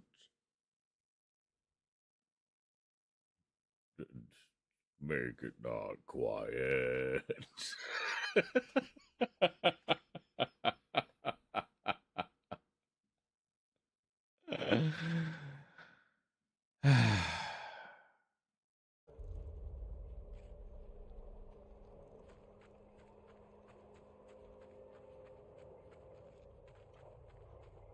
Transfer tanks.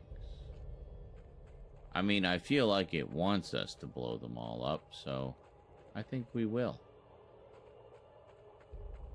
I think. Oh, come on. Real? What? What the hell was that? What? What is even going on? Everything's just randomly exploding.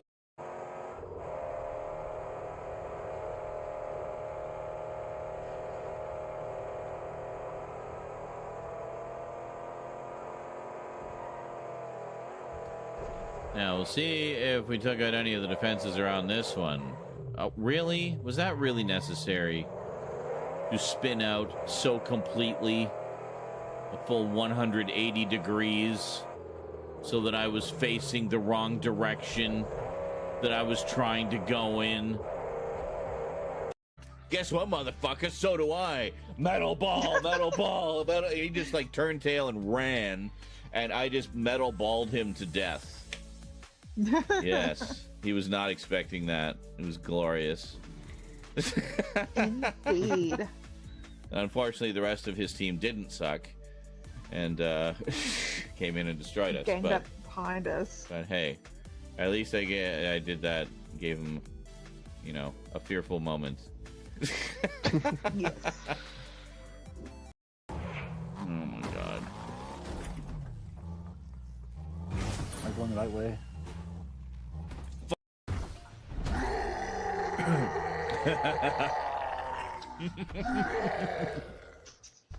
Yeah, that actually works really well with him.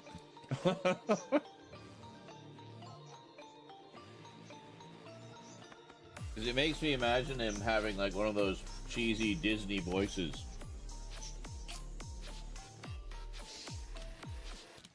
You know, some deep.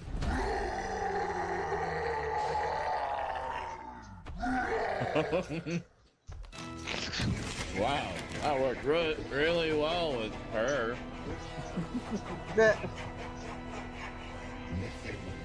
Now I'm just picturing him as a James Bond villain.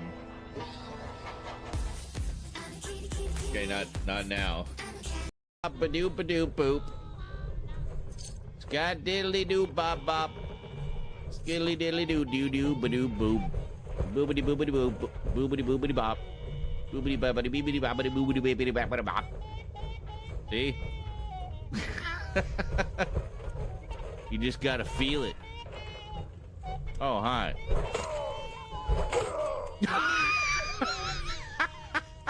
He did not see that coming. Holy shit.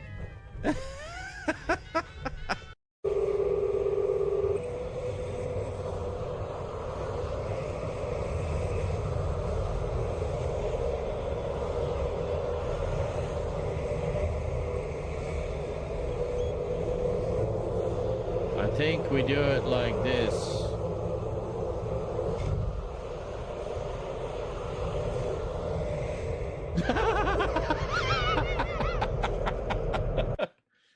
Perfect.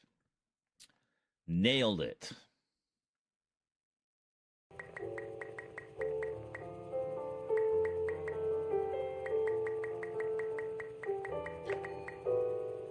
Holy shit. Okay, I can't believe that worked.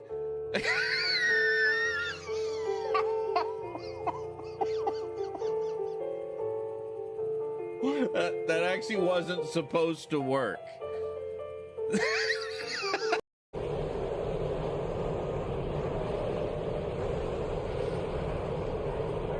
No.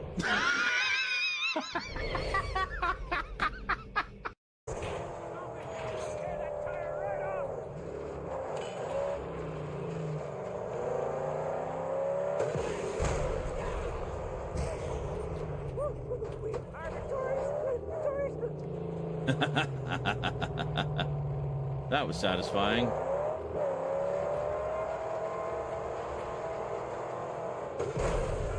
Oh, shit! Damn! Of course we did. Really? Are we doing the thing? Yep. We are doing the thing.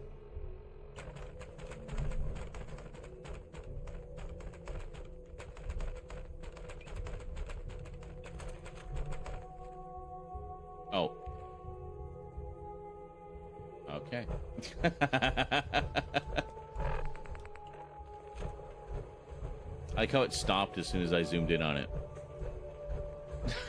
I'm gonna go my way. That was worth it. That was worth it. Third! What? You went on your own terms. I can respect that. And I love that. And I had a nice. I got blasted onto the top of the ridge right next to that area, so I was like, It's like I was the camera guy on the top of the cliff filming down at the action for the overhead shot, so I could see everything. Nice. All of that chaos. Oh my god, that was amazing. Shit. I leveled up 3 times that round. And then your ship just like sailing. There's danger on it.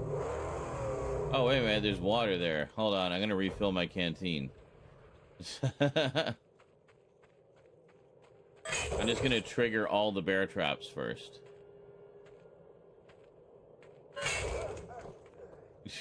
Having a little Sideshow Bob moment here.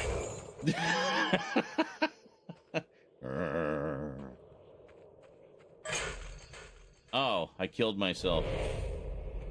Oops. I didn't mean to do that.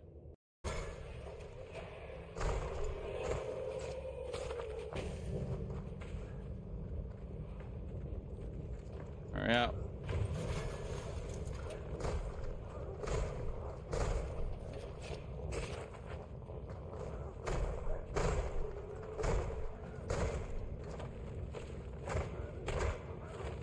You can't even see. It's clipping through the wall. Alright, finished him in Fury mode. Very nice. I'm out of nitros. I'm out of nitros. How the fuck was I so... I thought I was going to the tower. Oh my god. That's some random, arbitrary finish line in the middle of the desert. Goth girl bonding time. What? I'm getting goth girl bonding time. Must be nice. That was $1.54. There you go. Yes, Carlton says this is the premium content we unlock. Alright, we got an enemy. Here we go.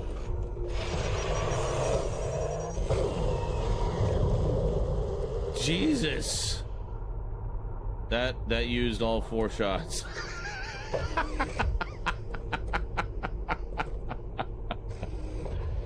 Well, there you go. First time shot with the BFG 9000. Oh, well, crap. I can never not help them, so. Yes, love. He's truly in hell. Oh, fucking hell. Don't even. Here they come. The roadkill scum. I swear to God, fucking hell. You asshole. Jesus. 3 health.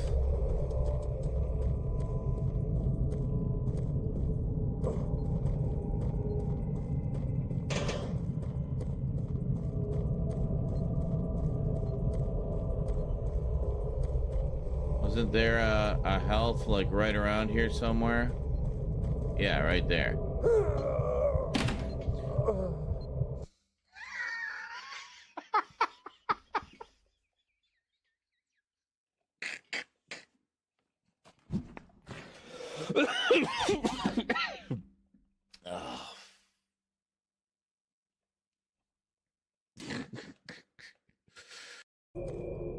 Perhaps it's presumably one of these doors, presumably, or is this just presumably a wall? I don't know. I feel like I'm being very presumptuous in presuming so many things about what's going on. Well, Z is lost again. Oh, just vaporized that guy on the stairs. We vaporized the one that was here, too. Excellent. This game is very big on vaporizing enemies. Oh yeah, that's a great clip. A clip of the background. Wonderful. So glad this is preserved for all eternity. God, I didn't notice that, but I heard them. Okay, that's creepy.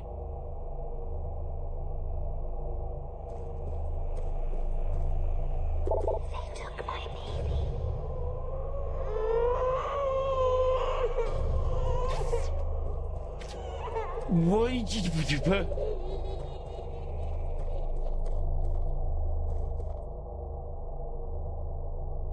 Okay. I'll help you. I'm gonna run you out of this town. The hell is this? This town ain't big enough for the both of us. Oh my god. I saw the way you were looking at Peggy Sue. I saw what you did to that cow. You've been rustling my daughter's panties.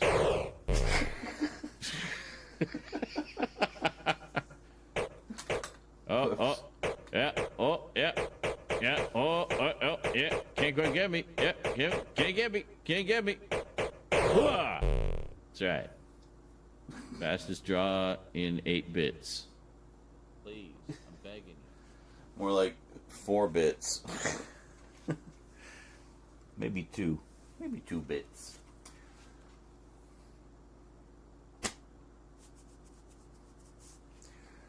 Should be giving birth any day now. Yeah. Oh, look, it's kicking. Oh, it's kicking. Alright. Anyway, don't make a clip of that. So, what do you feel? I like how the game makes a fart sound when the guy gets shot. Well, yeah, he's, people void their bowels when they die. So, it's realism. It's realism. Very realistic. That old Atari game. The real, actual Old West, the way it was.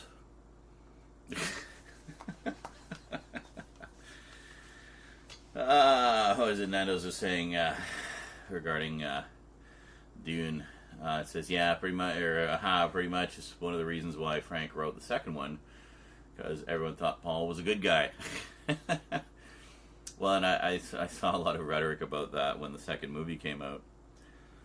People are all like, oh, so excited for the next movie. Yeah. Is it going to be like Last Jedi all over again? They think it's going to be Super Paul. I mean, it is kind of Super Paul, but it's like Super Paul is Mega Hitler,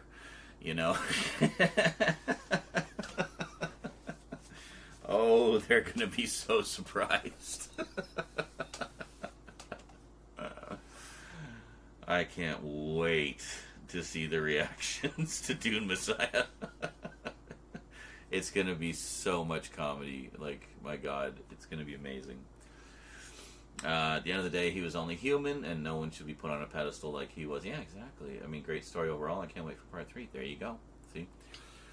And that's the thing, is like, even people with the best of intentions, sometimes when you have absolute power also can come with absolute corruption, right?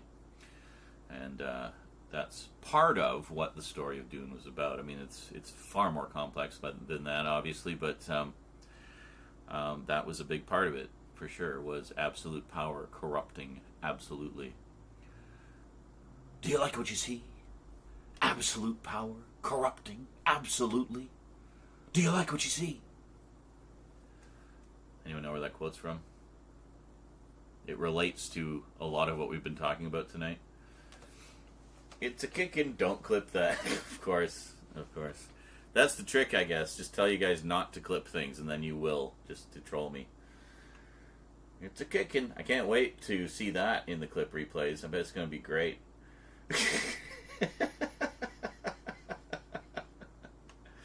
That's going to be a great blank screen clip. We only see the title. People will wonder forever. The funny thing is, when you go to the clips page and watch clips from there, you can watch them fine. Like, if you click on that link, you can just watch the clip. But I bet you it won't show up in the fucking thing. Although, we had some show up recently.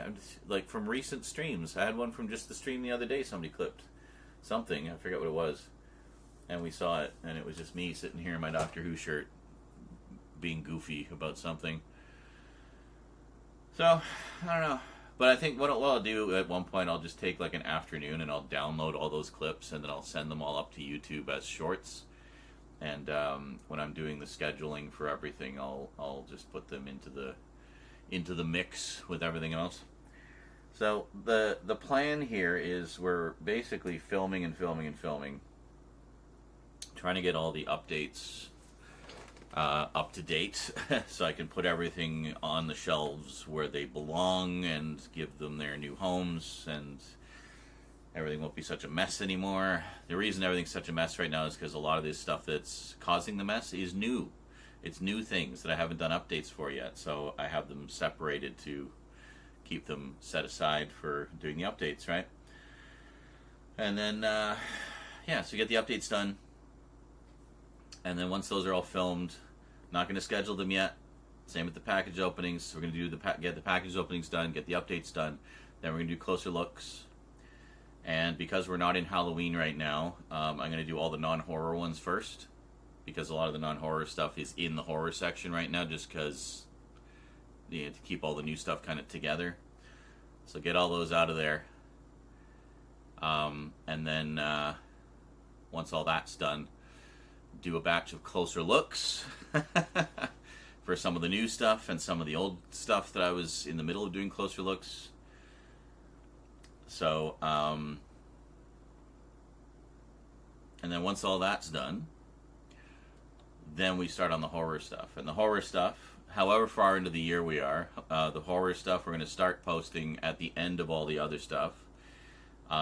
With the intent of having it kind of be part of it's going to lead into Halloween. We'll make it up to Halloween with the updates. That's how many we have to do. Like, I don't know if you guys are fully cognizant of just how far behind we are and how much new stuff I've got in the past year. Yeah. So then we're going to do that. I wasn't giving you a gesture camera. Why do you keep blinking at me? I'm holding my hand here, it keeps blinking. Okay, oh, fine, I'll put my hand down. Are you happy now? The little light keeps blinking every time I do that because it registers that as a gesture. And then we'll do all the horror updates. And then we'll do all the horror closer looks.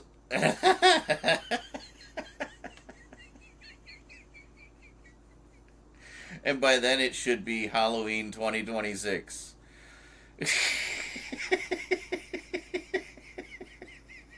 Maybe 2027. Oh. And then, once we have all of that done,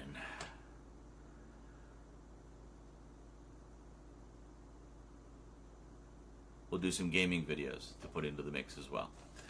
So,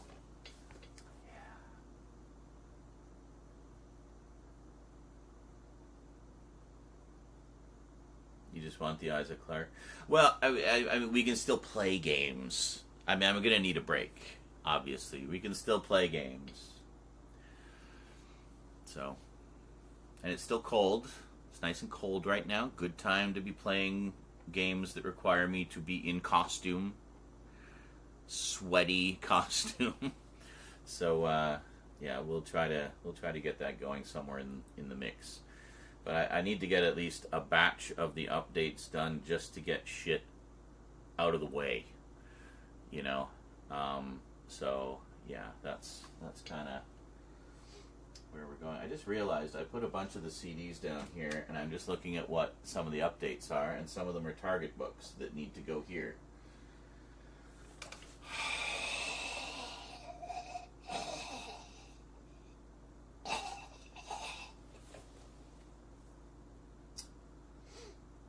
We'll figure it out. Goth Opera. Aren't we getting an audio adaptation of that? I think we are. The first of the Virgin Missing Adventures ties into Blood Harvest, another one of the Missing Adventures. Basically, these both are kind of loosely connected to State of Decay. So, yeah. Cool.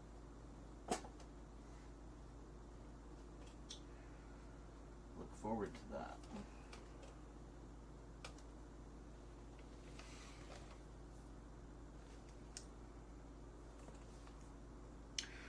with Vampire Tegan. Is it Vampire Tegan? On the cover here is Vampire Nissa. Is Vampire Nissa.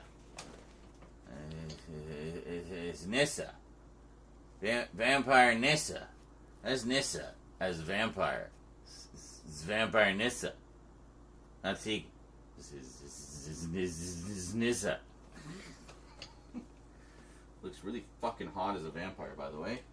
Just saying. Just saying. I had the biggest crush on Nissa as a kid. Oh, she was so cute. So cute. MMC will return shortly. Yes, indeed. This is literally me filming more MMC episodes right now. I don't know if I would say shortly. Maybe within the next month or two. The idea is to have a batch of stuff done first, so that I can have a variety of stuff scheduled while I'm working on more stuff in the background. So, yeah. What, Kralatin? What? Are you berating the viewers for being desirous of fresh content to enjoy? Oh no. How dare they?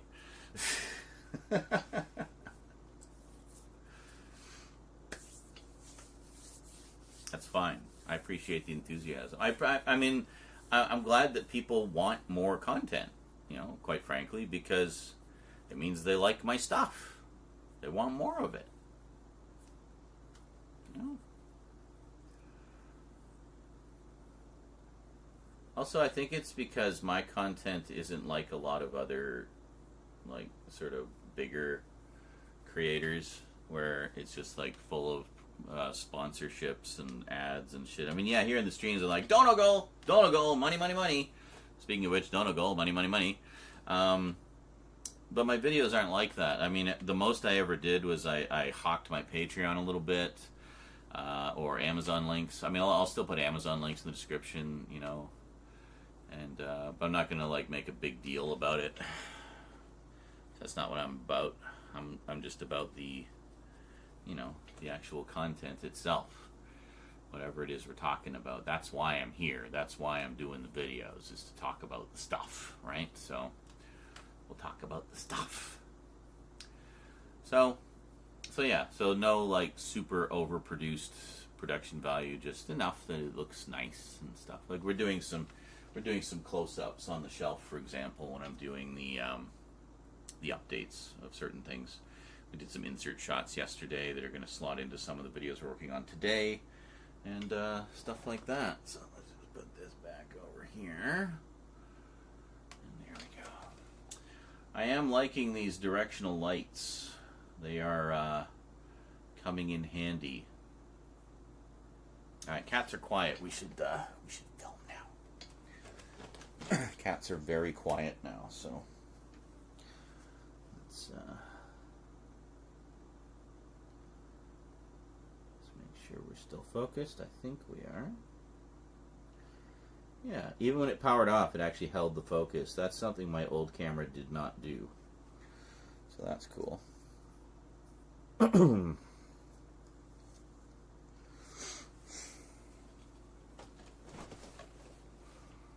That's... What am I running into here? Okay.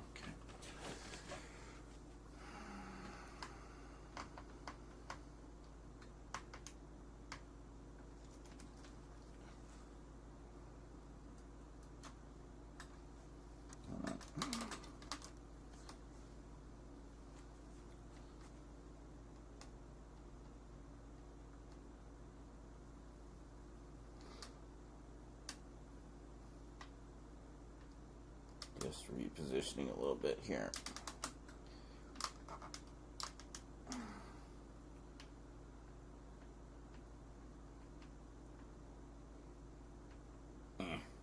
There. Oh.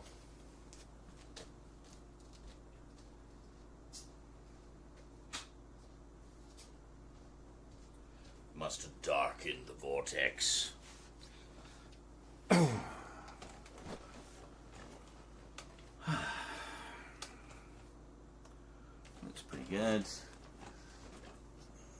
angle down ever so slightly.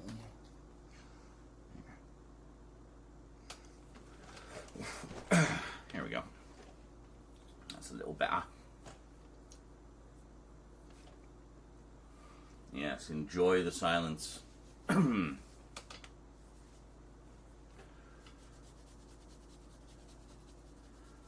there you go. Tips, tips, tips. Money, money, money.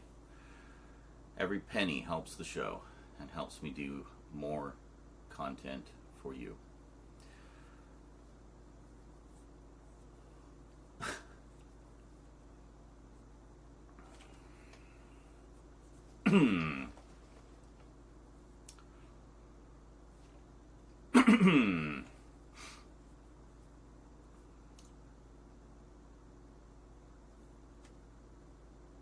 Greetings, everyone, and welcome to another Timey-Wimey Tuesday update.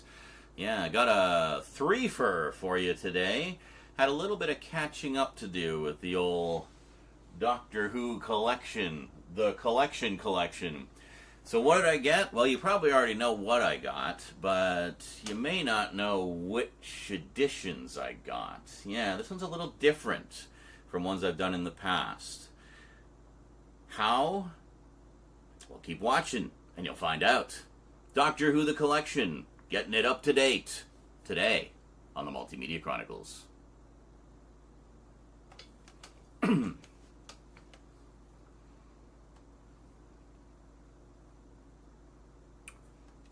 Timey-Wimey Tuesday. Isn't it actually Tuesday today, too? Or is it now Wednesday? I never know. I don't know what day it is. I don't even know what planet I'm on. Venus, probably. Just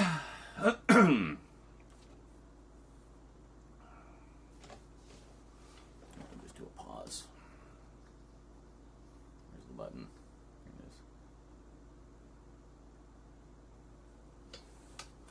How's our battery doing? Does it say? It doesn't say. I can't see from here. Anyway. If it dies, it dies. We got another one over there.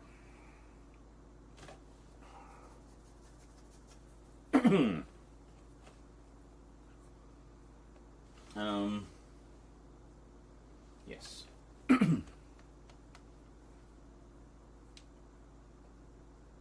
Welcome back. Well, first up, as most of you will know, Tom Baker was my first Doctor and still remains my Doctor to this day. So, of course, when I heard there was another Tom Baker season coming out, I had to pre-order it right away. So, we got Tom Baker Season 4. That's right. So, this is the North American release. And what stories have we got on here? We have The Horror of Fang Rock, sort of the last blast of the Gothic horror era. I'm just going to put those there. Just as Graham Williams was taking over as producer from Philip Hinchcliffe. Yeah, so the overall season for this is season 15. So we have, I believe we have season 14? Yes, we have season 14, which was the second of the two Gothic horror seasons. The big one we're waiting for right now is season 13. I remember when the DVDs came out, season 13 was kind of the big holdout as well. We had like stories sprinkled throughout the range because they were releasing the stories individually then. But Terror of the Zygons, one of the all-time favorite stories, and a big one for me personally because it was one of the first full-length, like full 4-part stories I saw when I was first discovering the show, was literally the last title to be released in the DVD range. So I'm assuming that they're going to be holding off on season 13 with the Blu-ray range as well, if only because they know it's going to be a big seller and they want to do a really, deluxe set of it. So this one has The Horror of Fang Rock, The Invisible Enemy, Image of the Fendal, The Sunmakers. The Sunmakers was one that I enjoyed as a kid, but I enjoy far more now as an adult.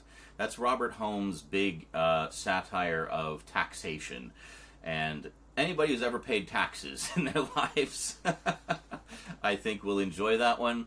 As a lad, of course, I didn't know anything about taxes, so I didn't get as much out of it as I do now. And then we have Underworld, which most people say is the single most boring story of Doctor Who ever made, with some really janky CSO effects. That's blue screen for those who don't know the term. Color separation overlay. It's just another term for blue screen or chroma key basically. I've seen it several times, and I still to this day could not tell you what it's about. It's not that I didn't understand it. It's just that it's so unmemorable that I forget what it was about almost immediately after watching it. I have tried so hard to watch Underworld and remember it. And maybe I'll remember it this time. Maybe the Blu-ray will make all the difference. Who knows? And then we got the big 6-part season finale, which was made in the middle of a big industrial strike, so they had to do all the TARDIS interiors on location in an old warehouse. Amazing. With some of the jankiest Sontarans you've ever seen in the entire series, and weird tinfoil aliens that are supposedly conspiring with the Doctor to do some heinous shit on Gallifrey. It's a weird one, but the weirdness is one of the reasons I love it, honestly. I love them running around in this warehouse pretending it's some disused area of the TARDIS while they're being chased by these janky Sontarans, and it's such a glorious mess that I can't help but love it. But the biggest problem I have with the Invasion of Time is, like, during the last 30 seconds, Leela's like, I'm in love with this guy now, and I'm staying on Gallifrey. Like, okay. So you just decided at the last second to try to shoehorn in a Joe Grant departure for Leela, really? And you did it, like, in the just most ham-fisted way possible, with no lead-up, nothing. There was no hint during the entire story that there was any kind of a romantic connection going on between the Leela and was Andred, I think his name was, the Gallifreyan guard guy. Yeah. Anyway, if I ever get back to do my story-by-story reviews, we'll talk about all that more in depth at some point. But anyway, not the greatest season, but definitely some cheese-tastic fun here to be had. And there are some really good stories. Like, Horror of Fang Rock is great, Image of the Fendal is great, Sunmakers is great, Invasion of Time is great for all the wrong reasons. And The Invisible Enemy, I know that one gets pooped on a lot too, but I've actually always liked that one too, because I like... I guess as a kid, I liked the stories where people would get miniaturized and put inside a body, and they'd have to fight what was it, Fantastic Voyage, where they have to go in, and Donald Pleasance goes nuts as he gets eaten by white blood cells. Fantastic stuff. So I loved stuff like that. So for me, Invisible Enemy was just kind of a callback to that sort of thing, and I was on board right from the moment go, and I still love it to this day. So what do we got for extras? We got brand new updated special effects for Horror of Fang Rock, which is a good choice because, the Rutan in that, it's fine, but could definitely be better. So I look forward to seeing how they've improved that. We got some new documentaries, including a brand new exclusive to Blu-ray making a production for Horror of Fang Rock. We've got a Graham Williams tribute, a feature-length tribute to the producer of 3 seasons of 70s Doctor Who, specifically seasons 15, 16, and 17. And then we have, in conversation, Matthew Sweet chats to Louise Jameson. Those are great interviews, by the way. The Matthew Sweet interviews, he really goes in depth with them, and they're good, meaty, lengthy, sometimes like 90-minute long interviews. Really good stuff. 6 new episodes of Behind the Sofa. We got a Blu-ray trailer to promote the Blu-ray release. 5.1 surround sound for Horror of Fang. Well, they really went all out for Horror of Fang Rock, which makes sense. It is a fan favorite and the last of the Gothic horrors. And you got new audio commentaries from Tom Baker. Yeah, the audio commentaries from Tom Baker are always fun because a lot of the time he's just being Tom Baker and just telling all these wonderful stories and making jokes and just having a lovely time. And it's just a joy to listen to. I mean, anything with Tom Baker is a joy. And you got all kinds of PDF written archives and scripts. Now, let me just quickly show you the big problem I've always had with these sets, the North American releases. So, first off, very basic packaging. We just got our keep case, right?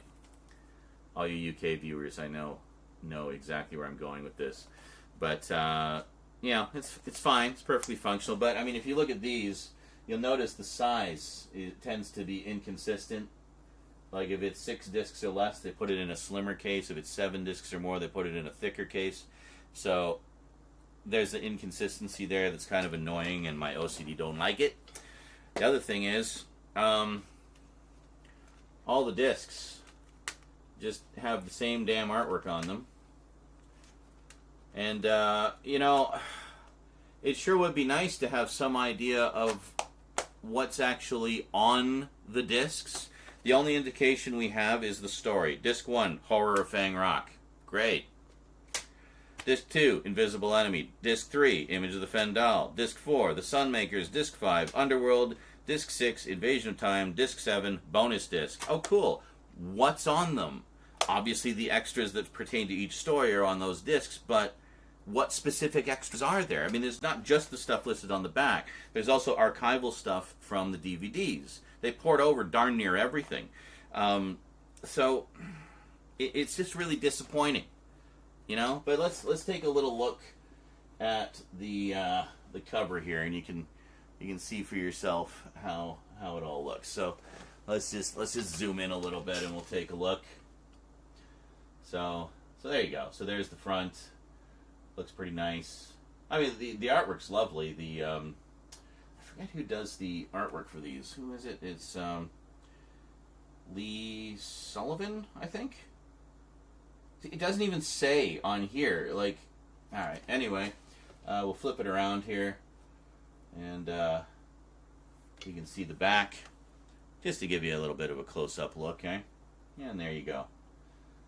So, yeah, so anyway, that's Tom Baker, the complete Season 4, which is actually Season 15 overall. Let's just set these down here for the moment. So, last year, 2020, oh my god, it's actually not last year, is it? It's 2025 now.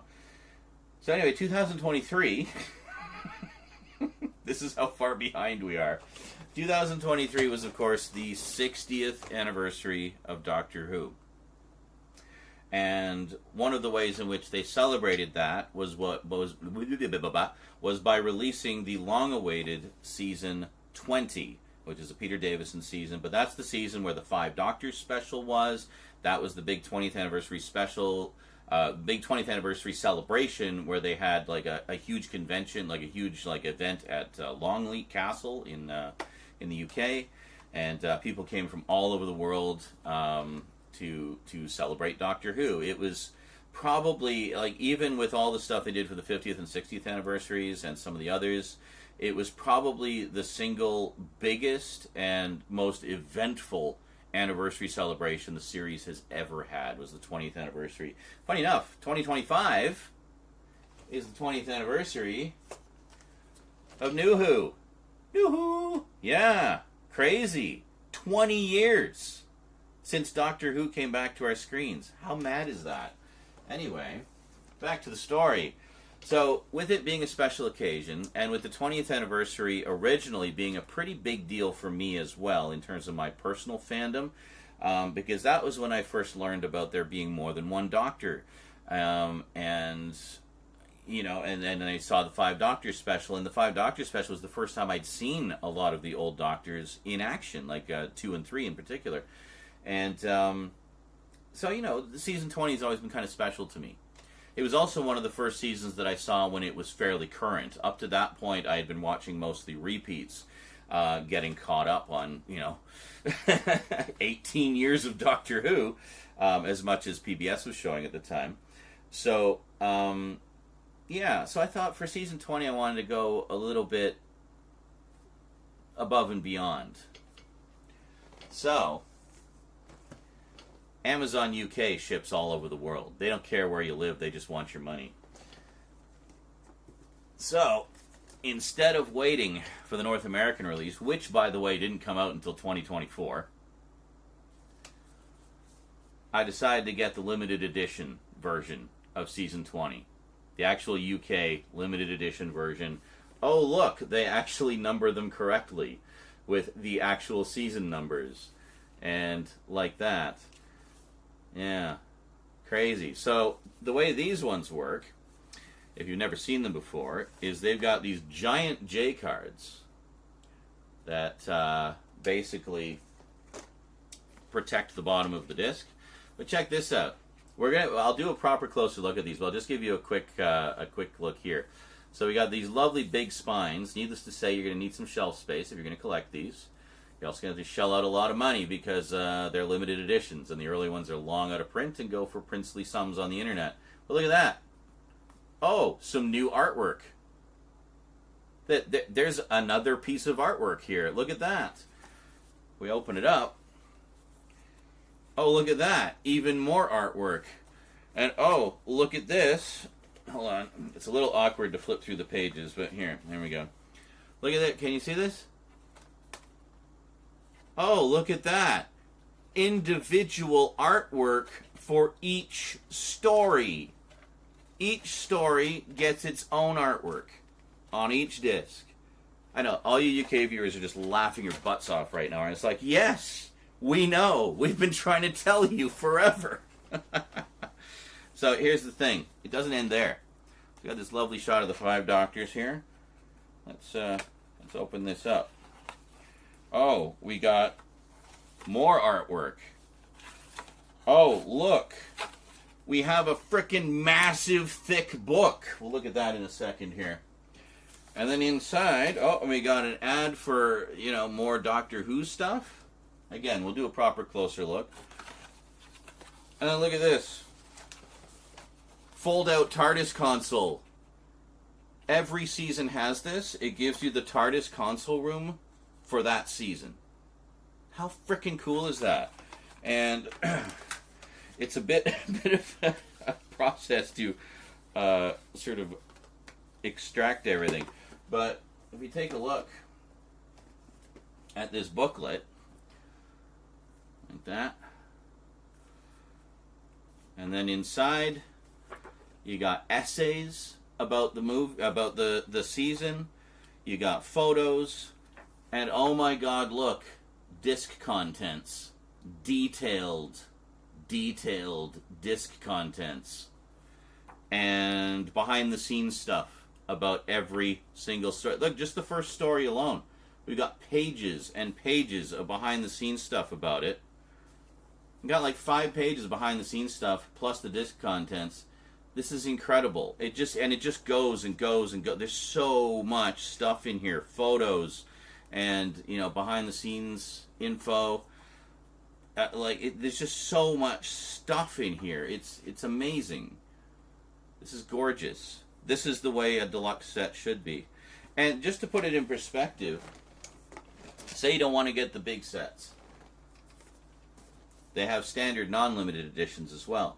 This is the standard non-limited edition of just a typical season. This is season 12. This is the re-release. This was sent to me by Little Retro Rocker a while back. Very nice. It's in a slip box. And then even this. Oh, look, more artwork. Oh, look, a thinner booklet, but at least, again, it lists all the contents of the discs. And again, individual artwork for each story. Oh, and in the insert, TARDIS console room. What the hell, North American releases? Why you shafting us like this? You're giving us the absolute bare minimum. So it doesn't end there. There's other things, which I'll get into in a sec. But let me just put all this back together here. You can kind of see where I'm going with this. Bless all you UK viewers who've been trying to get me to see the light for God knows how many years now. How many years has it been?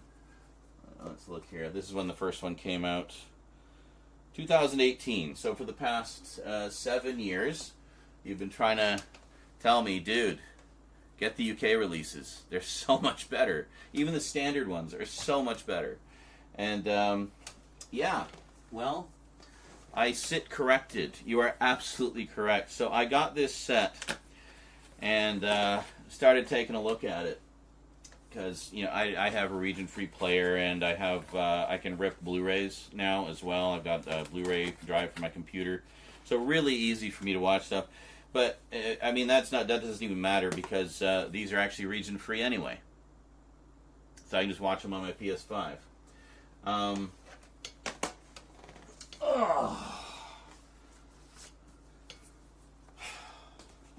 Well, I should take a little look at that and look at how beautiful it is while I talk a little bit more here. So here's one of the big differences between one of the big differences between. I'm gonna start that over because we're gonna be cutting to that anyway. So here's one of the big differences between the UK and the US sets. The UK sets are actually encoded at 1080i, meaning interlaced. Okay, and the reason that's actually better in this case is because Doctor Who was primarily shot on video. So by encoding it at 1080i, it means if you have an interlaced compatible TV, it will play it back interlaced, so it will preserve that video look. So in this case, it was 25 frames per second or 50 interlaced fields per second. Now, if you rip the files and play them on your computer, say through something like Media Player Classic, what Media Player Classic does with interlaced footage is it actually does the same thing that I do with my retro videos, where I'll take that interlaced footage, run it through an algorithm that'll interpolate all the missing lines for all the fields and give you 60 progressive frames from the 30 interlaced frames. So in this case, we have 25 interlaced frames or 50 fields. So the way it works with interlaced is old TVs didn't have very high refresh rates. So in order to get a higher frame rate, they would kind of fake it. So it would draw the image with horizontal lines of resolution, right? So what it would do, because it couldn't do all of those lines of resolution at 60 or 50 frames per second in real time, what it would do is it would do all the even lines first, and then it would go back and do all the odd lines. And it would do that 50 times a second. So you've essentially got 50 frames per second, but it's 50 frames per second that are alternating between these even and odd lines so fast that it appears to be a solid image. But that's when you get what, you may notice as like flickering in certain parts, the interlaced flicker as they call it. So here's the thing. When you play something like this that's encoded at 1080i or even, 480i, like a DVD, because DVDs are all 480i, or 576i if it's PAL, play that through something like Media Player Classic. So Media Player Classic will take that and do the same damn thing my algorithm does with my retro videos, but it does it in real time. So it takes those 50 lines, or sorry, those fields, like all the lines that make up the field, and it puts them together. But it doesn't just do that, because what a lot of programs do is they'll de-interlace by just combining the fields, so you'll have 25 progressive frames taken from the 50 fields that made up those, or taking up, so you have 25 progressive frames made up of the fields, the two fields that made up each frame originally. But what Media Player Classic does, and what the algorithm that I use for my retro video does, is it takes all of the lines from one field and using the adjacent information figures out what the missing lines should be. So it gives you a full progressive frame out of each field, not just each frame. It doesn't just stick the frames together and make one frame. It gives you a full frame, full, real, proper, progressive frame from each field. So, in this case, we have 25 frames per second, encoded as 50 interlaced fields per second. You play it through Media Player Classic, and what do you get? Rock solid 50 frames per second. Why do I make such a point of mentioning this? The North American releases are all converted to 30 progressive frames per second. No interlacing. So you're getting literally half the frames that you would get with this. You're getting half the image information that you would get with this. You're getting half the quality that you would get with this. When that sort of clicked, I was like, holy shit. They are screwing us with the North American releases so much more than I realized. So, because I have a bunch of these, I was able to do some side-by-side comparisons, and it's like instantaneous. You instantly see the difference. Instantly. So, that makes a very hard decision, doesn't it? Do I keep collecting the North American releases that I've been supporting since 2018? Or do I start all frickin' over again and get the UK releases? I mean, I'm kind of looking at these Blu-ray sets as an endgame format for Doctor Who, so I want them to be the best quality they possibly can be. So I'm thinking, yeah. I think we're just going to go with these going forward. And as for the old ones, get as many of the limited editions as I can, fill in the rest of the standard editions, if the limited ones are just unobtainable, you know? And that's it. And then at least I can sleep at night knowing that I have the best possible quality. So let's take a quick look at the back here, since I rambled for a million years. And there you go. So you can see there's quite a lot of material. I mean, that doesn't really even do justice to just how much content is on here. But, yeah, it's a pretty nice selection of stuff. Now, of course, that is not the latest one to come out. In fact, technically speaking, the Tom Baker one is the latest one to come out. But there's another one that came out, which was the other anniversary season, namely Season 25. And you notice, yep, I went with the big set again. I think we're going to be going with these from now on. And funny enough, like the other way they screw us, these cost the same as these. Same damn price, almost to the penny. So what are we paying for? Why are we blowing our money on these that are inferior packaging, inferior presentation, inferior everything, really? Just a shadow of the UK sets.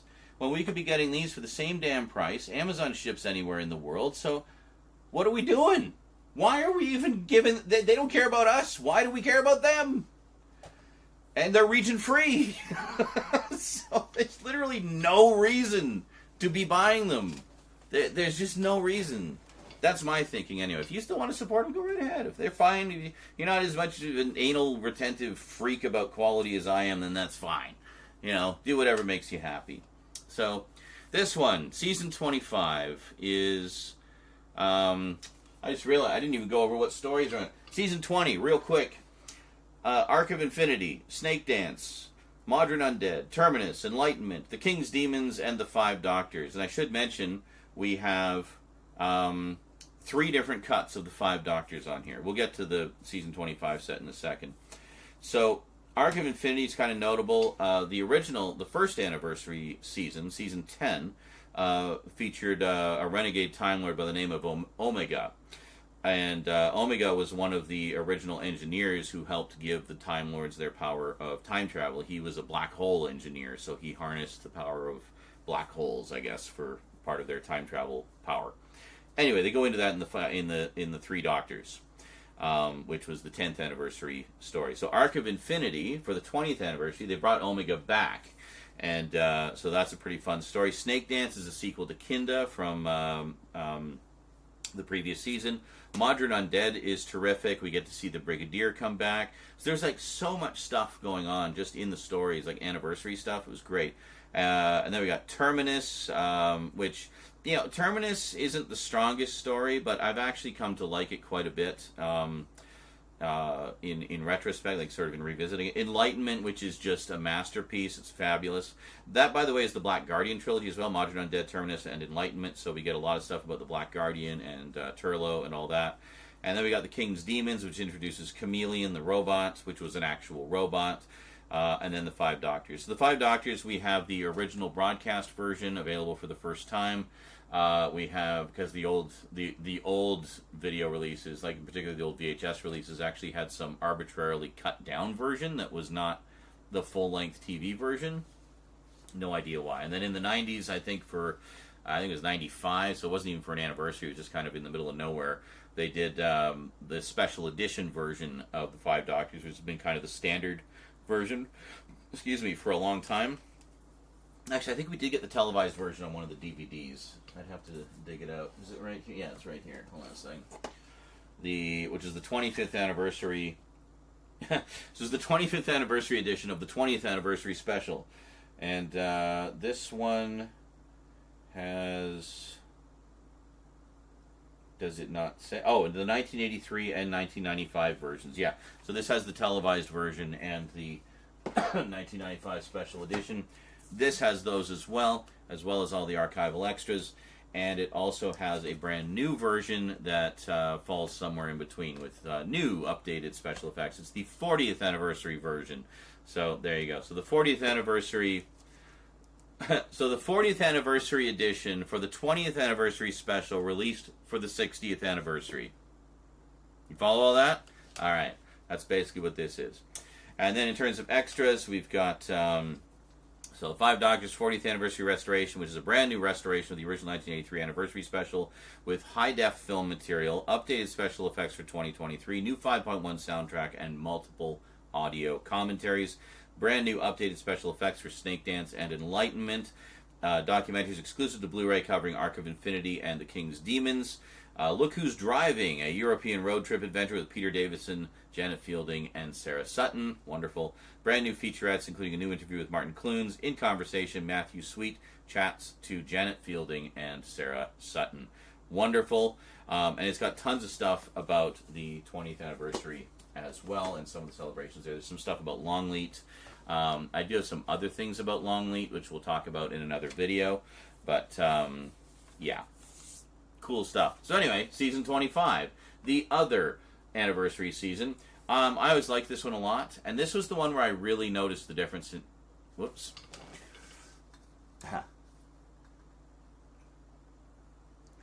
Yeah. Okay. Sorry about that. My camera only records for 30 minutes and then it shuts off. So, yeah, so this one I really noticed the difference because this was one of the seasons that was shot entirely on video.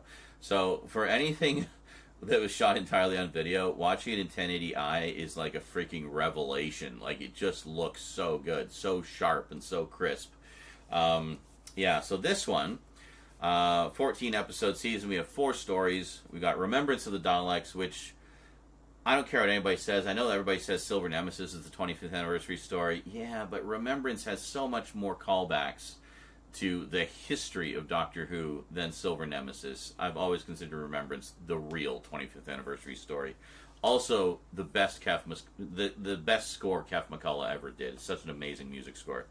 So we got Remembrance of the Daleks, The Happiness Patrol, Silver Nemesis, and Greatest Show in the Galaxy.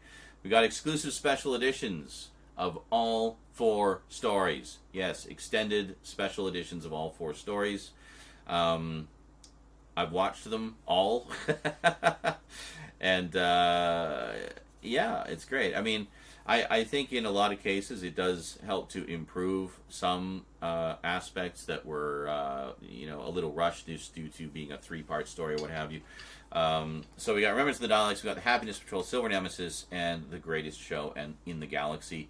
The Happiness Patrol is one of the least liked stories in the history of Doctor Who. I've always enjoyed it.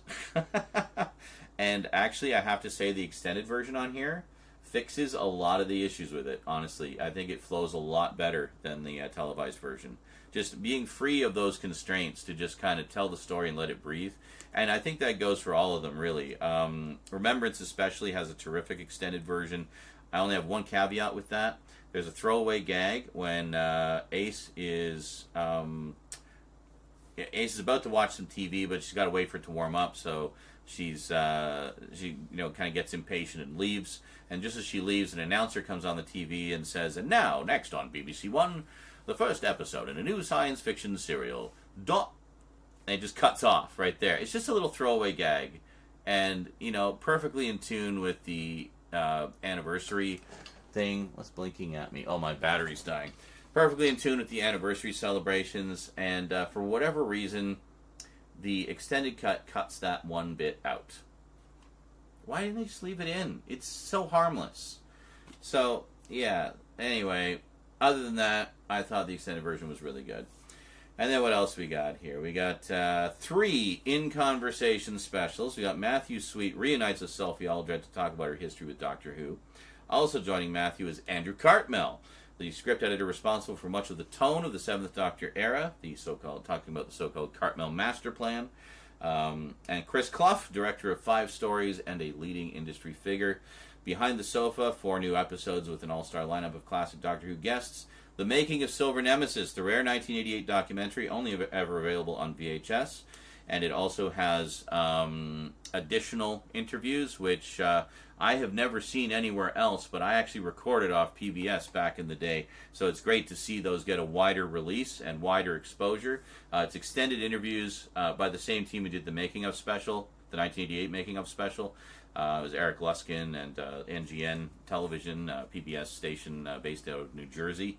They did a whole bunch of Doctor Who documentaries back in the day to help promote the show on PBS, and they've since become, kind of legendary in that they were some of the most extensive documentaries done about the show up until that time.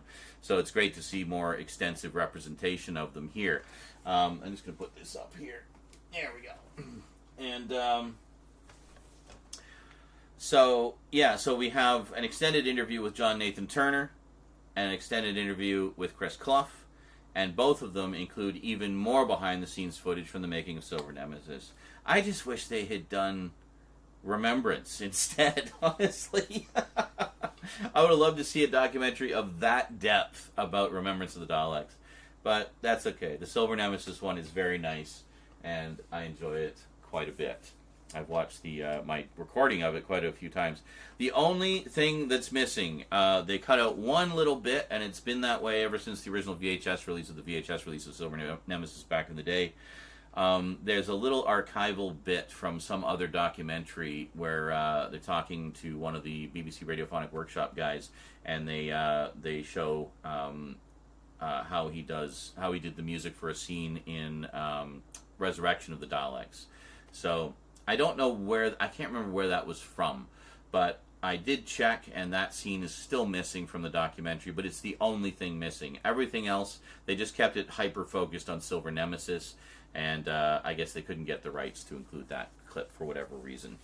And then we have the VHS extended version of Silver Nemesis, in addition to the new extended version. So this is the rare, from the original master tapes, the original VHS, or the extended VHS release. You have Looking for Dursley, a profile of actor Dursley McLinden, exclusive archive treats, previously unavailable content from the BBC archives, studio and location footage. Oh yeah, that's something these all have, actually, wherever possible, especially the later seasons where they actually have most of the footage intact. Hours upon hours of raw footage, just fly-on-the-wall raw footage of them shooting the show, and I love that stuff so much. So lots of stuff, like hours upon hours of it, in here. So hours of rare, previously unseen footage from the original studio and location tapes, 5.1 surround sound on every episode, isolated music score on every story, PDF written scripts and rare archival material, and a ton of stuff from the original DVDs. So, take a look there. Take a look. Very nice. So that means we actually have all 3 Sylvester McCoy seasons now on Blu-ray, which is pretty sweet. I really want to get the other 2 in the UK editions to really make that video footage pop, So we'll just spin this around. You can take a look on the back there. And again, we'll do proper closer looks at all of these at some point, especially the big sets, because there's quite a lot to look at. Alrighty, well that is it. So we got to figure out how we're going to put these on the shelf here, don't we? So I'm kind of thinking, ideally what I would like to do is kind of go big to small. So let's do this. And then we'll do this. And then we'll slot this in here. And I'll just have to tilt that a little bit. And there we go. Ta-da! Now, there is a new season which was just announced. They are finally putting out Season 7, which was John Pertwee, the Third Doctor's debut season. I've been following some of the restoration on that because that one notoriously is missing a lot of the old master tapes and such, so they've had to do a lot of color restoration and color recovery to get them back to their original state. I've been watching a lot of the restoration on that. They've done several passes of those stories over the years. First on VHS, and then as technology improved, they did it again on DVD, and those looked great. So from what I've seen of the Blu-ray, it looks like they've done an even better job now. So can't wait to check that one out. Definitely planning to order that one very soon. It was just announced about a week ago at the time of this recording. I don't know when you're going to see this, but I may already have it by the time you see this. I don't know. I'm waiting until I have a big batch of updates done before I post them. So chances are this was filmed a while ago. Anyway, whenever it was filmed, whenever you see it, hope you enjoyed. That is it from me to you for now. So until next time, thanks for watching, and sayonara.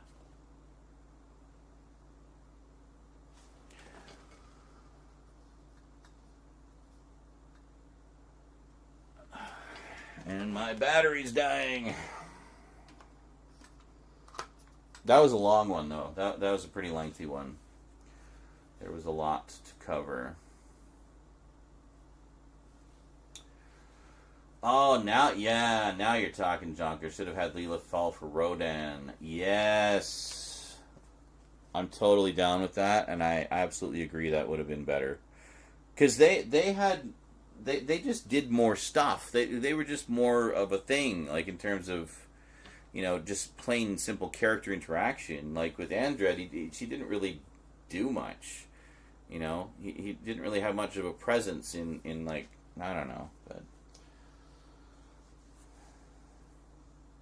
Season 12, early Season 13 console room. I know, right? And that's one of the reasons those UK sets are so cool, is because they have the console rooms for every season, So I want those. That's cool. So anyway, so that was kind of like an update and rant. And that's actually going to be the first one that goes up. That'll be the first Doctor Who one to go up. So, in fact, that's probably our first Timey-Wimey Tuesday in the can right there. Do this update in the morning and package opening in the evening. There you go. Now, let's, this is warm. Swap out the battery and we'll let this cool off a bit.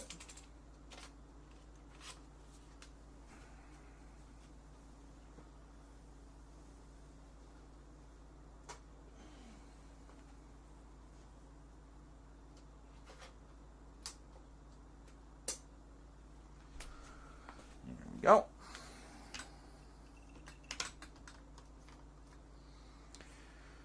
Well, this new camera seems to be going pretty well. Seems to be working nicely. Quality is gorgeous. The file sizes are freaking ridiculous, but hey.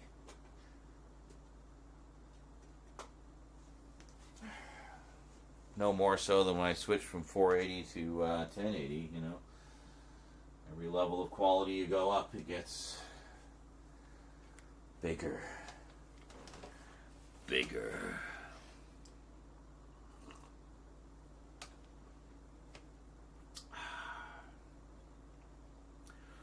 Also, having the built-in mic. Oh my God, what a difference. Such a difference. Yeah. And I have the fan pointing at me and very directionally, so it doesn't come anywhere near the camera. Yeah.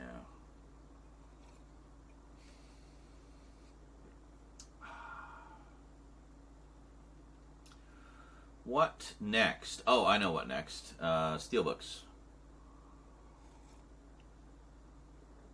Animated reconstruction steelbooks.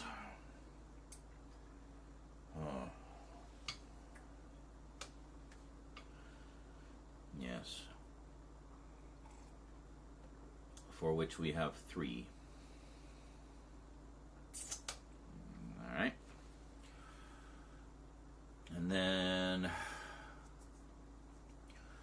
I've got other updates of non-Doctor Who stuff. So I think once we kind of get through the first wave, the first couple of like big current Doctor Who things, like the collection videos obviously need to go up first. Animated reconstruction second. And then after that, I think we can start sprinkling in the other British sci-fi as well. So we got like Doomwatch, Quatermass, a trio based on books. Got Neverwhere, Gormenghast, and Day of the Triffids. The Prisoner's going to be a closer look. Jodie's going to be a closer look, so I got to hold off on those a little bit. Got all the real-time pictures stuff. Got a stack of those. They had I took full advantage of that sale to fill in a shit ton of gaps in those collections. I think I've actually got the whole set now. I don't think I'm missing any.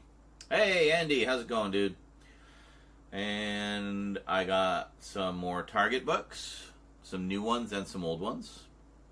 Got some comics, some new ones and some old ones. Actually, I'll show you one. I'll just kind of spoil one thing here because it's neat. You may have heard about this one. Evil of the Daleks, as told by Jamie, and written by Fraser Hines, no less. Yeah, I had to get this. This is just such a cool idea, and I love Jamie. So, but yeah, it's basically Evil of the Daleks from Jamie's perspective. I think, if I'm not mistaken, he's telling. Yeah, that's what it is. That's what it is. I love the idea of this. So he's like, I'm going to show Zoe the sort of thing that we encounter. Have you ever heard of the Daleks? Which is how it ended, was it the end of Wheel in Space, when they first met Zoe, and it just kind of ended there. So that's where this picks up. So Jamie steps in, he's like, oh, can I tell her about the Daleks, Doctor? So, so he tells her the story of the evil of the Daleks. So, I think it's a great idea. So, yeah, I had to get that. I thought it just sounded like a lot of fun. There was also a Doctor Who magazine that put out a Target Books version of it. So if you want to slot it in with your Target collection, you can. Otherwise, and that's the only way to get that version, at least for the moment. Yeah, I looked around online for that one, and it was going for stupid money. And I was like, I got the hardcover. I'm fine. I'm fine with that. It doesn't. I don't need to slot that into my Target collection that badly. But it'd be nice to have just as a curiosity. I don't know. I almost wonder if Jet Blast sent that, because I know he sends me Doctor Who magazines periodically, especially if they've got like special pack-ins. So I don't know. We'll find out. Is it? Yes, we were just talking about that earlier. Absolutely, I would love for them to get the Highlanders done. What were we looking? We were looking at earlier. Where the hell did I put my? Oh, there it is, right here. Yeah, I think that's the last one we need for that season too, isn't it? Yep, that would finish season 4. Well, we were speculating earlier what the next one might be after this. Was it the Savages? I mean, it's good to see them finally chipping away at season 3. But come on, you got one story left for so many of these seasons. Can you just finish one of them, please? Like season 4, we just need the Highlanders. And bam, done. And then you could do a big deluxe 4th season set with all the different with both versions of Power of the Daleks and anything else you can throw in there. Just go nuts. Season 5, Wheel in Space. Introduction of Zoe. And season 6, the Space Pirates. That's it. And there's already Wheel in Space and Space Pirates both have existing episodes. Like, Wheel in Space has 2 episodes, Space Pirates has 1. So, I mean... And Highlanders is only a 4-parter, so, I mean, come on. And I don't think Highlanders has, like, a ton of a variety of scenery. I mean, it's mostly just the Highlands. So they should be able to do that. But, I mean, the one we're really chomping at the bit for is a just spectacular, full-color, extravaganza animated adaptation of Marco Polo, right? That one I would watch the color version. I would make an exception for Marco Polo, because that was the one they actually wanted to do in color, as you know, but couldn't because of, you know, color television hadn't happened yet in the UK. But the sets and everything were very, very... I've seen... there's so many photos from that one. It showed just how beautiful the sets and everything were. It's also just a great story. Like, it's easily one of the best historicals, ironically, and the first. But it's just so damn good. And for even at 7 episodes, it moves at a really good pace. Like, if you've ever read the book or watched a recon, it's a great fucking story. So yeah, I hope that I really hope that they do like some big deluxe animated version of that, because it really deserves it. But yeah, 3 stories remaining to have the entire run of the Second Doctor. Oh, wait a minute, no. 4, because we also need the Smugglers, because Power of the Daleks wasn't the start of the season, was it? There was two last Hartnell stories before that.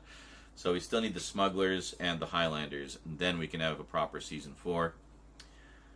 Season 5, Wheel in Space. Season 6, Space Pirates. I'm honest. I'd be happy with any of them, just because it would complete a long, incomplete season, you know.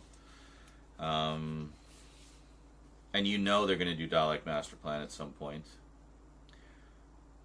Nice thing about Dalek Master Plan is a lot of reused sets, and I mean, it's Daleks. You can have your CG Daleks really easy. Just clone as many as you need.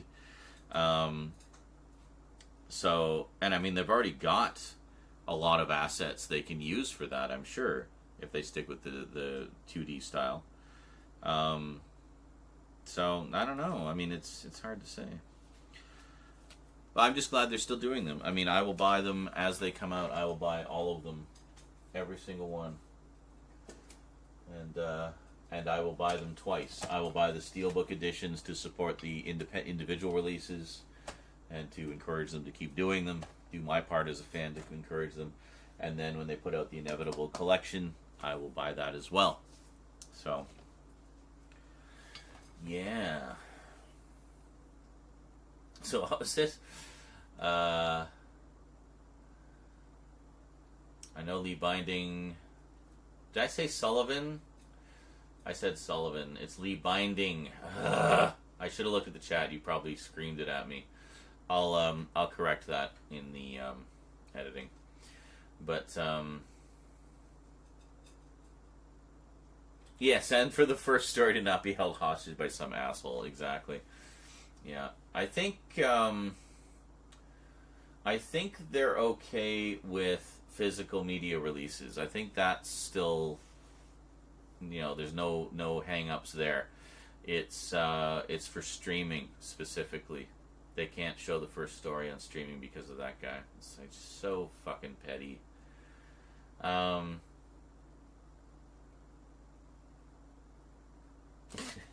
What was that? It said apparently the Land Sea Silurian Sea Devil spin-off will be coming during the year off, which is perfect, as it should be, to help us deal with the obnoxious season waits. Well, you know, that also might be a good time for us to get back into some weekly screenings and you know, dive back into some classic Who. That's something I've been wanting to get back to. Where did we leave off? We left off, I think we had just started the Second Doctor, actually. I mean, we weren't watching everything. I was just kind of skipping through. We were watching the Dalek stories and the Cybermen stories and some of the other notable stories in between. But I might just start going, like, fully. Like, just watch all of them, you know? Just do a full full series from the start. So as it said, another binding confirmed the Blu-ray featuring multiple starring doctors a la Season 4 and Season 21 would just feature both docs, front and center. Oh, okay. When asked art-wise what they do with it. Yeah, because that's been a question, I know, for a long time. Oh, yeah, Season 21. Yeah, I guess so, because Twin Dilemma. I completely forgot about that. You're right. Yeah. So yeah, I guess technically speaking, we're still missing one Colin Baker story, aren't we? I keep forgetting that. Because, yeah, no, this is, that's Peter Davison. Hold on a second. This is, yeah, it starts with Attack of the Cybermen. I mean, not a terrible loss. I don't mind waiting on that one, but... Twin Dilemma's okay. It's just, it's not great, you know. But, to be fair, not a lot of post-regeneration stories are. I mean, it's just kind of, I don't know. Actually, what am I talking about? Most of them are. Power of the Daleks, brilliant. Spearhead from Space, brilliant. Robot, brilliant. Castrovalva, I wasn't wild about it the first time I saw it, but it's really grown on me over the years. I actually really enjoy the MC Escher crazy trap that the Master concocts for them. It's just fun. Twin Dilemma, not so much. Time in the Rani, ugh. Good music. Pretty decent Kef score. Some pretty good special effects in that too, actually. I like the effects in that one, but yeah, it's just not. The whole thing of the Rani cosplaying as Mel was just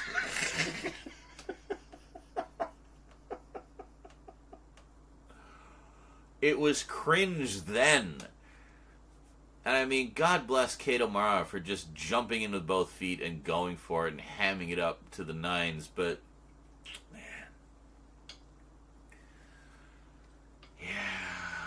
Yes, I guess really there's only been a couple of stinker regeneration stories. You know, it really sucks that Colin got such a lackluster first story too, because the story before it, The Caves of Androzani, is such a banger. It is one of the all-time greats. I've rewatched that one just on its own so many times, and it's just a great, fast-paced, edge-of-your-seat story from start to finish. This sense of rising peril and impending doom that just pervades through the whole thing. You got some great villains and great adversaries and a lot of gray areas in the morality of some of the characters, and there's just so much going on and it's so good. And ends with one of the most spectacular with the most spectacular regeneration of the entire classic series. And then it goes to the Twin Dilemma after that. It just seems like such an anticlimax, you know. And let's be honest, out of all David's seasons, I feel short of Caves of Androzani, the last season I recall not being very good. Well, let's take a quick look here. What were the stories in that one? I don't remember off the top of my head. I remember his era generally being kind of hit and miss. There were some really good ones, and there were some you know. His Dalek story was great. Resurrection of the Daleks. Love that one. Enlightenment was great. What we got here? Season 21. Yeah, we got Warriors of the Deep.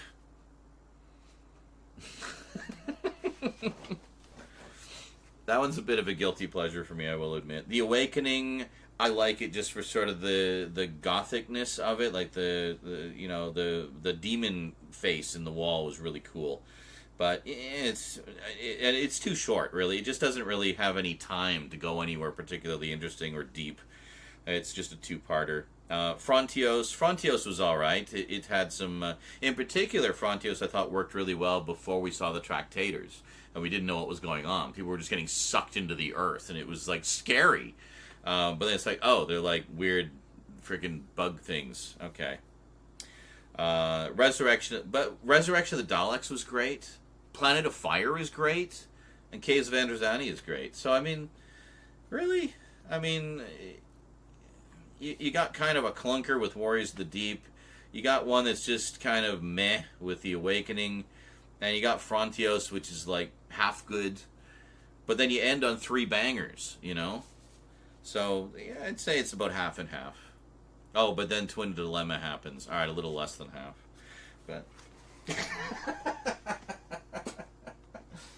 honestly, as much as I'm playfully shitting on the Twin Dilemma, I don't think it's great. I think it's just okay. You know, it's just not. I'll watch it. I don't mind it. I'm not overly offended by it. It's just not. There's just not anything really super notable about it. People put too much focus on the Doctor strangling Perry, honestly.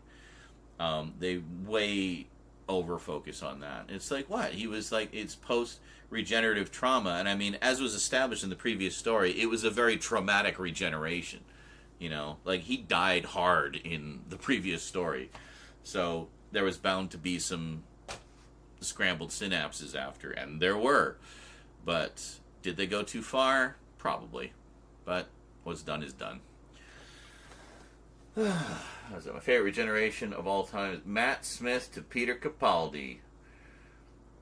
Don't you ever tell me the rules. Emergency, emergency. The Doctor is regenerating. Oh, yes. That's also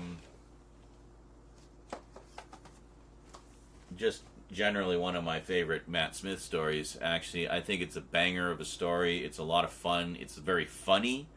Like the whole thing where they go to the planet where they can't lie.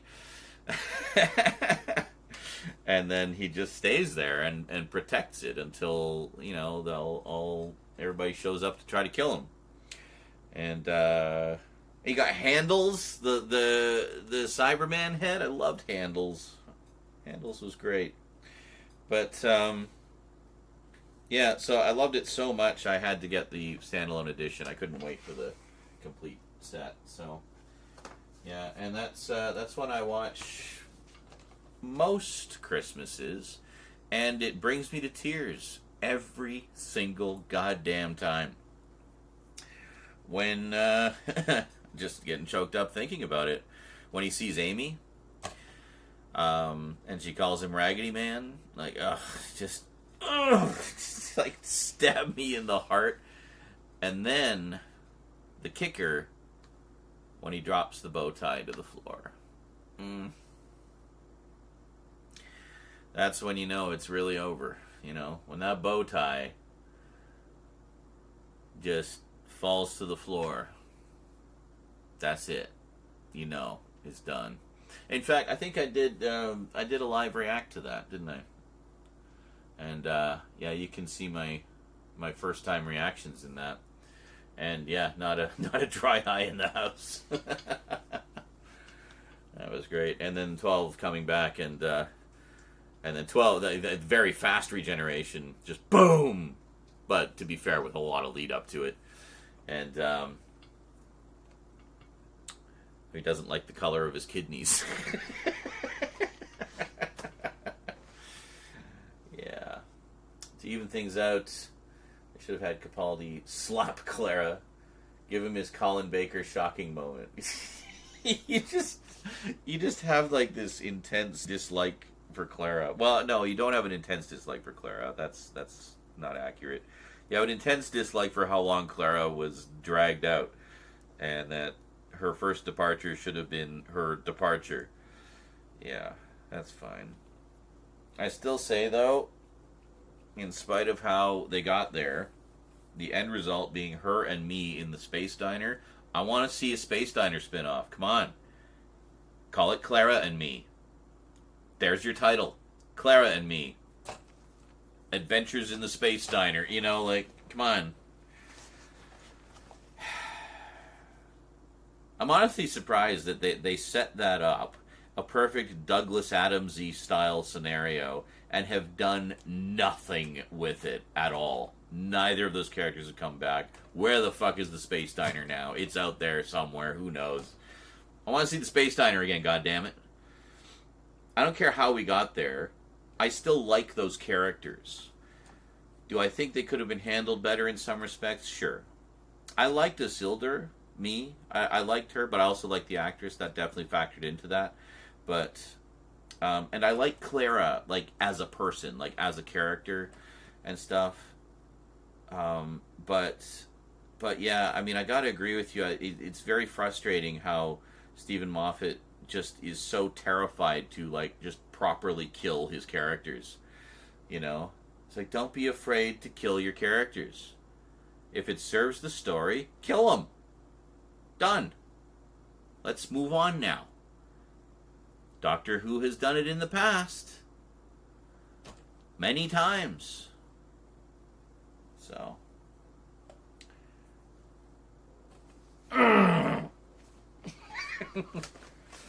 Yes. You scratched your crotch, I see. That's my response. Okay, good.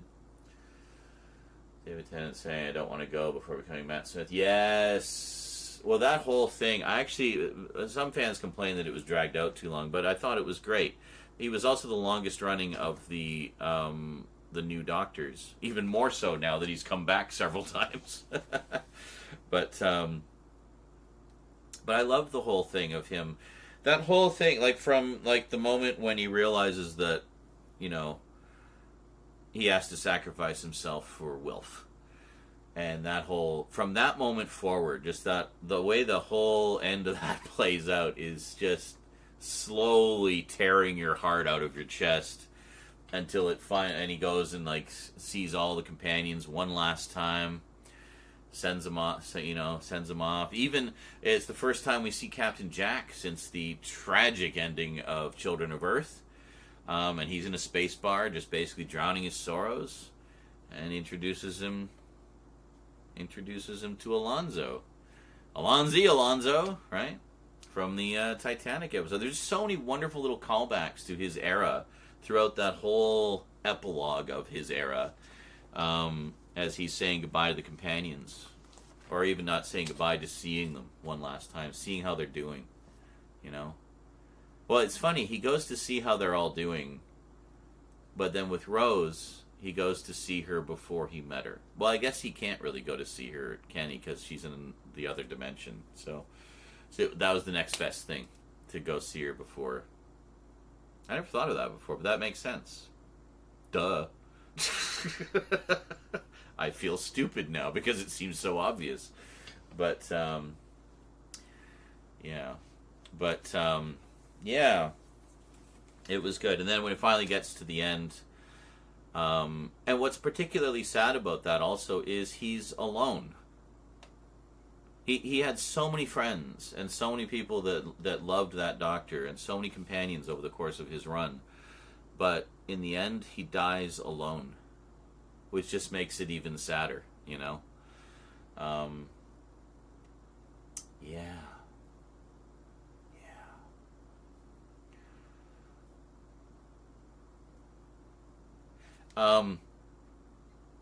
The 11th Hour, another really fun regeneration story, actually. And one of the times that I feel like a new Doctor was almost fully formed right out of the gate. Like, Matt Smith just seemed to know where he was going with it right away. And the interplay between him and Amy in that episode, the establishing of that relationship, even like little Amy at the beginning when they're in the kitchen and he discovers his love for fish fingers and custard. That whole scene, trying all the different foods, just so fun, and it's so 11th Doctor. Like, it just really, you know, he just really seemed to nail it right out of the gate. And I really love his era. I love Matt Smith's era. I thought it had some great story arcs. I loved how Stephen Moffat played around with all the timey-wiminess of time travel, far more so than we had ever seen before in the entire history of the series. I love how he just went kind of full tilt boogie with it and really played around with the time travel aspect of it. That was good. I think the Matt Smith era was the best era for Stephen Moffat. I honestly feel he should have left after that era and handed the reins to someone else for Capaldi. But that said, there's some pretty good episodes in Capaldi's era as well. And honestly, I don't have too many problems with that era, other than I felt like he should have had one more series. I think he was gone too soon. Because he was they were kind of doing the Colin Baker thing, like the Sixth Doctor thing, where he starts off brash and arrogant and rough, and then softens over the course of it. But they crammed that into 3 seasons. I feel like if they'd done one more, just one more, that would have been just right, you know. So is it canonical? Rose should have recognized him when 9 became 10.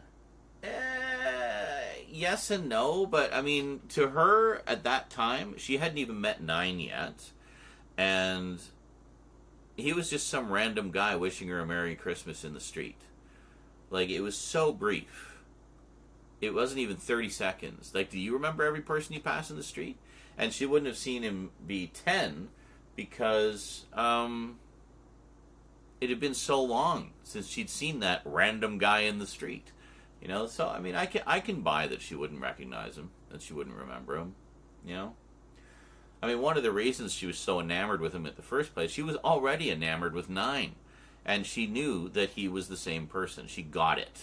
Especially if you've seen the Christmas, or the Children in Need mini episode that goes in between the Regeneration episode and the Christmas Invasion, that actually bridges the two. It's canonical. 10 explains to her what just happened. He explains the whole regeneration thing, and then he kind of goes crazy from post-regenerative trauma and crashes the TARDIS. But anyway, he explains it to her, so she knows that he's the same person and stuff like that. But back then, I mean, that was like a couple years before she met him, you know, or at least a year before she met him, and so I can buy that she didn't recognize him, you know, she didn't make that connection. Didn't like Matt Smith for the longest time because I just love the 10th Doctor so much. Well, and that's normal. That happens to everybody, especially for a Doctor that's your first Doctor. When that Doctor leaves and the new one comes in, you automatically are like, "Who the hell's this guy? I like my guy. Like, what's going on?" I was the same with Peter Davison, because I mean, imagine going from Tom Baker to Peter Davison. That is quite a shift in tone. Like, holy shit. I don't think.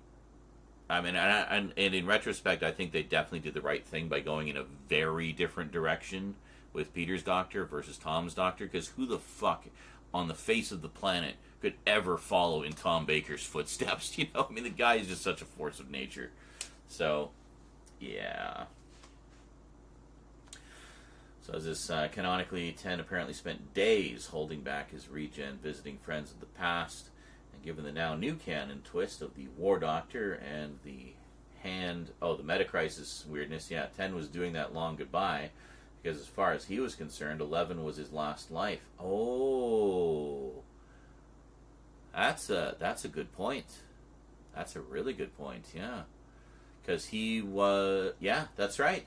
11 was the end of the cycle.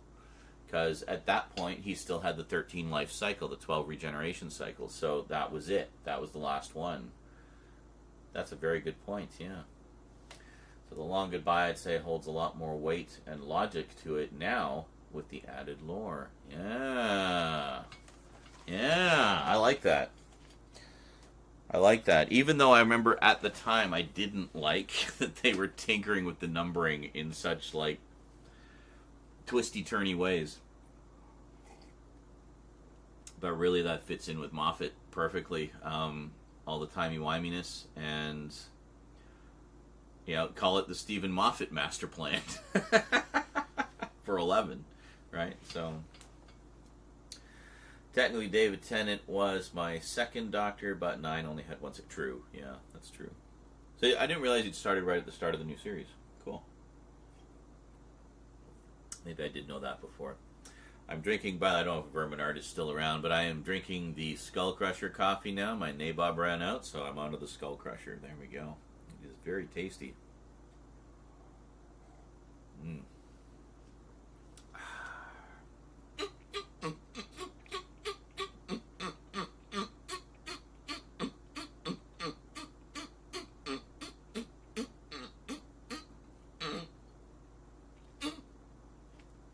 Itchy throat.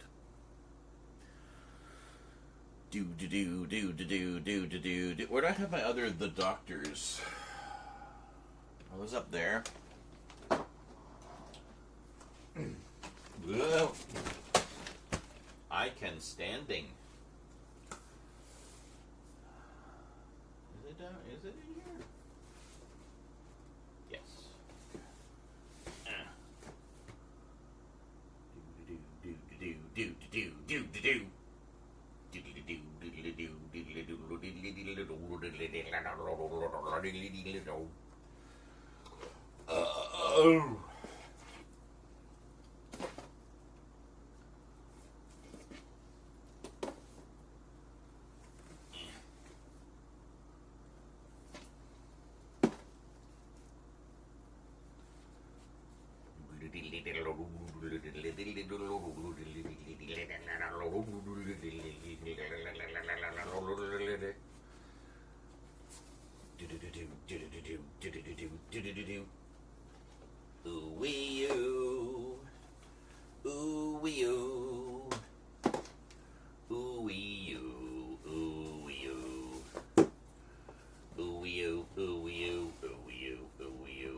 So it's actually to the point where I'm looking at my... For fuck's sake. Hold on. Looking at all my British sci-fi stuff. Which ones I have in PAL and which ones I have in NTSC. And I'm thinking, you know what? I might just replace the whole goddamn works with native PAL format stuff. Because... yeah.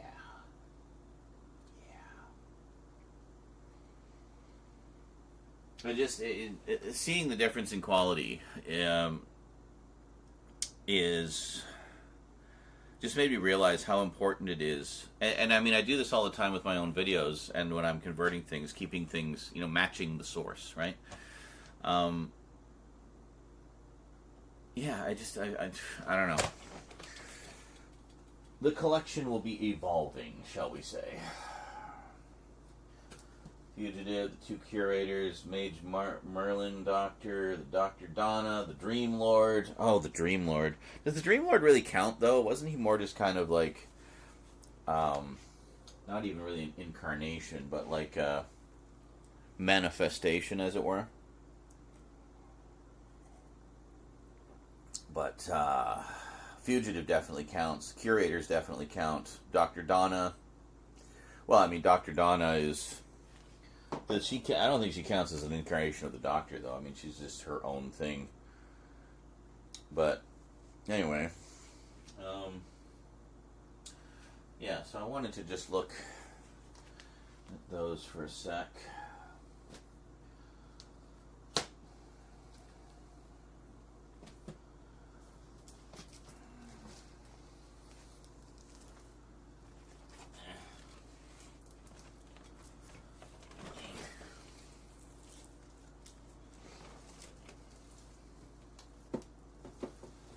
Now, let's see. I didn't get any duplicates, did I? I don't think so. No. Okay. So, here.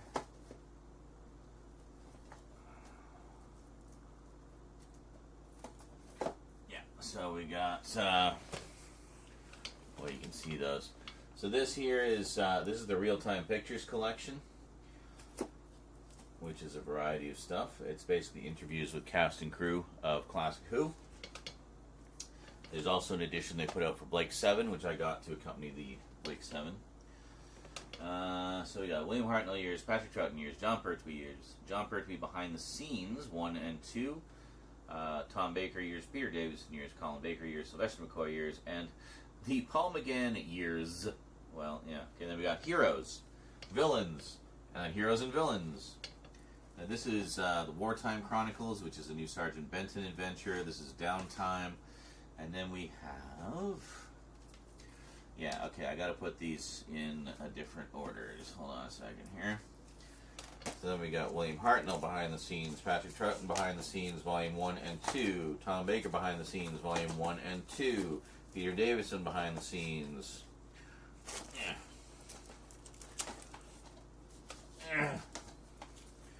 Colin Baker behind the scenes. Sylvester McCoy behind the scenes. Then we've got Monsters, more Monsters, in print, which is all about the books and comics, I think. Yeah. And Who on Earth is Tom Baker? This is one I definitely recommend. This is a really fun documentary in which Tom Baker interviews himself. Nice little companion piece to his autobiography. There we go. So I was just kind of curious how much shelf space that whole collection takes up. So each one of these volumes has 5 or 6 interviews with classic Doctor Who cast and crew. 1, 2, 3, 4, 5, 6, 7, 8, 9, 10, 11, 12, 13. I'll just count the interview discs. 14, 15, 16, 17, 18, 19, 20, 21, 22, 23, 24 volumes. Say average of, 5 interviews a piece. Actually, more like 6. So 24 times 6. That's how many interviews are there. And each one's about an hour long. So that's a lot of behind the scenes. And it's all produced by Nicholas Briggs. Doctor Who superfan, founder, Big Finish. Yeah. Dude knows his Who. So it's pretty cool. It's a pretty cool collection. So that's real-time pictures. That's REE. Real time. One word. Oh, is this Valyard 0.5, if you will? The Dream Lord? Kind of, yeah, I suppose. Yeah, I guess because he is kind of, much like the Valyard was, the Dream Lord kind of was born out of the Doctor's essence. Pretty cool. Really going to push it. Supposedly that figure we see in Inferno on the poster, Unity is Strength, could be the Doctor. Interesting.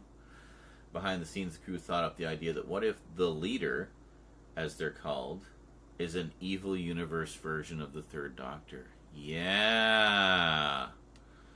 Why not? I mean, because we didn't see an evil version of the Doctor in that. We saw evil everybody else.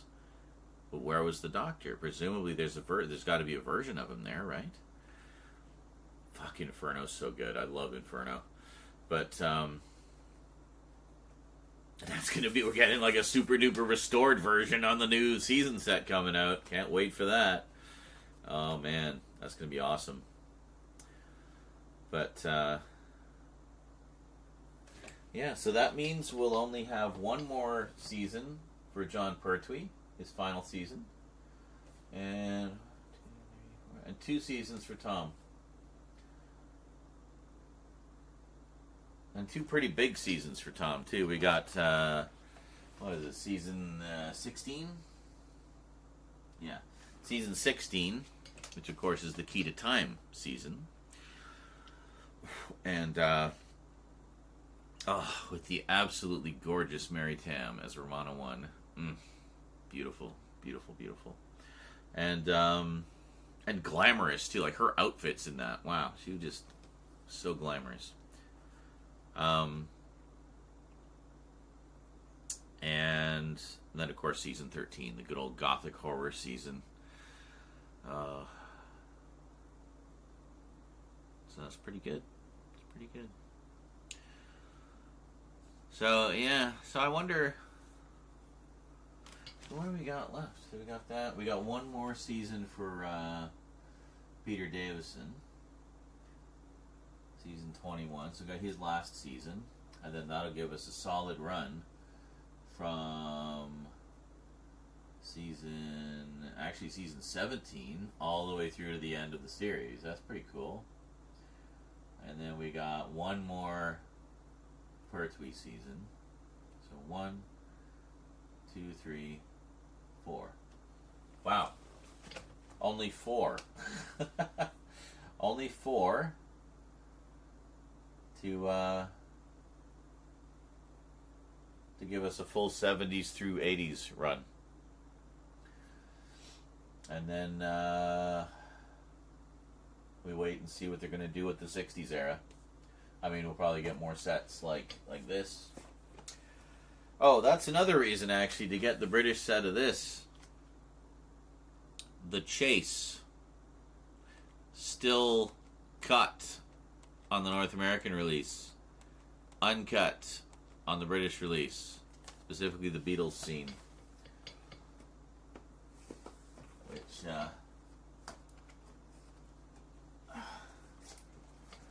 I do have on the UK DVD,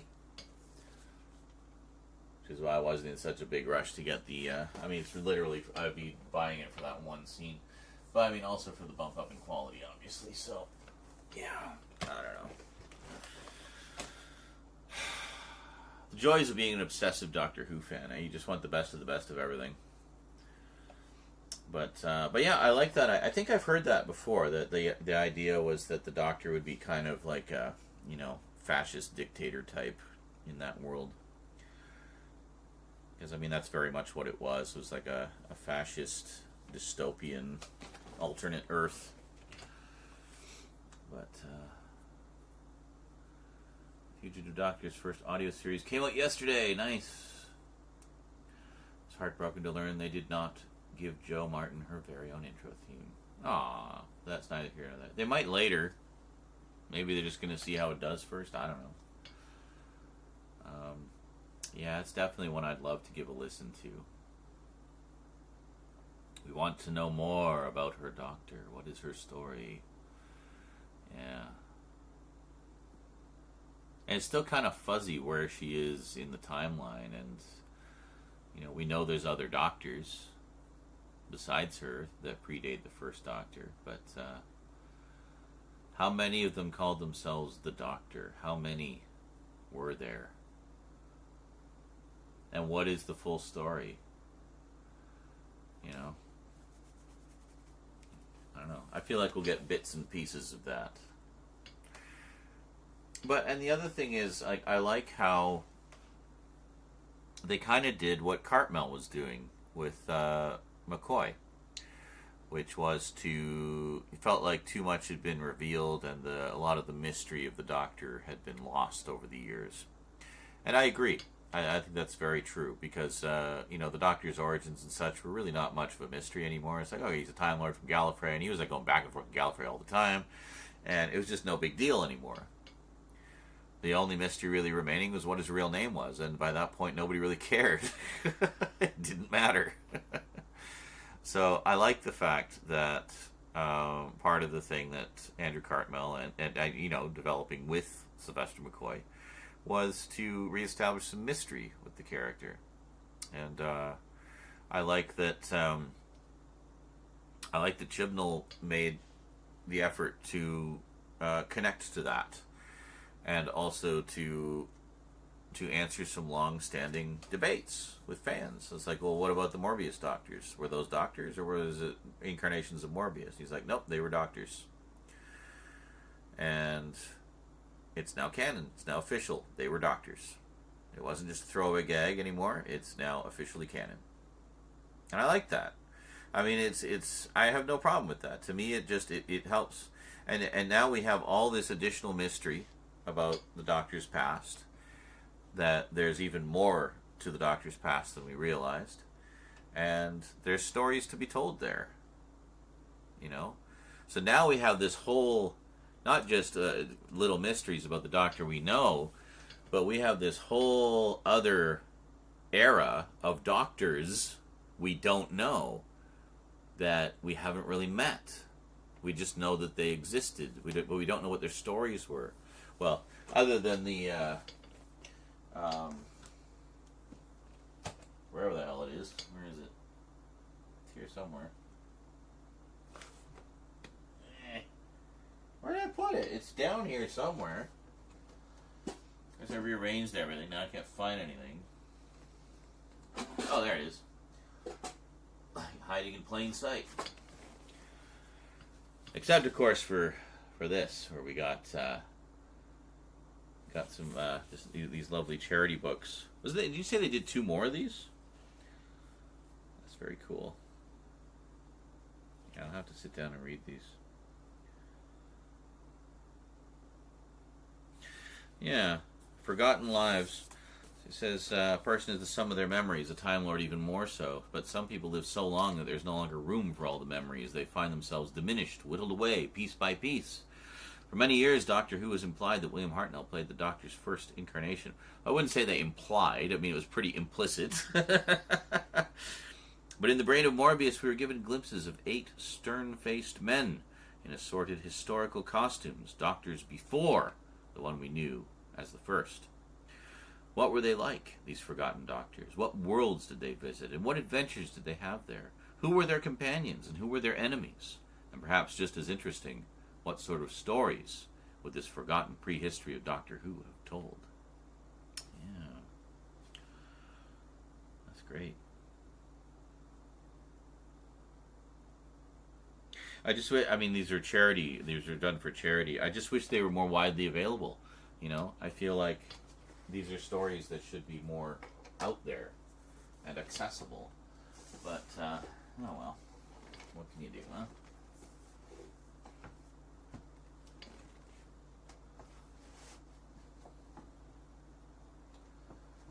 I gotta say, I am liking the addition of these 2 shelves. It does make the organization of the books much nicer. Hey, greetings, Black Metal Werewolf. And hello, Wolf Den, by the way. I did see you come in. Sorry if I didn't say hello. I can't remember. But, is anybody on YouTube? It's been really... Oh, yeah, Stephen Mools is there. He says, hi, Sean, don't you ever sleep? Sleep is for the weak. I've got too much to do. Says, I watched a good film last night called Penthouse North, starring Michael Keaton. Very good thriller. Did I see what happened at Reagan National Airport? I haven't seen shit, man. I've been trying to do videos. If it didn't happen before 5 p.m. my time today, then I didn't see it. So what happened? I'm guessing some kind of... Was it an accident? Was it a revolt? Was it... Oh my God! A Black Hawk chopper? Hit an airliner that killed 67 people and crashed into their... Holy shit. What the fuck was it even doing there? A fucking Black Hawk. Those things are like basically flying tanks. I've seen Black Hawk down. I know. That's so bizarre. What the fuck would have even happened? Like... Someone just asleep at the wheel or what? Like, I just don't understand how that could even happen. It's crazy. It's all over the news. Trainer chopper. Oh. It had 3 military guys in it heading to an airbase. But, I mean, even then, wouldn't they be listening in on the civilian, like, airwaves to make sure they're not going to intercept any traffic? It's crazy. Wolf Den. I lurk to see the stub toes yells or oh shit moments from falling from the chair. Hope you're well, Sean. Well, yes. I'm good. They think someone was given wrong. Yeah, obviously. Yeah. So someone somewhere fucked up. Wow, that is awful. Well, I'm sure when I hit the socials again, I'll probably see it after the stream. But wow, that's crazy. We've been going 7.5 hours. We've done 2 videos. To be fair, they were 2 fairly lengthy ones. But I like to see this.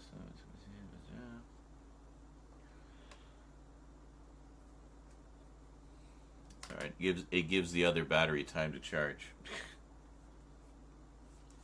There's literally nothing left of the chopper,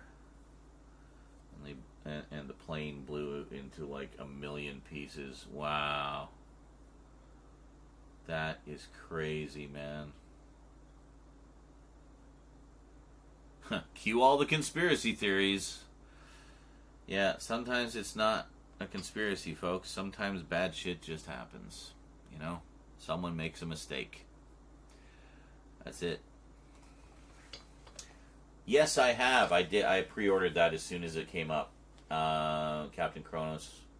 I was a little annoyed because their PayPal option wasn't working, and I had to try a couple of other things, and I ended up missing out on the poster as a result.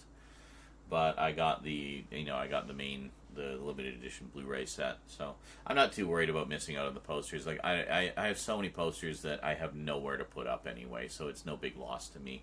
The main thing I wanted was the big box set, so yes, I definitely pre-ordered that, and hopefully should arrive fairly soon. I think I'm expecting a couple of pre-orders to come in fairly soon, so I was actually caught on a camera. To people. Oh, wow. That's crazy, man. Wow. These are crazy times we live in. Crazy times. It's like every day there's just something where you're just like, wow, holy shit. You know?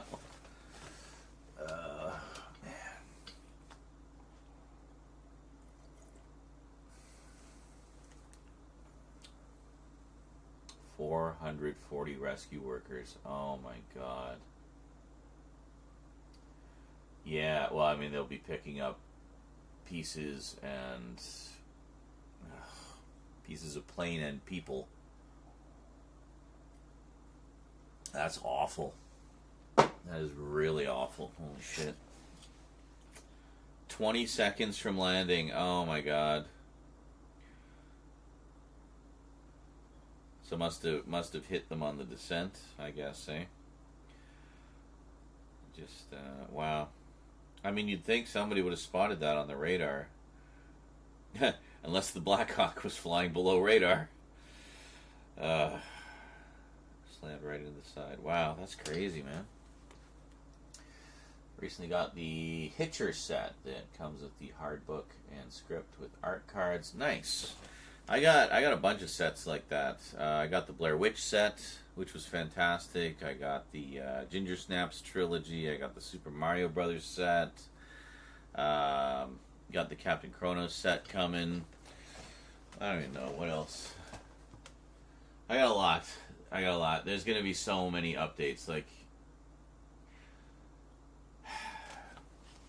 here, I don't know how well you can see it.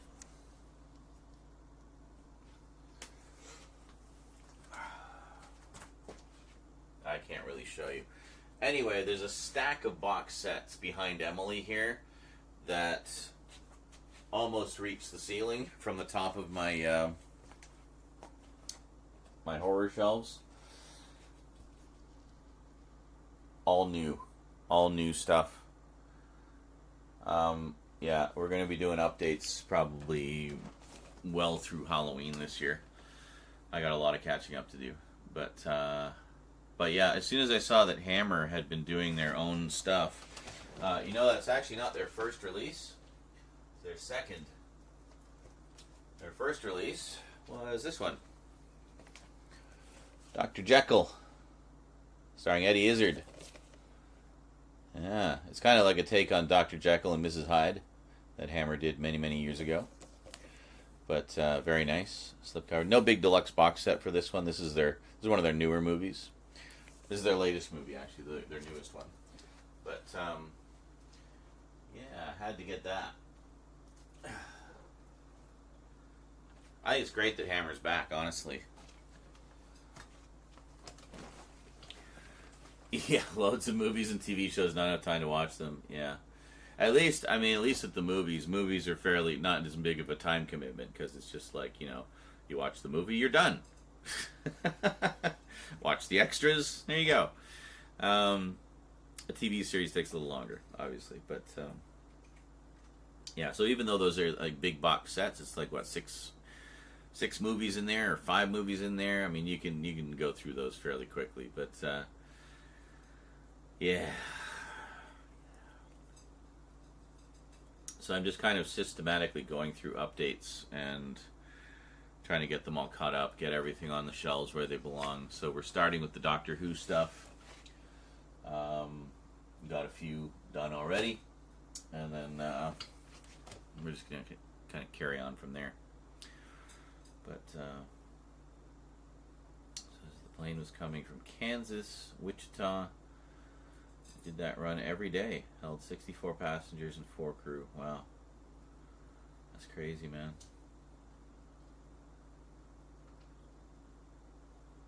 It's been a while since there's been like an air disaster of that magnitude too. That's crazy. Wow.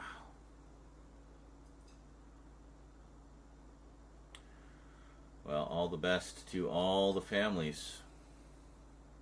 Never seen anything like this. Yeah, no doubt, eh? Yeah, I'm sure I'll see.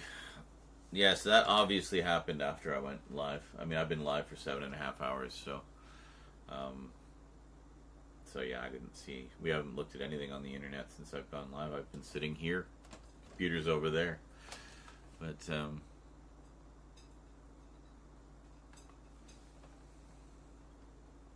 can't see the time. 2 something. Yeah. 8:45. Yeah, I would have been streaming already. I started around 6, I think, my time, 5 or 6, something like that. Watch everything on a projector because I had issues with the TVs I owned. Every one, the screen went on them. I'm lucky that I have a blank wall to project on. Yeah, I mean, I guess I could do the same. Like where my main TV is, like our living room TV, if it wasn't there, I could use that wall with a projector pretty easily, but I just haven't. I don't know. I like big TVs. I've actually been pretty lucky in that respect. I haven't really had any major issues with my TVs. But, you know, other than after, like the LED ones, after a few years, the backlights start to die and stuff. So, yeah. But, well, that's okay. I just bought 2 new 4K TVs. So I have 3 now. I got a 55-inch in the living room, 55-inch for my main monitor, and a 43-inch as a secondary monitor. I'm quite happy with them. Actually really enjoying 4K. Took me a little while to jump on that bandwagon, but I'm enjoying it. I got a Panasonic standalone player, plus the PS5, of course. But generally, if I watch a movie, if I'm watching a 4K movie, I'll watch it on the Panasonic because it's just it's a better player. And then Blu-rays, actually, lately I've just kind of taken to ripping them to the computer using Make MKV, and then I just watch them on the computer. Purely for convenience and to extend the life of my players. But I also have a standalone region-free player. So it is nice to not be beholden to region coding. That has opened up a whole new world to me. Like, crazily. Like, this past Halloween, I was just shopping the boutique labels of the world. Not even giving a shit what region it was, because it doesn't matter. So I was just going by who has the best edition of this thing that I want, you know? Don't care where it is in the world, just tell me which one's the best, and I'll get that one. So, that was that. Which reminds me, I've got the new, I think it's Umbrella, put out a new edition of Caligula, the Ultimate Cut. I've got that coming as well. Yeah. That should be pretty cool.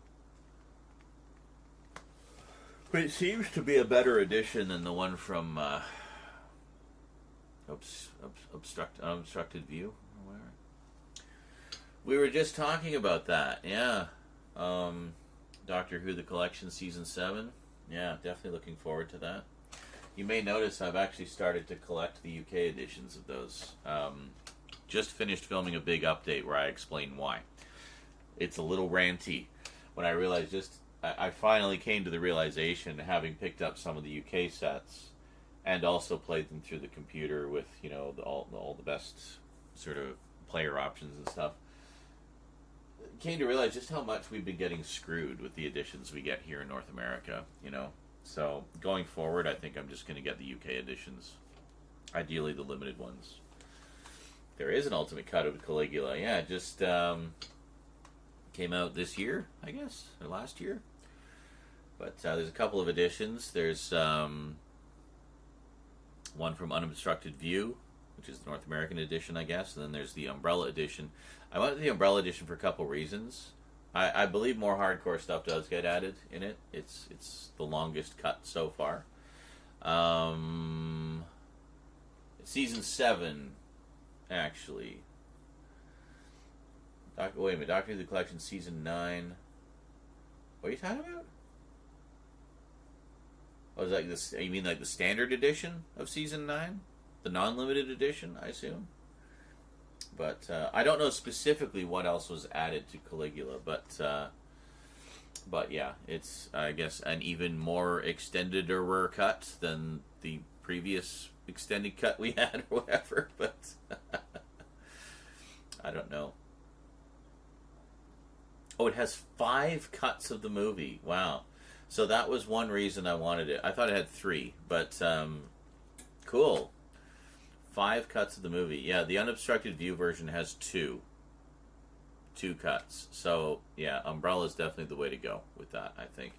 I was going to get both, just to be an anal retentive collector, but Unobstructed View just gave me the runaround as far as payment options goes, to the point where I was just like, you know what, fuck it, just cancel my whole order. You don't get any of my money. I'll shop elsewhere. So, yeah.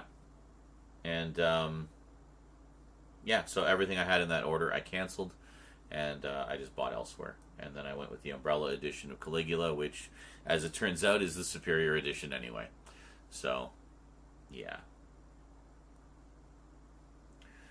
And apparently the US version has stuff missing.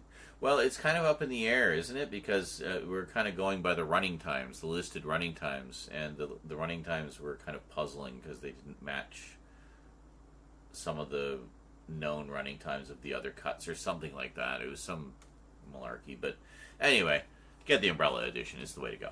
Umbrella does good shit. Oh, actually, another big box set I got, which I'm going to do a closer look of. Something I've been wanting back in the collection for a long time is The Prisoner from Imprint. This is an incredible set. Haven't opened it yet, despite my temptation, because I want to do a proper unboxing and closer look on video for you guys. So, we'll be doing that. Basically, when I finish the Doctor Who updates, that's like an other British sci-fi series, so it'll go on the other British sci-fi shelf, like with Blake 7 and Day of the Triffids and the Tripods and Tomorrow People, and Red Dwarf and all that stuff, so yeah. And Blaze, how's it going? He says, I spent £60 to buy the region-free mod for my 4K Oppo. It was so scary opening up such an expensive player, but the mod was basically to plug into the motherboard. Best thing I ever did. Now 90% of my collection is American releases. See, there you go. It's funny because a lot of things, even with import fees and everything, a lot of titles are substantially cheaper to import from the UK.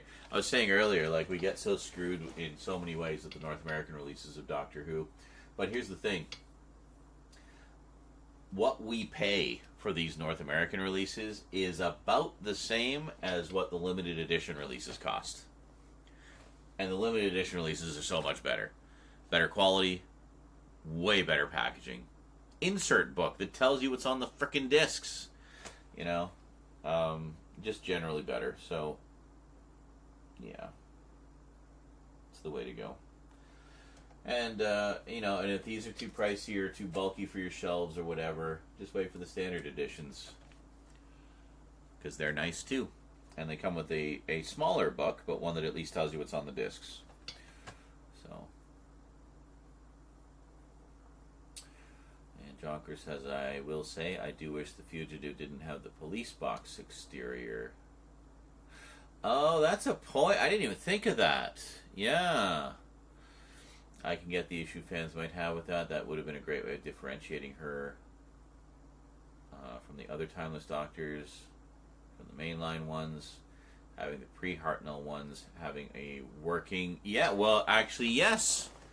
Yes, that would be like a plot point, a canonical plot point, because when at the very first, well, second episode, I guess, when they go back in time for the first time, the Doctor shows visible concern that the TARDIS didn't change. It's like a plot. It's like a plot point right from the get go. Even Susan mentions it's like, oh, that's weird. It didn't change. I wonder why. And then she explains, it's like, oh yeah, it changes to blend in with the surroundings. So it stands to reason that Fugitive Doctor would have a working chameleon circuit, thus setting up it being broken later. But then again, we don't know how long they were on Earth for. I mean, the idea was that they were on a little longer than anticipated, and just so Susan could go to school or whatever. And then it got stuck because it took on the form of the police box when they set up shop when they landed in the junkyard, and then it got stuck because they had been there too long. It broke at some point. So the thinking being that it first became the police box when it was in that junkyard. So why would the Fugitive Doctor have a police box if she predates the first Doctor? Right? Unless there's an alternate explanation. Maybe she isn't one of the pre-first Doctors. She might be another in-between incarnation that has been forgotten, but it'd have to be pretty early on in the in the Doctor's life cycle. It would be like first or second, somewhere in there. But I don't know, it's hard to tell, because she's a big mystery. We don't know specifically where she falls into the timeline. We've just kind of assumed that she predates the first Doctor. So maybe that may be a clue. Maybe that's a clue to where she fits in. The fact that she has a police box for her TARDIS. It might not be a mistake, is what I'm saying. It might actually be intentional. It might be a clue to where she fits in. Because we still don't really know. We've just kind of assumed a lot. We know, like with the Timeless Child, there's a whole bunch of incarnations that predate the first Doctor, but how do we know she's one of them and not another lost incarnation from somewhere in the middle? So there may be an explanation for that. And knowing Big Finish, not liking to leave loose ends like that, and that's a pretty fucking big one, I feel like we're going to get an explanation for that at some point. And since Big Finish is doing it, it's probably going to be a very timey-wimey explanation and be really cool and interesting. So that's my thinking anyway. That's my sort of very loose theory. So, yeah, why would it be a police box? I think there's more to that than what we know so far. We're going to have to wait and see how that plays out.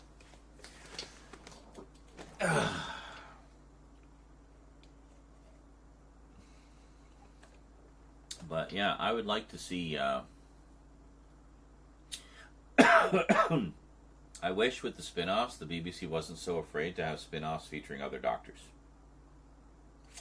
You know what I mean? Can we please have an 8th Doctor miniseries? Please. I doubt they do that gap incarnation nonsense. I hate gap incarnations. Well, I mean, whatever. While I've learned to love the War Doctor in concept, I will always dislike him. Yes, but how else can you explain the presence of the police box? That's a big matzo ball hanging in the air. Because if she predates the first Doctor, that's a problem. If she's a gap Doctor, then it can work. As much as we dislike gap Doctors. But, I don't know. Is it possible this is just our autism brains just wanting things to be nicely, neatly in order and make sense?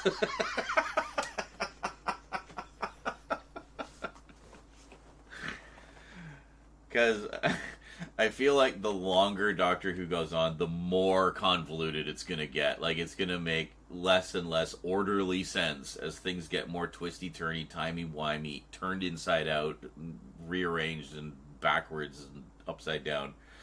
So, see? Yeah, wannabe Newfie. She could be from an alternate timeline. That could be it as well. She could be the first Doctor from another timeline. Like parallel universe. That's a possibility.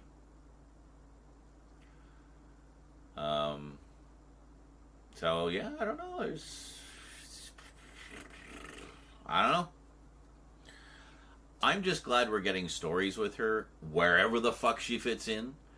Because I really like Jo Martin. I think she's wonderful. I liked what little we saw of her Doctor. I thought she was just, sassy and tough and doesn't suffer fools gladly. And it just, I don't know. Well, they won't because the main show doesn't have the balls to do alt-universe Doctors for some reason. Who? Won't do, like, a spin-off? You mean? Or, I don't know. Well, I don't know. I mean, they did the meta-universe Doctor. That's an alt-universe Doctor, technically. So, handy.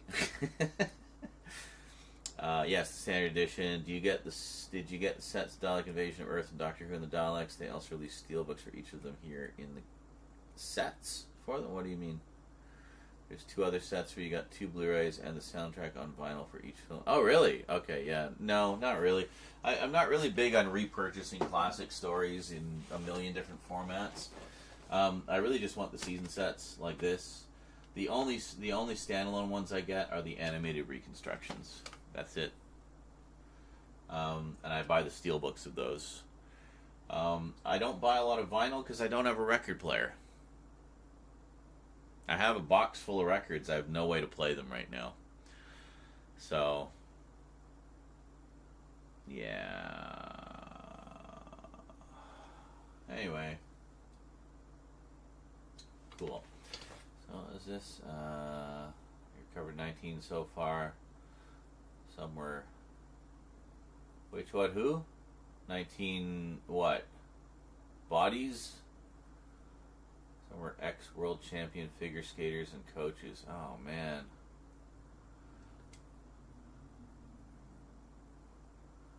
That's crazy. Standard edition.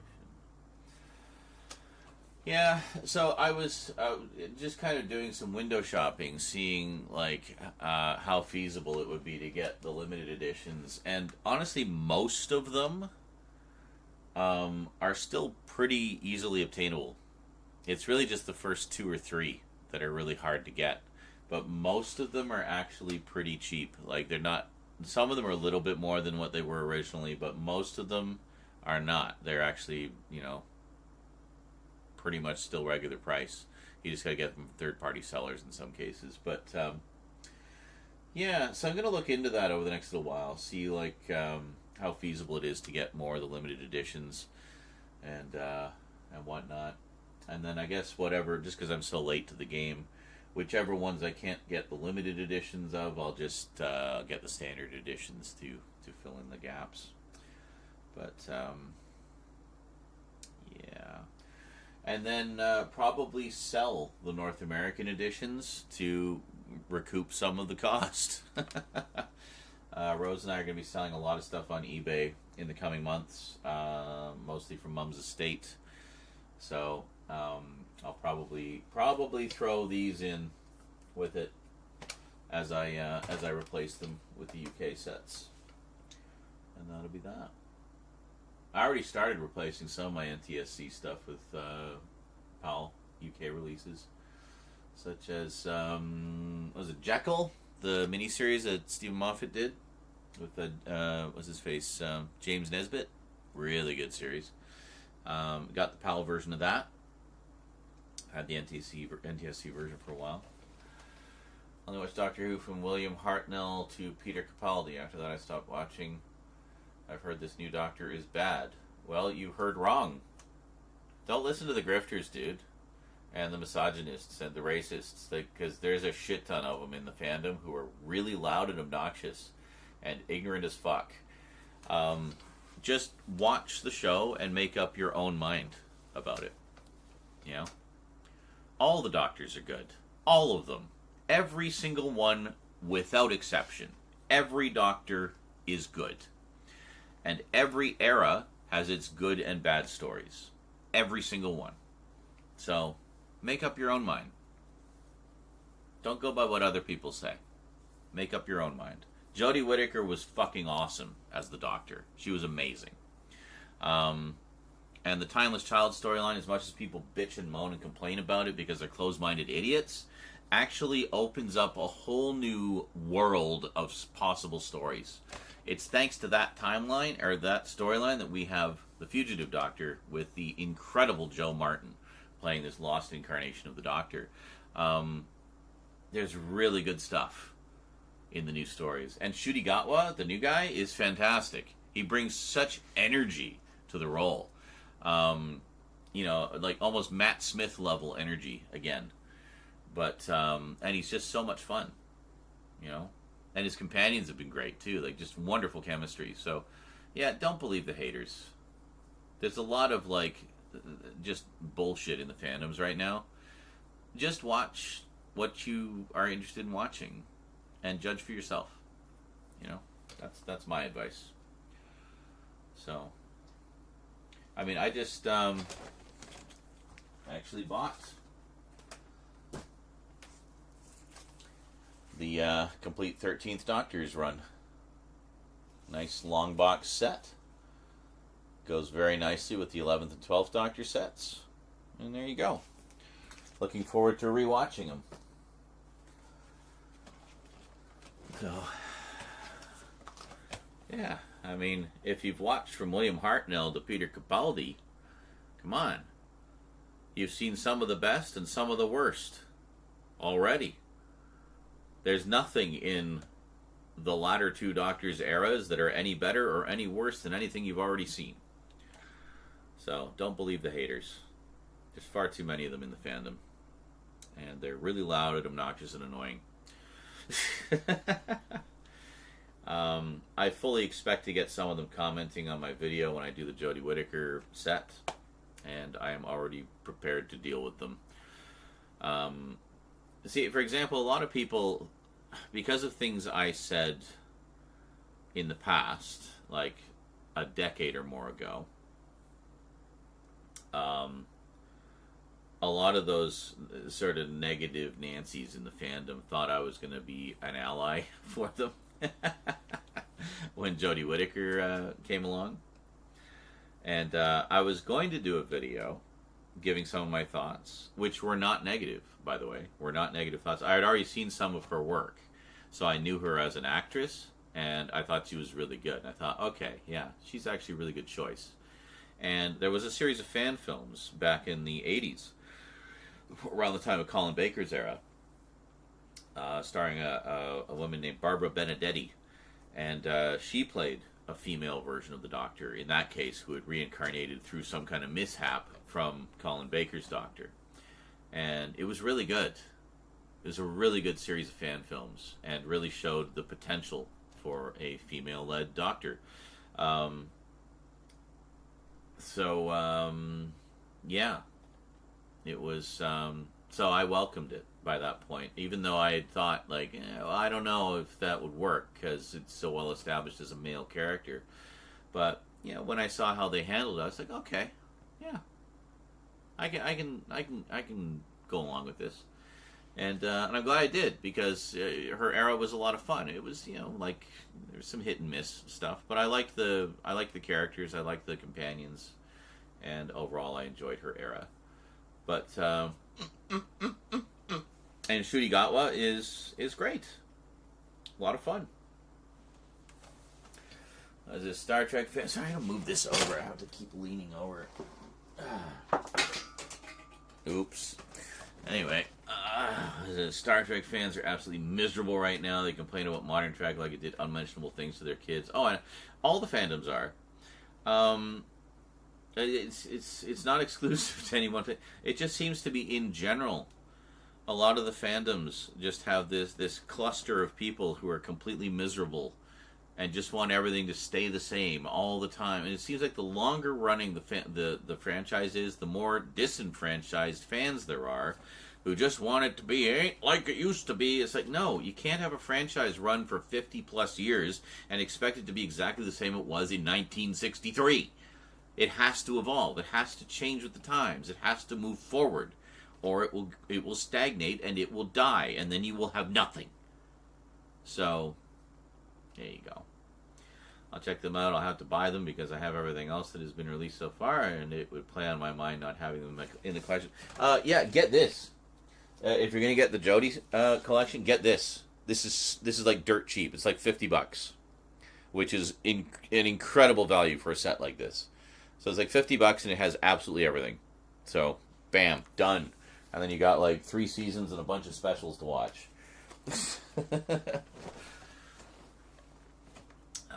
Spider-Man fans have boycotted the new animated show because the lead voice actor said he thought the show would be woke. Yeah, I really wish he hadn't said that.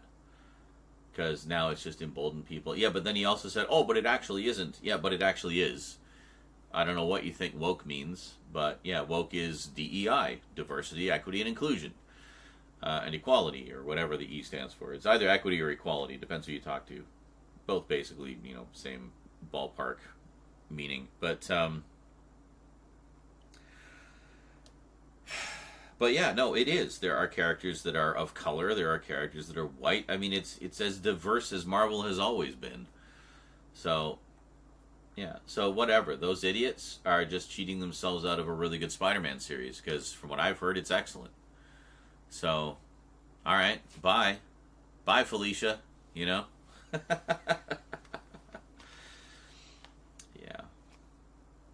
But yeah, the Star Trek thing, I don't get the Star Trek thing either. It's like, again, well, I mean, also Star Trek is, they complain about Star Trek being woke. It's like, dude, have you ever watched the show? It's like as woke as it gets, and it has been since episode 1 in the 60s, That was kind of the point of it, is it was breaking the mold and like going against a lot of the sort of standard conventions of television and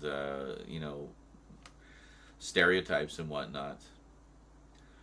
You had a multi-ethnic bridge crew, not only with multiple races and nationalities of people from all over Earth, but also with aliens. Adding aliens. It was all about diversity from the get-go, right from the moment go. So I don't know what people are bitching and moaning about. Like, okay, well, if you have a problem with Star Trek being woke, then I'm sorry, you don't understand Star Trek, and you never did. Okay? In fact, most science fiction is what they would term as woke, because a lot of it is speculative, or it's commentary on society extrapolated into a future setting, or what have you. But, yeah, they hated Picard apart from Season 3. Yeah, I don't know. I haven't watched all of it, so I can't really comment. I mean, Season 3 essentially was like a new season of Next Generation. But, I watched most of Season 1, and I liked where it was going. I thought it was interesting. I was having a good time. I bought the Blu-ray set, so, They hate the new Section 31 movie. Really? I don't know. I think you gotta watch some different channels, dude. See, this is another reason why I want to get back into doing the Multimedia Chronicles, because I feel there's a real lack of loud, obnoxious voices to combat the loud, obnoxious voices. So, hi, loud, obnoxious voice here, and I'm not going to put up with any of that bullshit. So, yeah, expect more of the voice of reason from me in the coming future. I've heard from people I trust that Section 31 is bad, not just toxic fans. Okay. Well, I mean, I haven't seen it, so I will judge for myself. I will watch it, and I will judge for myself. Maybe it'll suck. Maybe it'll be good. I mean, one of my favorite movies of all time is Howard the Duck. So, I'm not exactly hard to please. But, I seem to, Yeah, they seem to go back and forth on Discovery depending on the season. Well, that's very true. Yeah, it's like it seemed like they didn't like the prequel stuff, but they liked the part where they got shot into the future. So, I don't know. And I mean, Discovery gave us Strange New Worlds. And Strange New Worlds is some of the best new Trek I've ever seen. It's fantastic. It's so good. Oh, but Chapel's acting out of character. What? Were you the same person when you were in your 20s as you are now? Oh, wait, you're still in your 20s. Never mind. Live some more life first before you go judging how characters evolve.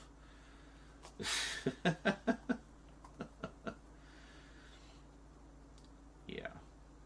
And I mean, it's always been established that Chapel had the hots for Spock. Let's face it. Come on. That goes all the way back to TOS. So, the negativity is coming from the proper fans, not the toxic grifters. Okay, good. Fair enough.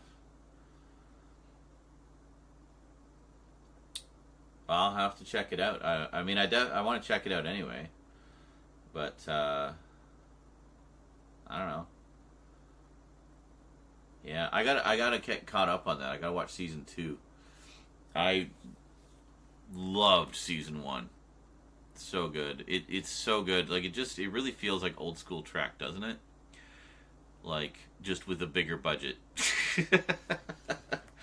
But it really has that vibe to it, like just the episodic nature, like the old series. But at the same time, it has the continuing, story arcs. But it really feels like, old style Trek. So, looking forward to it. We're looking forward to seeing more of it, rather. Also, the only Star Trek series currently to be available in 4K. Yeah.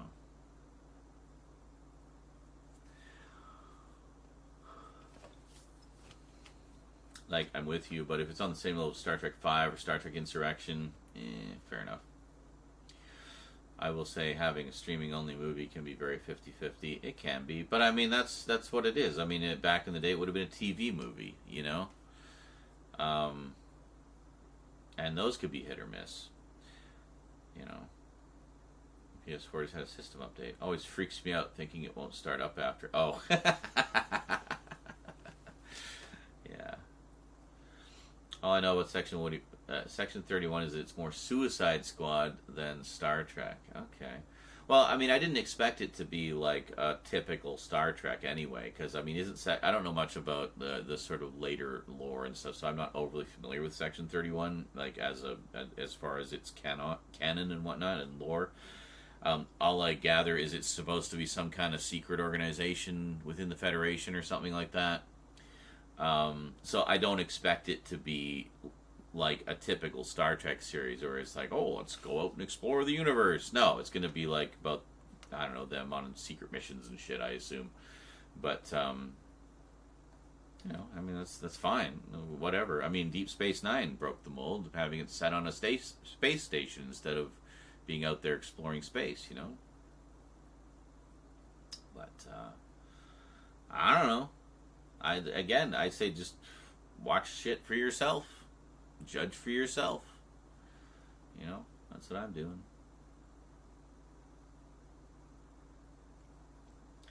That's something I will always say. It's like, have you heard this is supposed to suck? It's like, yes, I've heard that, but I haven't watched it yet, so I can't say if I think it sucks. Maybe it does. Maybe I'll watch it and it's like, yeah, it kind of sucked.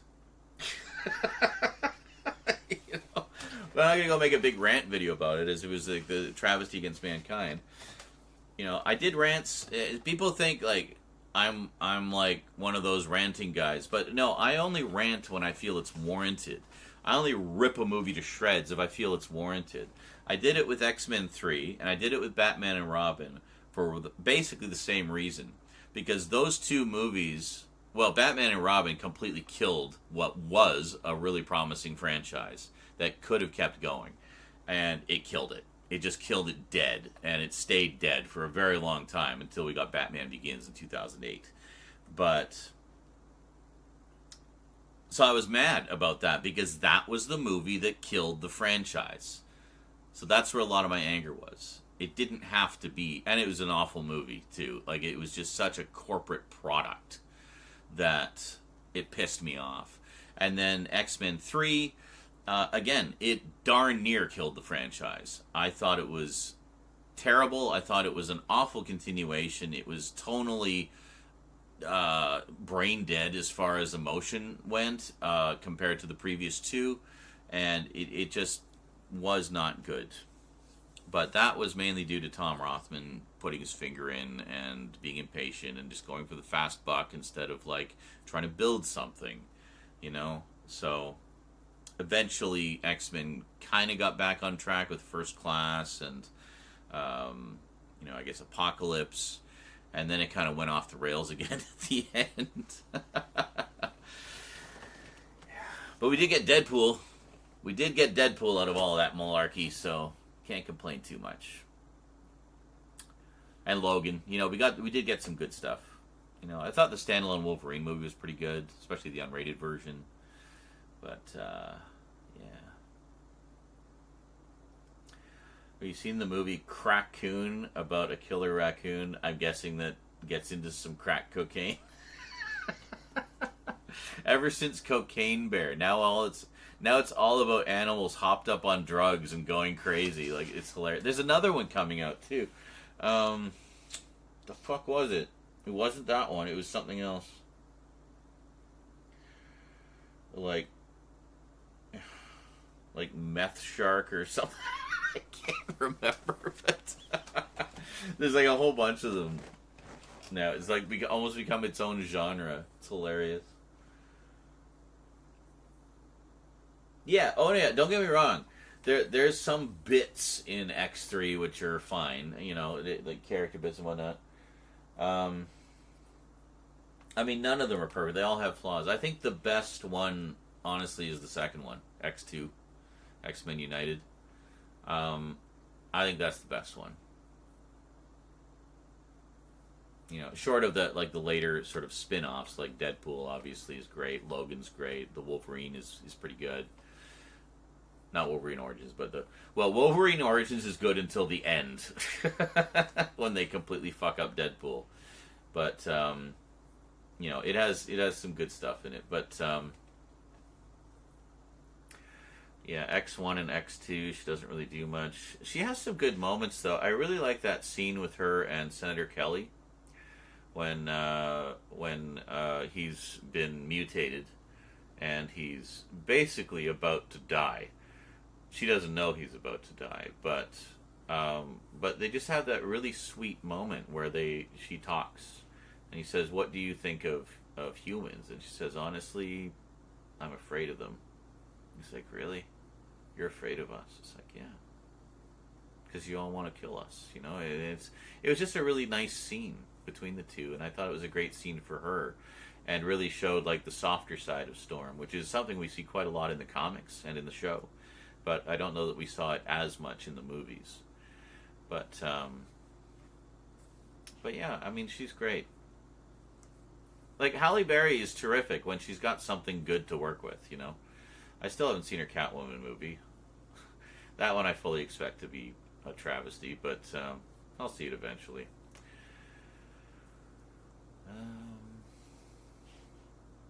But yeah, I mean, I definitely agree. They need to have Storm be a little more stormy.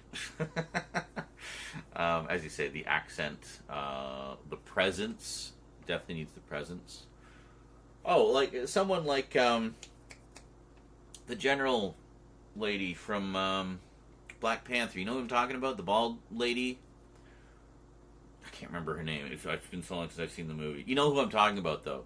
Someone with that kind of presence, but also with the warmth. You have to have the warmth.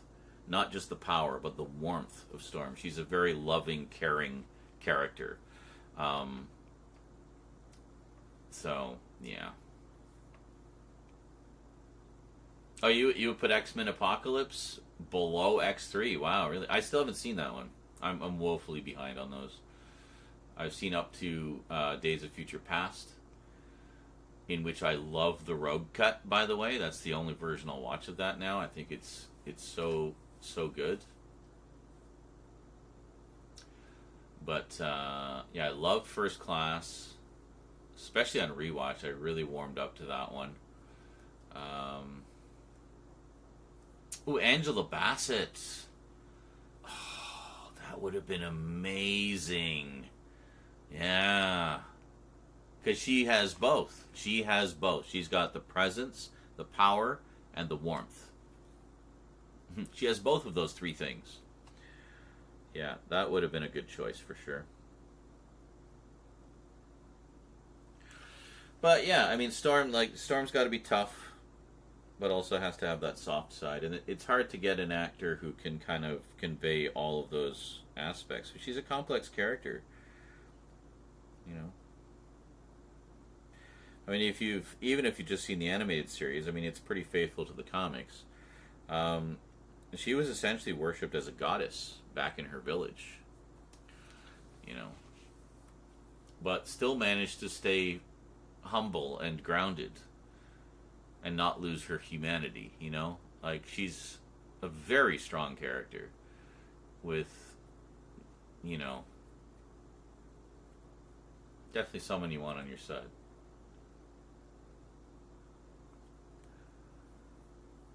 It's funny because when I first encountered the character when I was reading X-Men back in the 80s, it was after she lost her powers. So I only ever knew... it was Mohawk Storm, actually. Mohawk and Leather Storm. Love that look for her, by the way. Was so glad they brought that look in for the animated series. I was like, oh my god, it's Mohawk Storm! But, so for me, I didn't know much about her character at that time. I didn't know that she could control the elements and such. I didn't know anything about that. To me,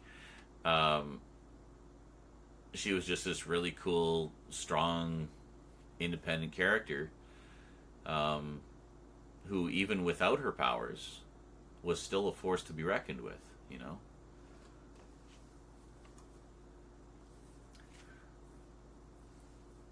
Huh.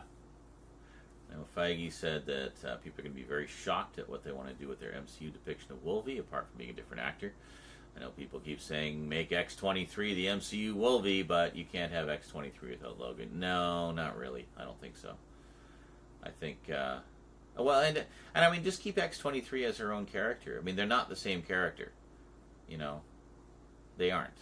They're different. They're similar. They have a lot of similar qualities, obviously, but they're not the same character.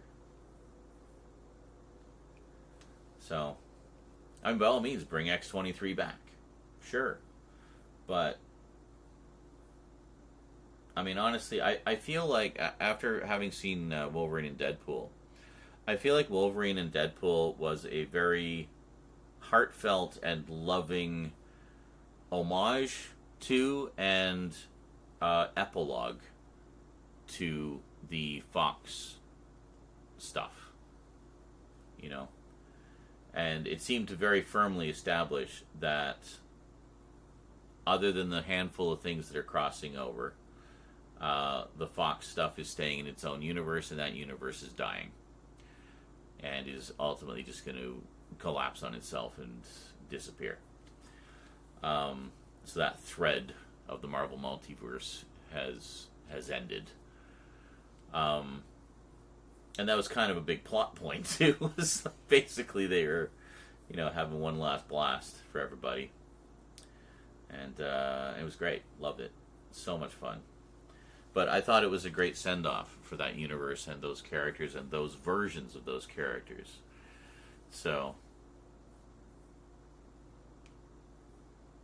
yeah. He says, regarding X-Men Apocalypse, says, I would say so. I did a binge of the series before Deadpool 3. Oh, okay, fair enough. I had to stop my binge after Apocalypse. The story was non-existent. The cast were all underutilized. Okay, well, there you go. Recently found a bootleg on Blu-ray of the Nicholas Hammond Spider-Man movies. They are VHS rips, but they cleaned them up. That's the second time that's been mentioned tonight. And so I will say for the second time, I don't spend money on bootlegs. To me, that's a waste of money. If it's something that's not officially available, I'm not going to buy it from some bootlegger. No, I'll find a source online and download it. And chances are those are the files that were put on the Blu-ray anyway. So, and look at that, didn't cost me anything. So, I absolutely support fan efforts, especially for shows that have been ignored by the studios and there's no other way to get them. I have a set of Spider-Man somewhere, I can't remember. I actually have a really nice set of the Japanese Spider-Man series, Spider-Man, the Tokusatsu one.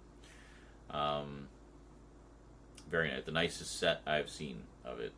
As far as I can tell, not quite high def. I think it's still standard def, but sourced from film prints, and it looked really good. So, after all the care put into the new cast after First Class and Days of Future Past, yeah, it was so disappointing for them to just chuck all that character. But really, okay. See, I haven't seen past Days of Future Past. I skipped everything and watched the Deadpool movies. Because I couldn't wait on the Deadpool movies. I had to see those. And love all three of them, honestly. I think they're great. Such a great character. Such a fun character and a great series of movies. But I have all of them. What would be my hope for the MCU X-Men films? Well, I mean, I assume they're going to do them much like they've done the other Marvel movies. I mean, just keep them more true to their roots, you know? Don't stray too far from the comic book roots. Pick and choose what stories you want to adapt. Like, and just don't stray too far from the source material, you know? Like, I feel like they've done a pretty good job overall with the MCU as far as adapting characters and storylines and remaining true to the spirit of those characters and the spirit of those storylines. I mean, obviously some of the storylines are too big to adapt in full, like Civil War, for example. I thought they condensed that down to the bare essence of what the core of the conflict was originally and, you know, handled it quite well. So I'd like to see something similar to that with the X-Men films. I mean, if you look at, the perfect example of that is look at the X-Men animated series and how they handled some of the classic storylines, how they adapted them.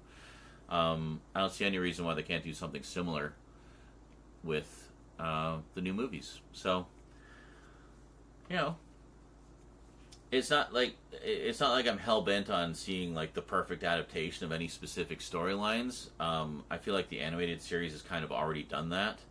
But just give us something that remains true to the spirit of the characters and the stories that we know, you know, and the kinds of stories that we expect from an X-Men story. So do stuff about discrimination and whatnot, and you know, and I think I mean in this current political climate, the overall, you know, sort of typical social subject matter that X-Men stories tend to deal with typically are unfortunately now very contemporary. So I think if ever we needed the X-Men, it is now. So I hope that ideally, I would like to see them do a story that tackles the kind of issues of prejudice and discrimination and whatnot that we usually see in X-Men stories, cranked up to fucking 11. Because, don't get me started. I'm really disenfranchised with the state of the world right now. And it's not just because of the events of the past couple of weeks. I mean, this has been going on for like the past several years, almost like the past decade. And it's just the point that things have reached now. Didn't happen overnight, but I feel like it's reaching a boiling point, and I'd like to see an X-Men movie that tackles that unflinchingly, brutally, honestly, like the comics do. The comics never pulled punches on that. You go and read God Loves, Man Kills. Incredible graphic novel written by Chris Claremont, one of the all-time great X-Men stories. Read God Loves, Man Kills. it could have been written yesterday. It's that relevant even today. In fact, I'd even say it's more relevant, you know? Oh my god, dude. Great minds, right?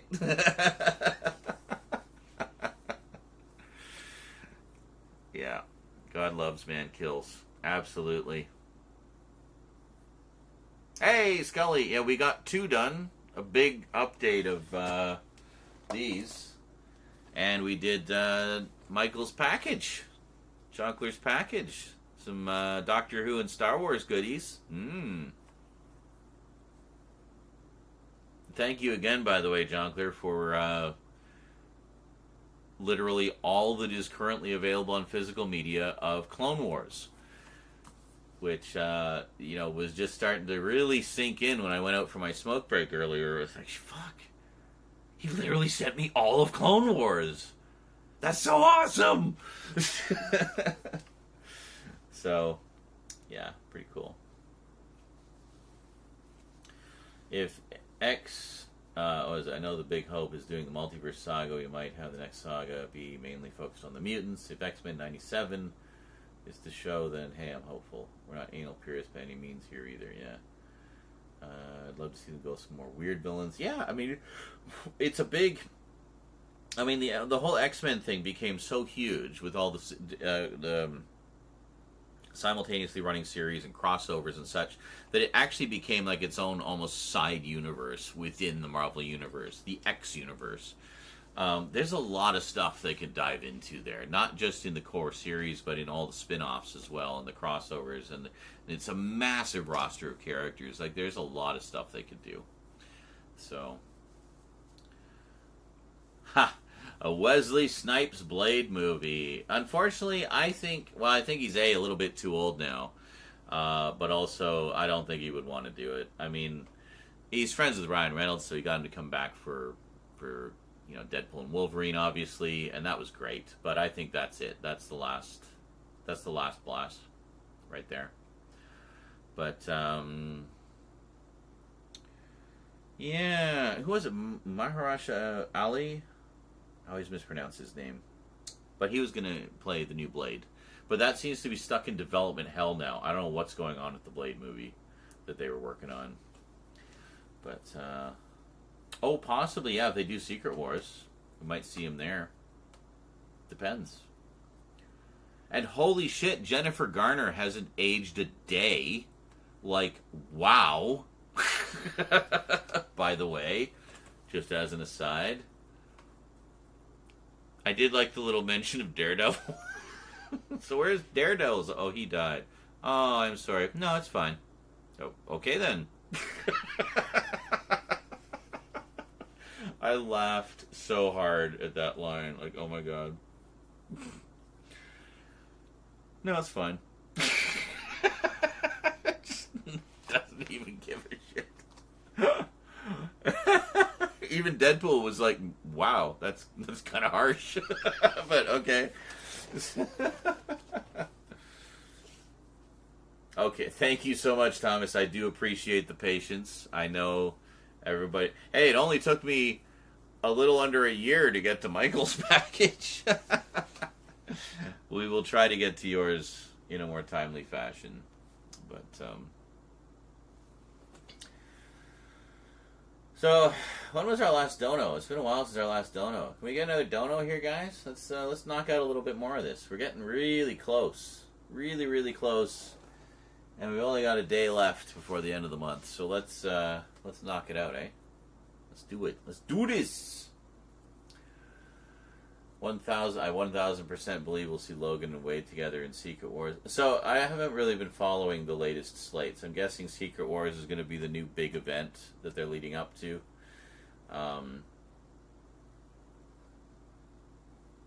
Cool. So here's a thought then. Who do you think they might get as the Beyonder?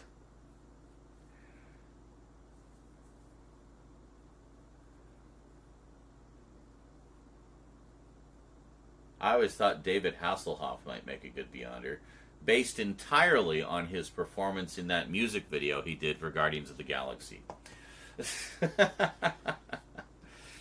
I always liked to think that that was the Beyonder singing that song. So, and sorry, just to say, a live-action Submariner movie would be good too. Yeah.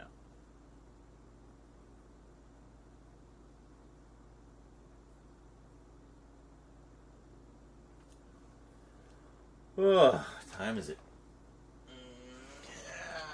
3:40. Right. Scully's a morning person, a maniac.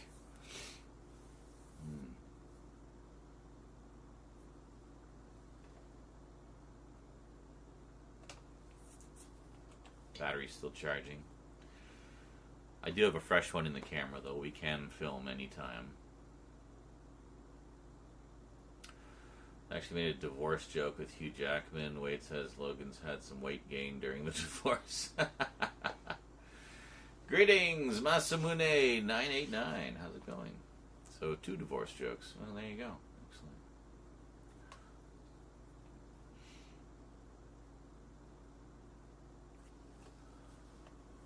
Oh. I have like a super old printing of God Loves Man Kills. It's like the 5th printing or something. Bought it back in the 80s when I was still collecting X-Men.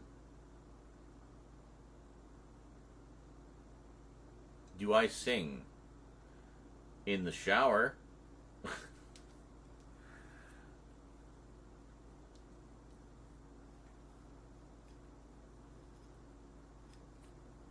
I sing occasionally, but not generally in public. Am I going to watch Daredevil Born Again? No! Of course I'm going to watch Daredevil Born Again. It looks awesome! I gotta finish watching the other ones, though. I didn't watch all the Netflix shows. I watched the first 2 seasons of Daredevil, the first season of Jessica Jones, and The Punisher, and that's it. I started watching Luke Cage, and then I was just so burned out on all the Marvel stuff. I took a break, and I never got back to it. So I will do that. The Darkness. That's one you don't hear mentioned very often. I have played the PS3 game of The Darkness. I have not read the comic. I would like to read the comic, though, because I really enjoyed the game. I have not played the second game yet. I have it on a few platforms. And actually, I've been wanting to replay the first one. So, Jackie! Yes. Yeah, I remember taking an interest in that when I enjoyed the game so much. I just never got around to picking any of them up. See all the stuff on the net about the Superman trailer with his googly eyes? I heard someone mentioned that earlier. Said that some people were pointing out that he looks a little cross-eyed in one of them. So, of course, leave it to the internet to meme the shit out of it, right? Actually, that's not entirely true, Nando's. Some of them did. And there were a bunch that got physical releases over in the UK.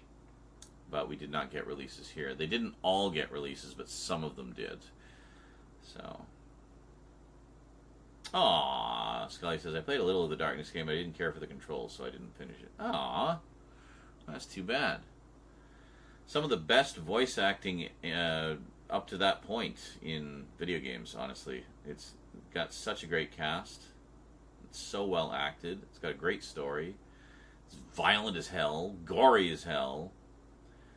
Goes to some very dark places in its story, too, appropriately enough. But, yeah, that's good stuff. Well, if I ever would do a replay of it, I have it on PlayStation Premium. If I ever do a replay of it, let you know. You can watch it. I'll suffer through the controls. The only catch is because it's PS3, I can only stream it from PlayStation Premium, can't install it locally. So I did play a little bit of it, and the streaming's okay. Controls are a little laggy, as they always are with streaming games, but not to the point of making it unplayable, I didn't think. Did you play it on PS3 or did you play it on PlayStation Premium? I'm assuming PS3.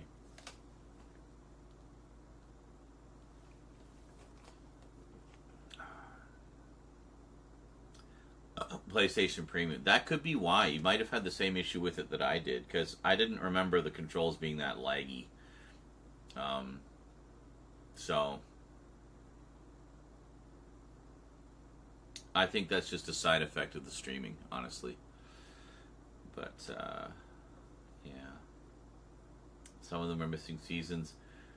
Oh yeah. Some of them are. They like released a bunch. I can't remember. They released them up to a certain point and then just stopped. They didn't release all of them. That much I know. I don't have any of them. No. I wanted to get them, but I didn't. It was actually, funny enough, it was actually Daredevil that prompted me to subscribe to Netflix originally, because I was very anti-streaming before that. But, you know, we were starting to see more and more original programming appearing on the streaming services. It wasn't just about video on demand of existing content. And that was interesting to me. So I was kind of done with commercial television by that point, at least as far as watching it on commercial television. So it was a nice alternative where I could watch things commercial free, on demand, at my leisure. I liked that. So I just treated it as a television alternative, essentially. And my thinking was, you know, I can watch something on streaming, and if I like it, I'll buy the Blu-ray. You know, so for example, if it's a movie, so I treated it as a television and rental store alternative, as I think most people do. But so, you know, try before you buy. If I like it, I'll buy the Blu-ray. So.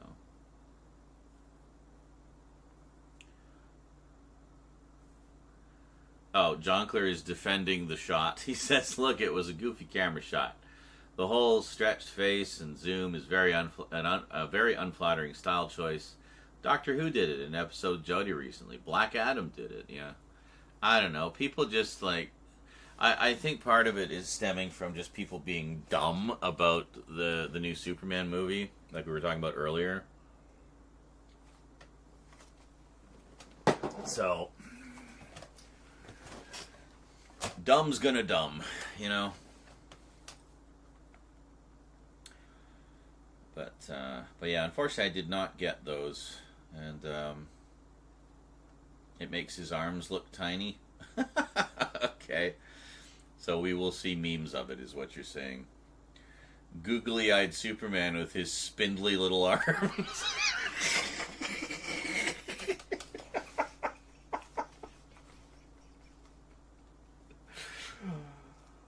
Oh, the internet.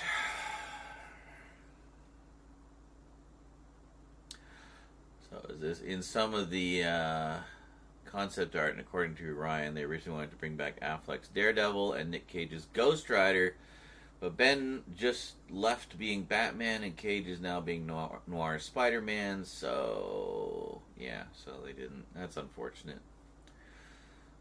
With Soups, yeah, okay. Yeah, I just do the same. But now they don't even bother releasing the series on physical. I know, so many shows are stuck on streaming, yes. I'm glad that at least Disney Plus has started putting their shows out on physical. I did pick up the first couple waves of the Star Wars ones, and I've got Moon Knight of the Marvel ones. I haven't picked up any of the others yet. But loved Moon Knight. I really hope we get... I hear rumblings we're going to see more of Moon Knight. Either a second season or a movie or something. So, definitely down for that. I really enjoyed that one.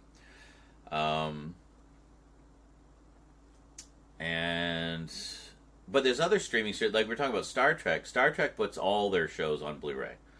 So even if you don't have Paramount Plus, you can get the Blu-ray when it comes out, you know. So you at least still have that option. Shudder, the horror streaming service, they put all their original content on Blu-ray, whether it's the documentary, movie, or whatever, or TV show. They put it all out on Blu-ray. So there are a few streaming services that do both. But Netflix, for some reason, is like terrified to put their stuff on physical media. I don't know why. There's a few that do get releases, like Castlevania. I think Castlevania, the producer, what's that? Avi, the guy who did Dread, produced that.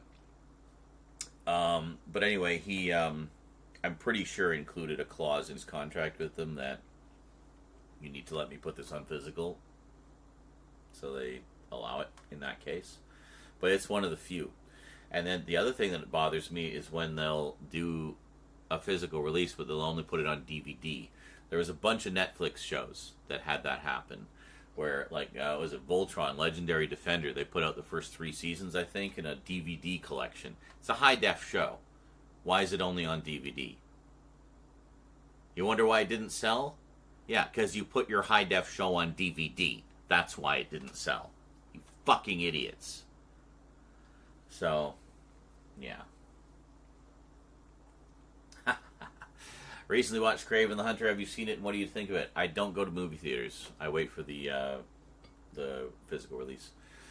And what Marvel character would you like to see next? I did watch when they released the first 8 minutes or whatever on YouTube, and I watched that. I thought it was a pretty decent little action set piece. I enjoyed it.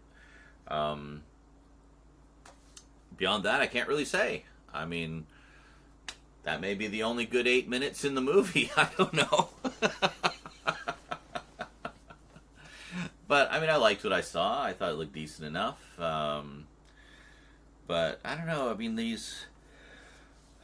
the whole Spidey villain-verse thing that Sony's been doing, I don't think it's very successful, honestly. I mean, it seems like they have not had very many successes with that, other than Venom. I think Venom is the only real success story out of that. I haven't even seen those. But you had, like, Morbius, bombed. Madam Web, bombed. Kraven, bombed. Like, it just ain't working, guys. Just do Spider-Man movies. And apparently, we just found out recently, apparently there's no clause in their contract that says they can't do Spider-Man movies. There's nothing preventing them from doing Spider-Man movies other than they just aren't for some reason, other than the Spider-Verse, which is amazing. But, I don't know. What Marvel character would I like to see next? Well, I mean, honestly, most of the big ones that I would have wanted to see, we've already seen. Like, we got She-Hulk. We got a TV series of She-Hulk in live action. Yeah, I can't tell you how happy I was for that and how much I loved it. I don't care what the haters said. They can all go to hell. Half of them never even read a goddamn comic book in their lives anyway. But despite what they want you to think, yeah, no, they didn't read any of them. They don't know what they're talking about. Because that was actually about as close to a perfect adaptation as you could get. Yeah, Stranger Things only has the first 2 seasons on Blu-ray. Well, see, I don't agree with that. People say, like, oh, they're releasing clips, in extended clips. That's the bad sign. Not necessarily. Sometimes it's just to hype up the movie, you know? And sometimes it's, you know, just whatever. I mean, I don't think it's a sign that's good or bad. It's just sometimes they do that, you know? I mean, what about The Dark Knight? They released the entire opening scene, like, well, long before the movie came out. Would you say that that was a bad sign? Do you think they did that because they were afraid that the movie would bomb? Come on. It makes no sense. It is neither good or bad. It just is. Sometimes they just want to hype up their movie. You know? And I mean, in the case of that, well, I mean, they had 2 bombs before. I didn't see it as them doing damage control. I saw it as them having supreme confidence in their product. That they were putting out, look, quit with all the gloom and doom. Here's the first 8 minutes. See how awesome this is. Alright? That's how I took it. Just like they did with The Dark Knight. Yes, just like they did with The Dark Knight. See how awesome it is. And I watched that first 8 minutes, and I thought it was pretty awesome. Does the rest of the movie suck? I don't know. Haven't seen it. I'll tell you when I see it. But I don't see that as a bad thing. I see it as a treat. It's like, oh, cool. They released a chunk of the movie for us to check out. Neat. I like that. Because it's free. I don't give a shit. Whether a movie bombs or not has no effect or impact on me whatsoever. I didn't make the movie. I'm not in it. I don't have shares in the studio. You know? I don't care.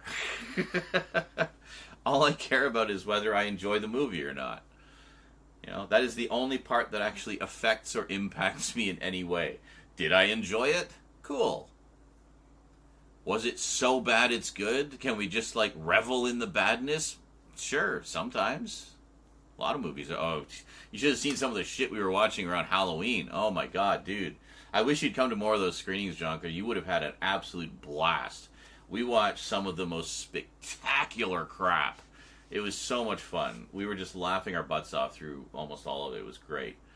But yeah, I mean, I will agree. I thought from the get-go that doing a series of movies focused on the villains was a terrible idea.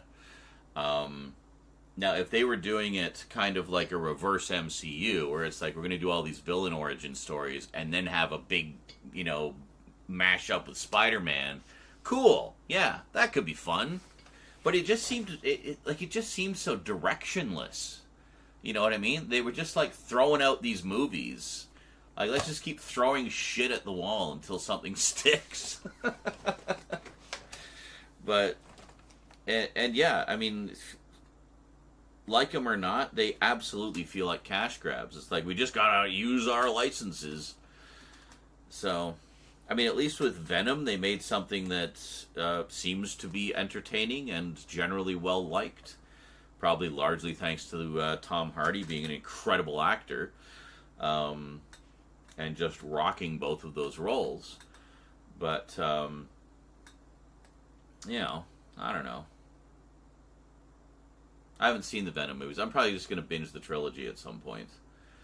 Do I even have this? I don't even know which ones I have. I have one of them for sure, because I bought it. I think someone sent me the second one. I can't remember.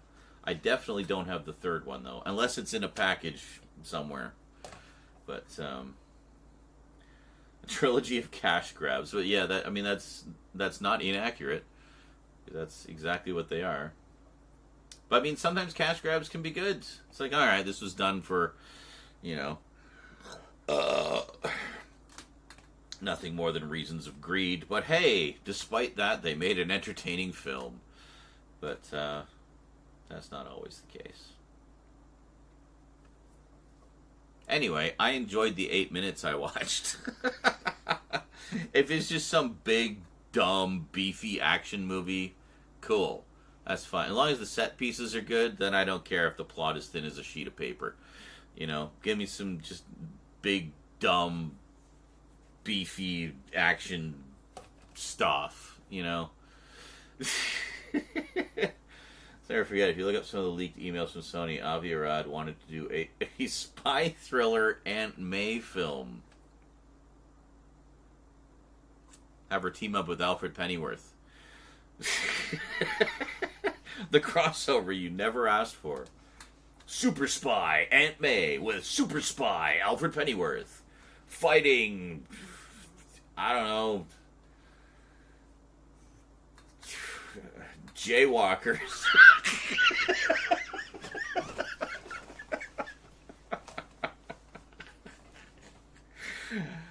I don't know. I don't even know anymore. My brain is mush.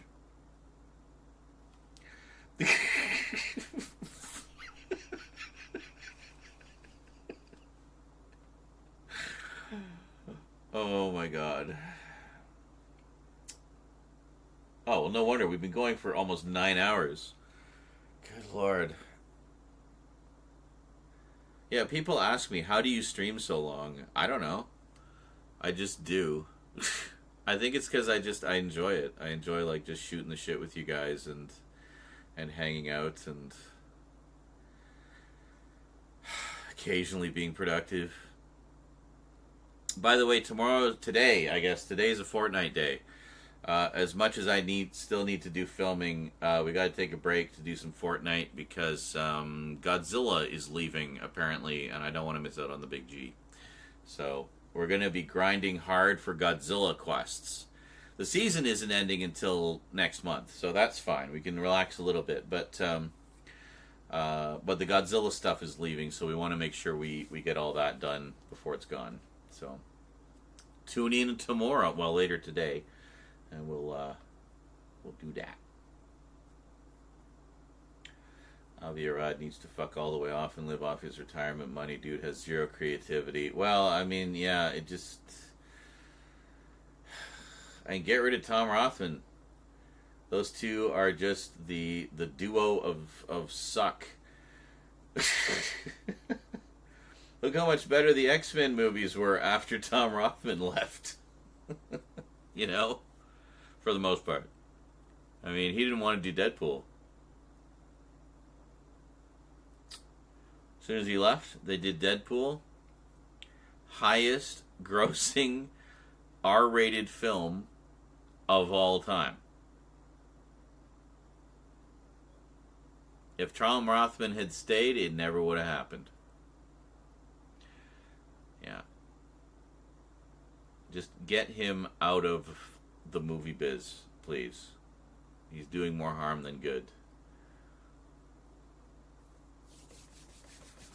And, yeah, and Avi Arad as well. I think they both had their day. They've done enough damage. Get him out.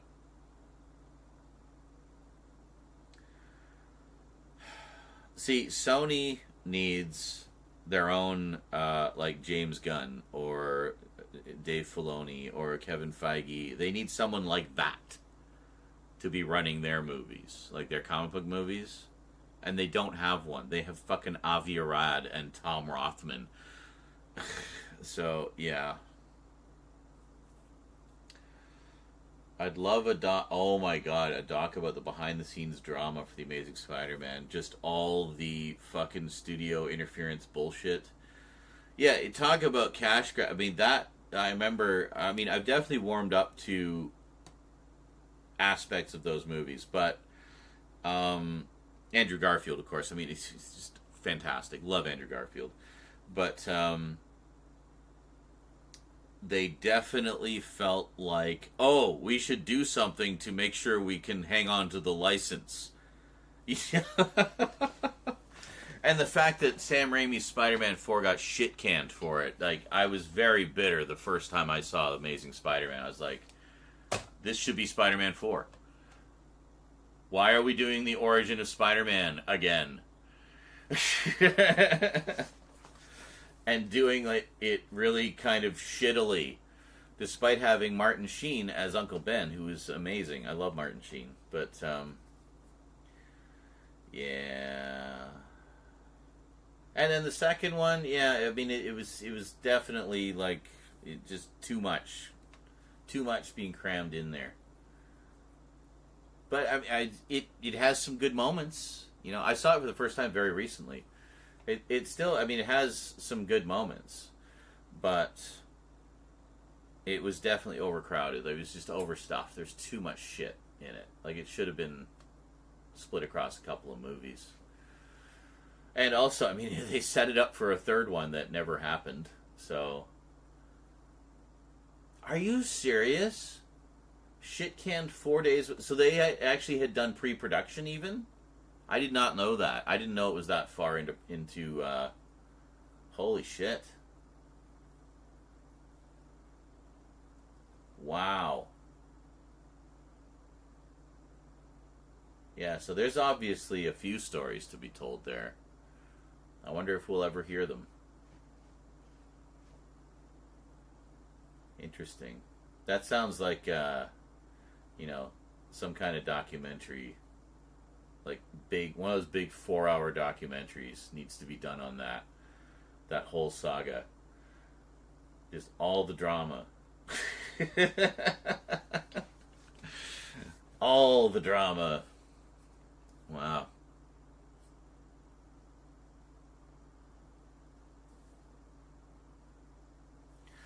So Scully, I don't know if you're still there. Are you going to be around for some Fortnite later? Huh? Shoot people in the face and get the big G? I don't know if she's still here. She might be working. I don't know what she's doing.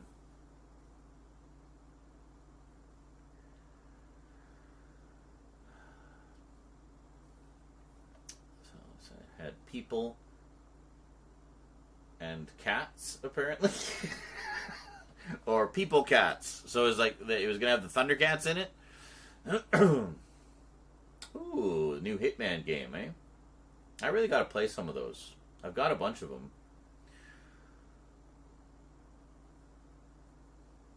Agent 47. Didn't they do a movie of that? Yeah, they did. They did a movie of that. I think. Didn't they? I don't remember. I have the Max Payne movie, which I've never watched. Oh, it's a compilation of the 3 most recent games. Okay. If I remember correctly, was Anne Hathaway as Black Cat. That's funny. And then, of course, she goes off to play Catwoman. John Malkovich as Vulture. Ooh. That's an interesting casting choice. And finally, see the proper introduction of Raimi's Lizard. Oh. They did 2 Hitman movies. Okay, good to know. That's something I would have liked to see. Raimi's take on the Lizard. Yeah.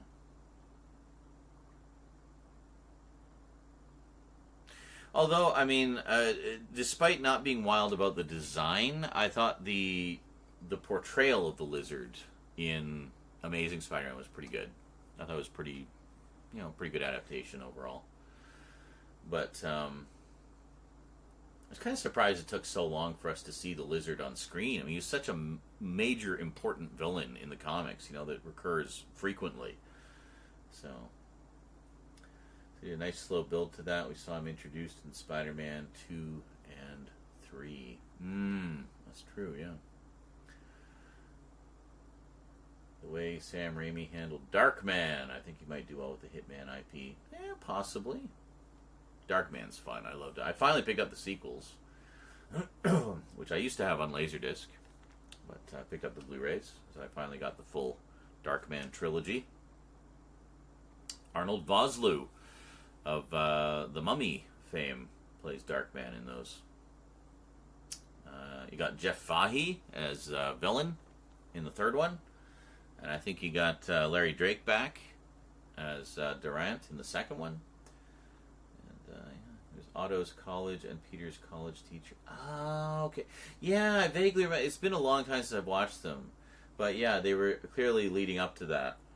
Kind of like how in the Batman movies they introduced, like, Harvey Dent before he becomes Two-Face or what have you. And then, yeah.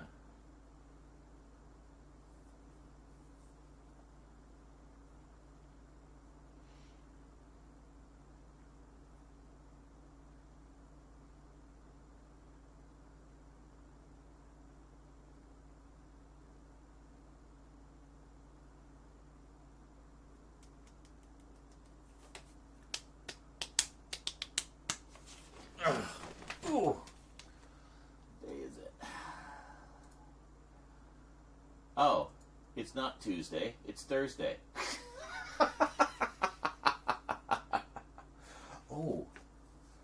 Wait a second. Oh. That means it becomes the first on the weekend. Which means rent won't come out until the night of the 2nd. Sweet. That gives us the rest of the weekend to deal with this. This is partly rent, by the way, because all that rent I'd set aside, that's gone now. Those months came and went, and it went to those. So this is partly rent right here. Also because the rental assistance I was getting from the government, I don't know if I'm getting that this month. It actually expires next month. I need to reapply. I don't know if I'm going to qualify, though, because I got all that inheritance money earlier this year, so... Anyway, yeah, so hopefully we can knock this out over the weekend. That's actually a bit of a relief. I didn't realize that the month changed over on the weekend. That gives us a couple extra days, which is good.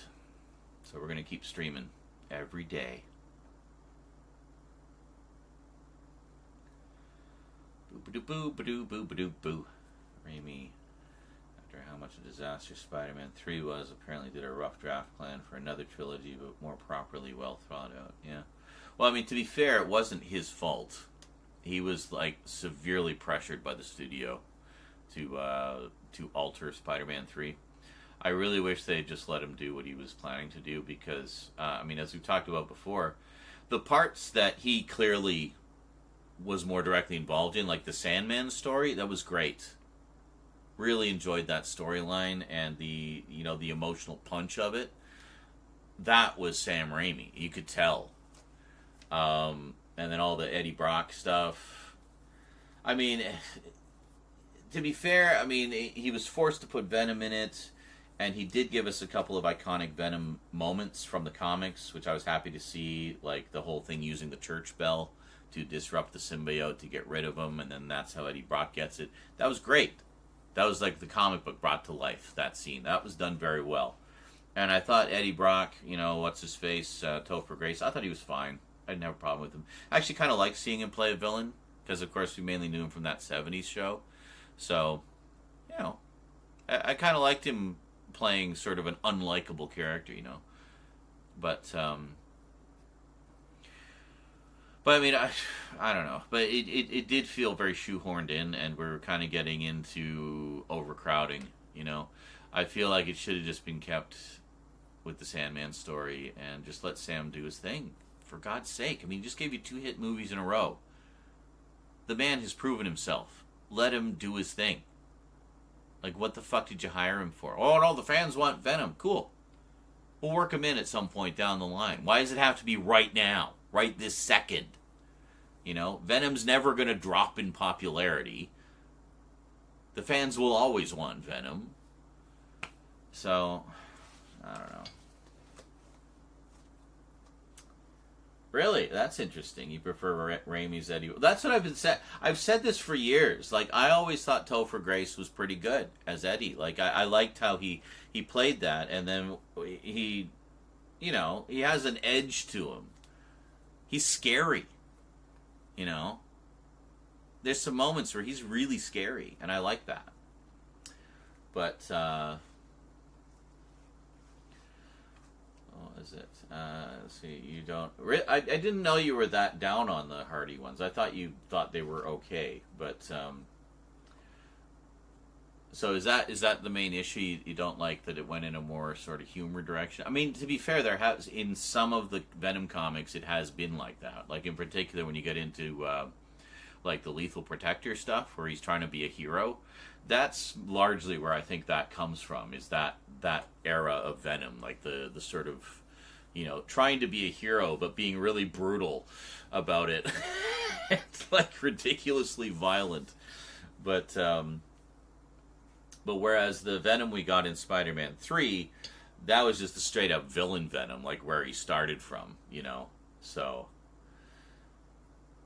Yeah, but nowhere near the amount of movies. No, I suppose. I mean, like, honestly, it's never been a favorite character of mine, so I haven't really followed it very much.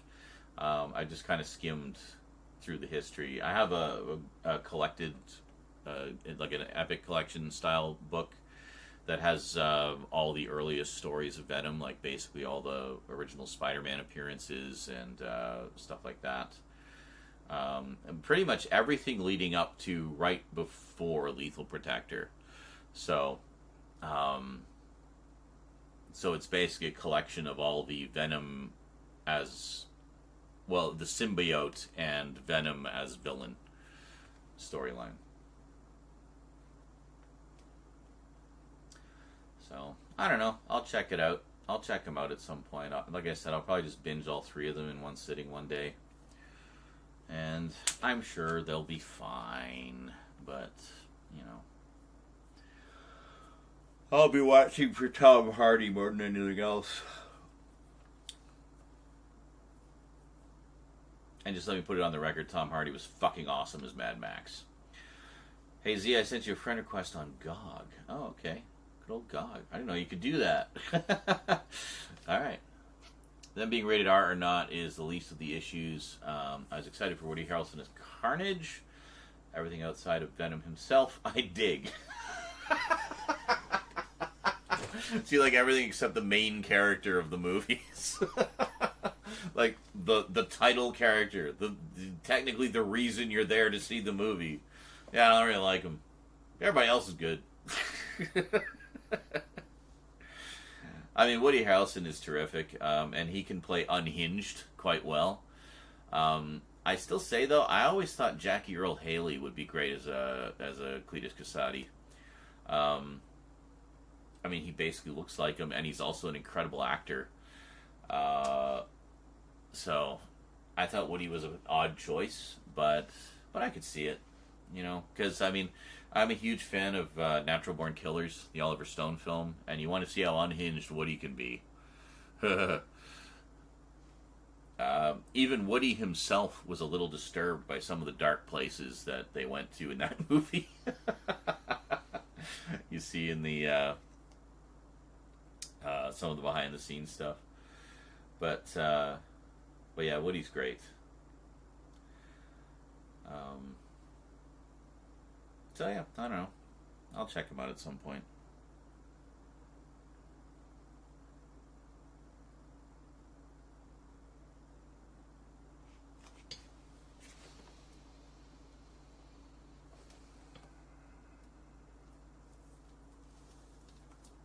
These are the new ones. Maybe I should get to bed because we've been going 9 hours. And I need to have some energy for tomorrow if we're going to be fortnighting. Yes? Yes. Any last minute donos before we sign off, guys? You find the link at the top of the chat, both on YouTube and Twitch. We're trying to hit 100% before the end of the month. And then, since that goal ends on my birthday, we're going to try to roll it as many times as we can between then and now. And there you go. And the incentive for you guys means more videos. Like a lot more videos, more streams. It'll allow me to get some of those new things that are up for pre-order now, so I can do videos about them. I don't get freebies. Partly because I haven't asked, but also because I don't want to be under any pressure to say something is good if it isn't. I'm very big on honesty. I'm very big on upfrontedness and telling it like it is. Or telling it, not so much telling it, well, telling it like it is, but telling it also how I see it. Like being just very upfront about my opinion, very honest about my opinion. And as such, that means to ensure that I have no bias whatsoever. I buy everything you see in my videos myself. That all comes out of my pocket. Or from viewer contributions. So, there you go. So it doesn't just go to living expenses, it also goes towards stuff for the collection that I can do videos about. So you're very much contributing very directly to the entertainment and information that I provide for you. So is it... the lore of Venom and the symbiotes is cool. Carnage is a very layered, fucked up character, and the god creator of the symbiotes, Knull, cool character. Agent Venom, when the bully of Peter Flash goes to fight in the military and loses his arms and legs, gets some of the symbiote on him, is able to walk again, be more empathetic, not a bully. Oh, interesting. So, yeah, so like an evolution of Flash. Huh, good old Flash. Redemption for the bully. That's good.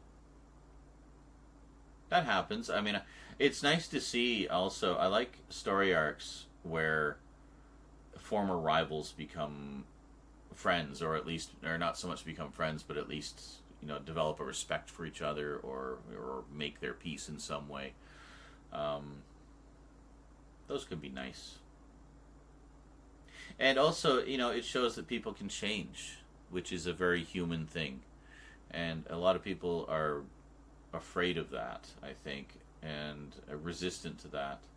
they get very stuck in their ways and don't want to change the way they are, even if the way they are is hurtful to the people around them. And so I like stories that deal with that kind of thing, that it's like, you know, it's okay for people to change, for people to evolve and learn and grow. You know, you don't want to stay... I'm not the same person I was 10 years ago. I've learned a lot in the past decade. And learned a lot about myself, learned a lot about other people, learned a lot about, you know, how to spot a liar, essentially. How to spot a liar to avoid them and not allow them to, you know, harm me or anyone I know. It says, all of that is cool except for Eddie Brock and Venom. Plus, for me, the movie... Oh, you're talking about all stuff from the movies. For me, the movie depictions have reached Thor, Love and Thunder, The Marvels, along with other Phase 4 and 5 levels. Really? You didn't like The Marvels? I thought, you know, outside of the grifters, most regular, normal people liked The Marvels. I don't know. I haven't seen it. I don't know. I liked Captain Marvel. I liked Ms. Marvel, the series. That was so much fun. And what's her face? Imani... The girl who plays Kamala Khan? Anyway, she's great.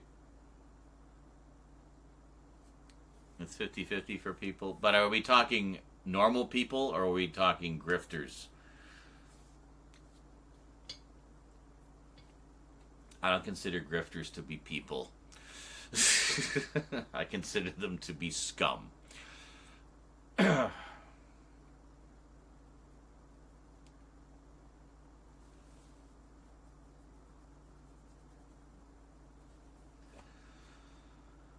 And the chat has died. That's weird, the chat died now.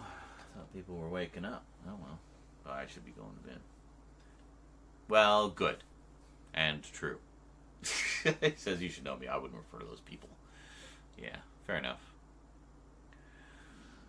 Alright.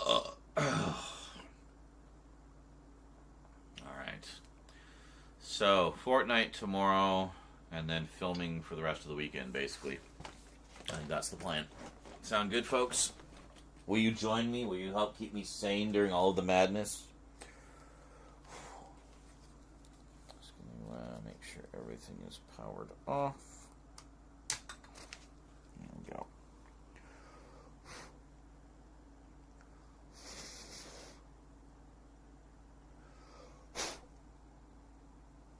Dust.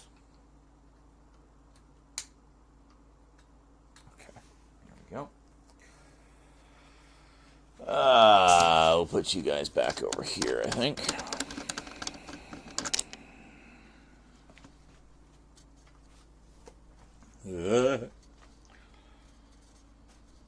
Well, we got two done. I'll transfer the footage over. See how it all looks. I think it'll look pretty good. We seem to be... Didn't seem to have any real issues with the filming tonight. It seemed to go pretty smoothly overall.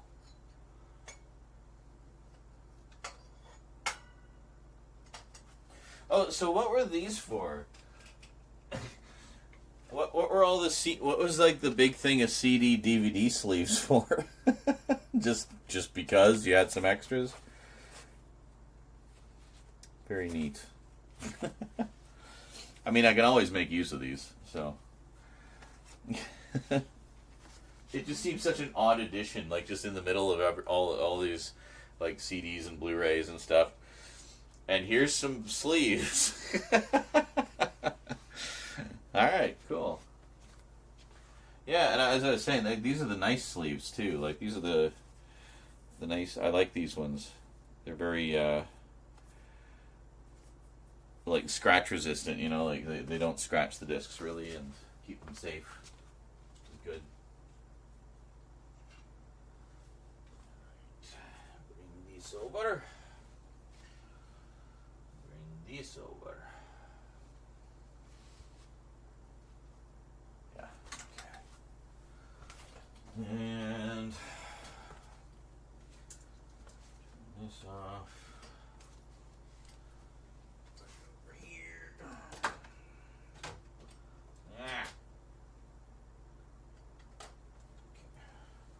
there. Oh, I want to make sure the camera's out of the way so the cats won't be crashing into it and stuff, right? So put that over here. Well, I'm liking the new camera. It's definitely it's got some nice features, and the quality is freaking gorgeous. You guys you haven't even seen yet. You guys are in for such a treat. When you see these videos, we have gone full 4K. Like, I've gone full 4K right across the board. So that's like a top of the line 4K DSLR camera, Canon, baby. It's the EOS R5, in case anyone's wondering or wants to look up the features. That camera can actually film in 8K. It's kind of ridiculous. But only at 30 frames per second. So we want the 60 frames per second, so we're doing 4K. And I mean, who the fuck is going to watch YouTube in 8K anyway? So, anyway. For whatever your heart's content. Alright, well, thank you. I appreciate that. As a collector and one who has a lot of media. Oh, look at that. That just looks cool. Look at that. Can we get a slightly better... Just a little bit. Yeah, look at that. That's beautiful. And then the light goes off. That's great. Perfect timing. There. Bluetooth mode. There. You can really see what a difference that one light makes, though, eh? Just as a flood fill. Yeah. What the? I just angled you up. What are you doing? Oh, you zoomed, you stupid thing. I'm trying to show the expanse of the room. Can you stop tight zooming on my crotch? There.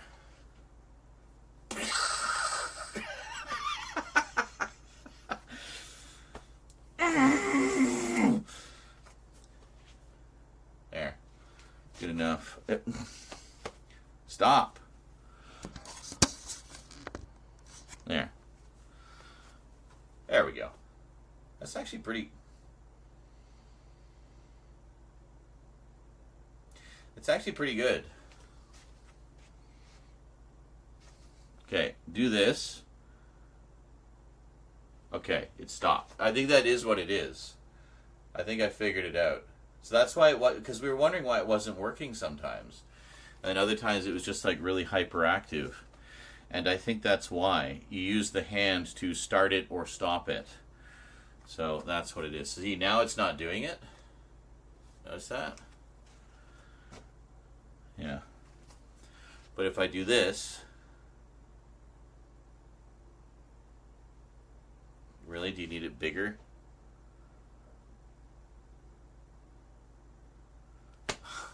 Can you do it now, please? There we go. So it blinked, so it should... Yeah, there it goes. Okay, I think we finally figured it out.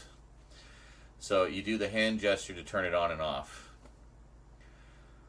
Excellent. Well, I'll leave that on as much as possible so we can have as many random crash zooms into various random parts of the image as possible. Excellent. All right, folks. Oh my God. No. Pull back. Pull back. Back. Back.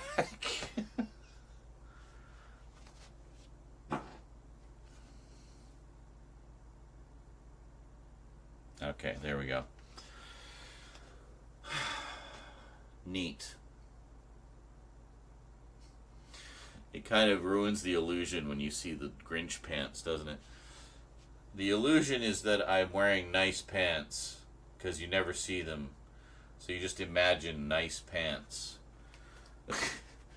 Anyway, I am going to head off, everybody. Thanks for joining me on this descent into madness. At least we got some things done today, which is good. Cats have been actually really well behaved tonight. Really should have filmed more, but at least we got 2 in the can, and that's more than we had yesterday. So I will take any progress we can get. I am happy with that. It was 2 pretty good ones, too. An awesome package that was long overdue, and got at least a few things on the shelf. Anyway, I really have to pee. So have yourselves a good day or night, everybody. I'll see you later today for Fortnite Madness. Probably won't do any filming tonight, but we'll at least have fun. I think we could all use a break and some chaos. All right. Catch you later, folks. Until then, thanks for watching. Thanks to everybody who contributed. Really appreciate it, guys. I think we're going to knock this goal out real soon. And we'll see you next time. Till then, sayonara. God, I gotta pee.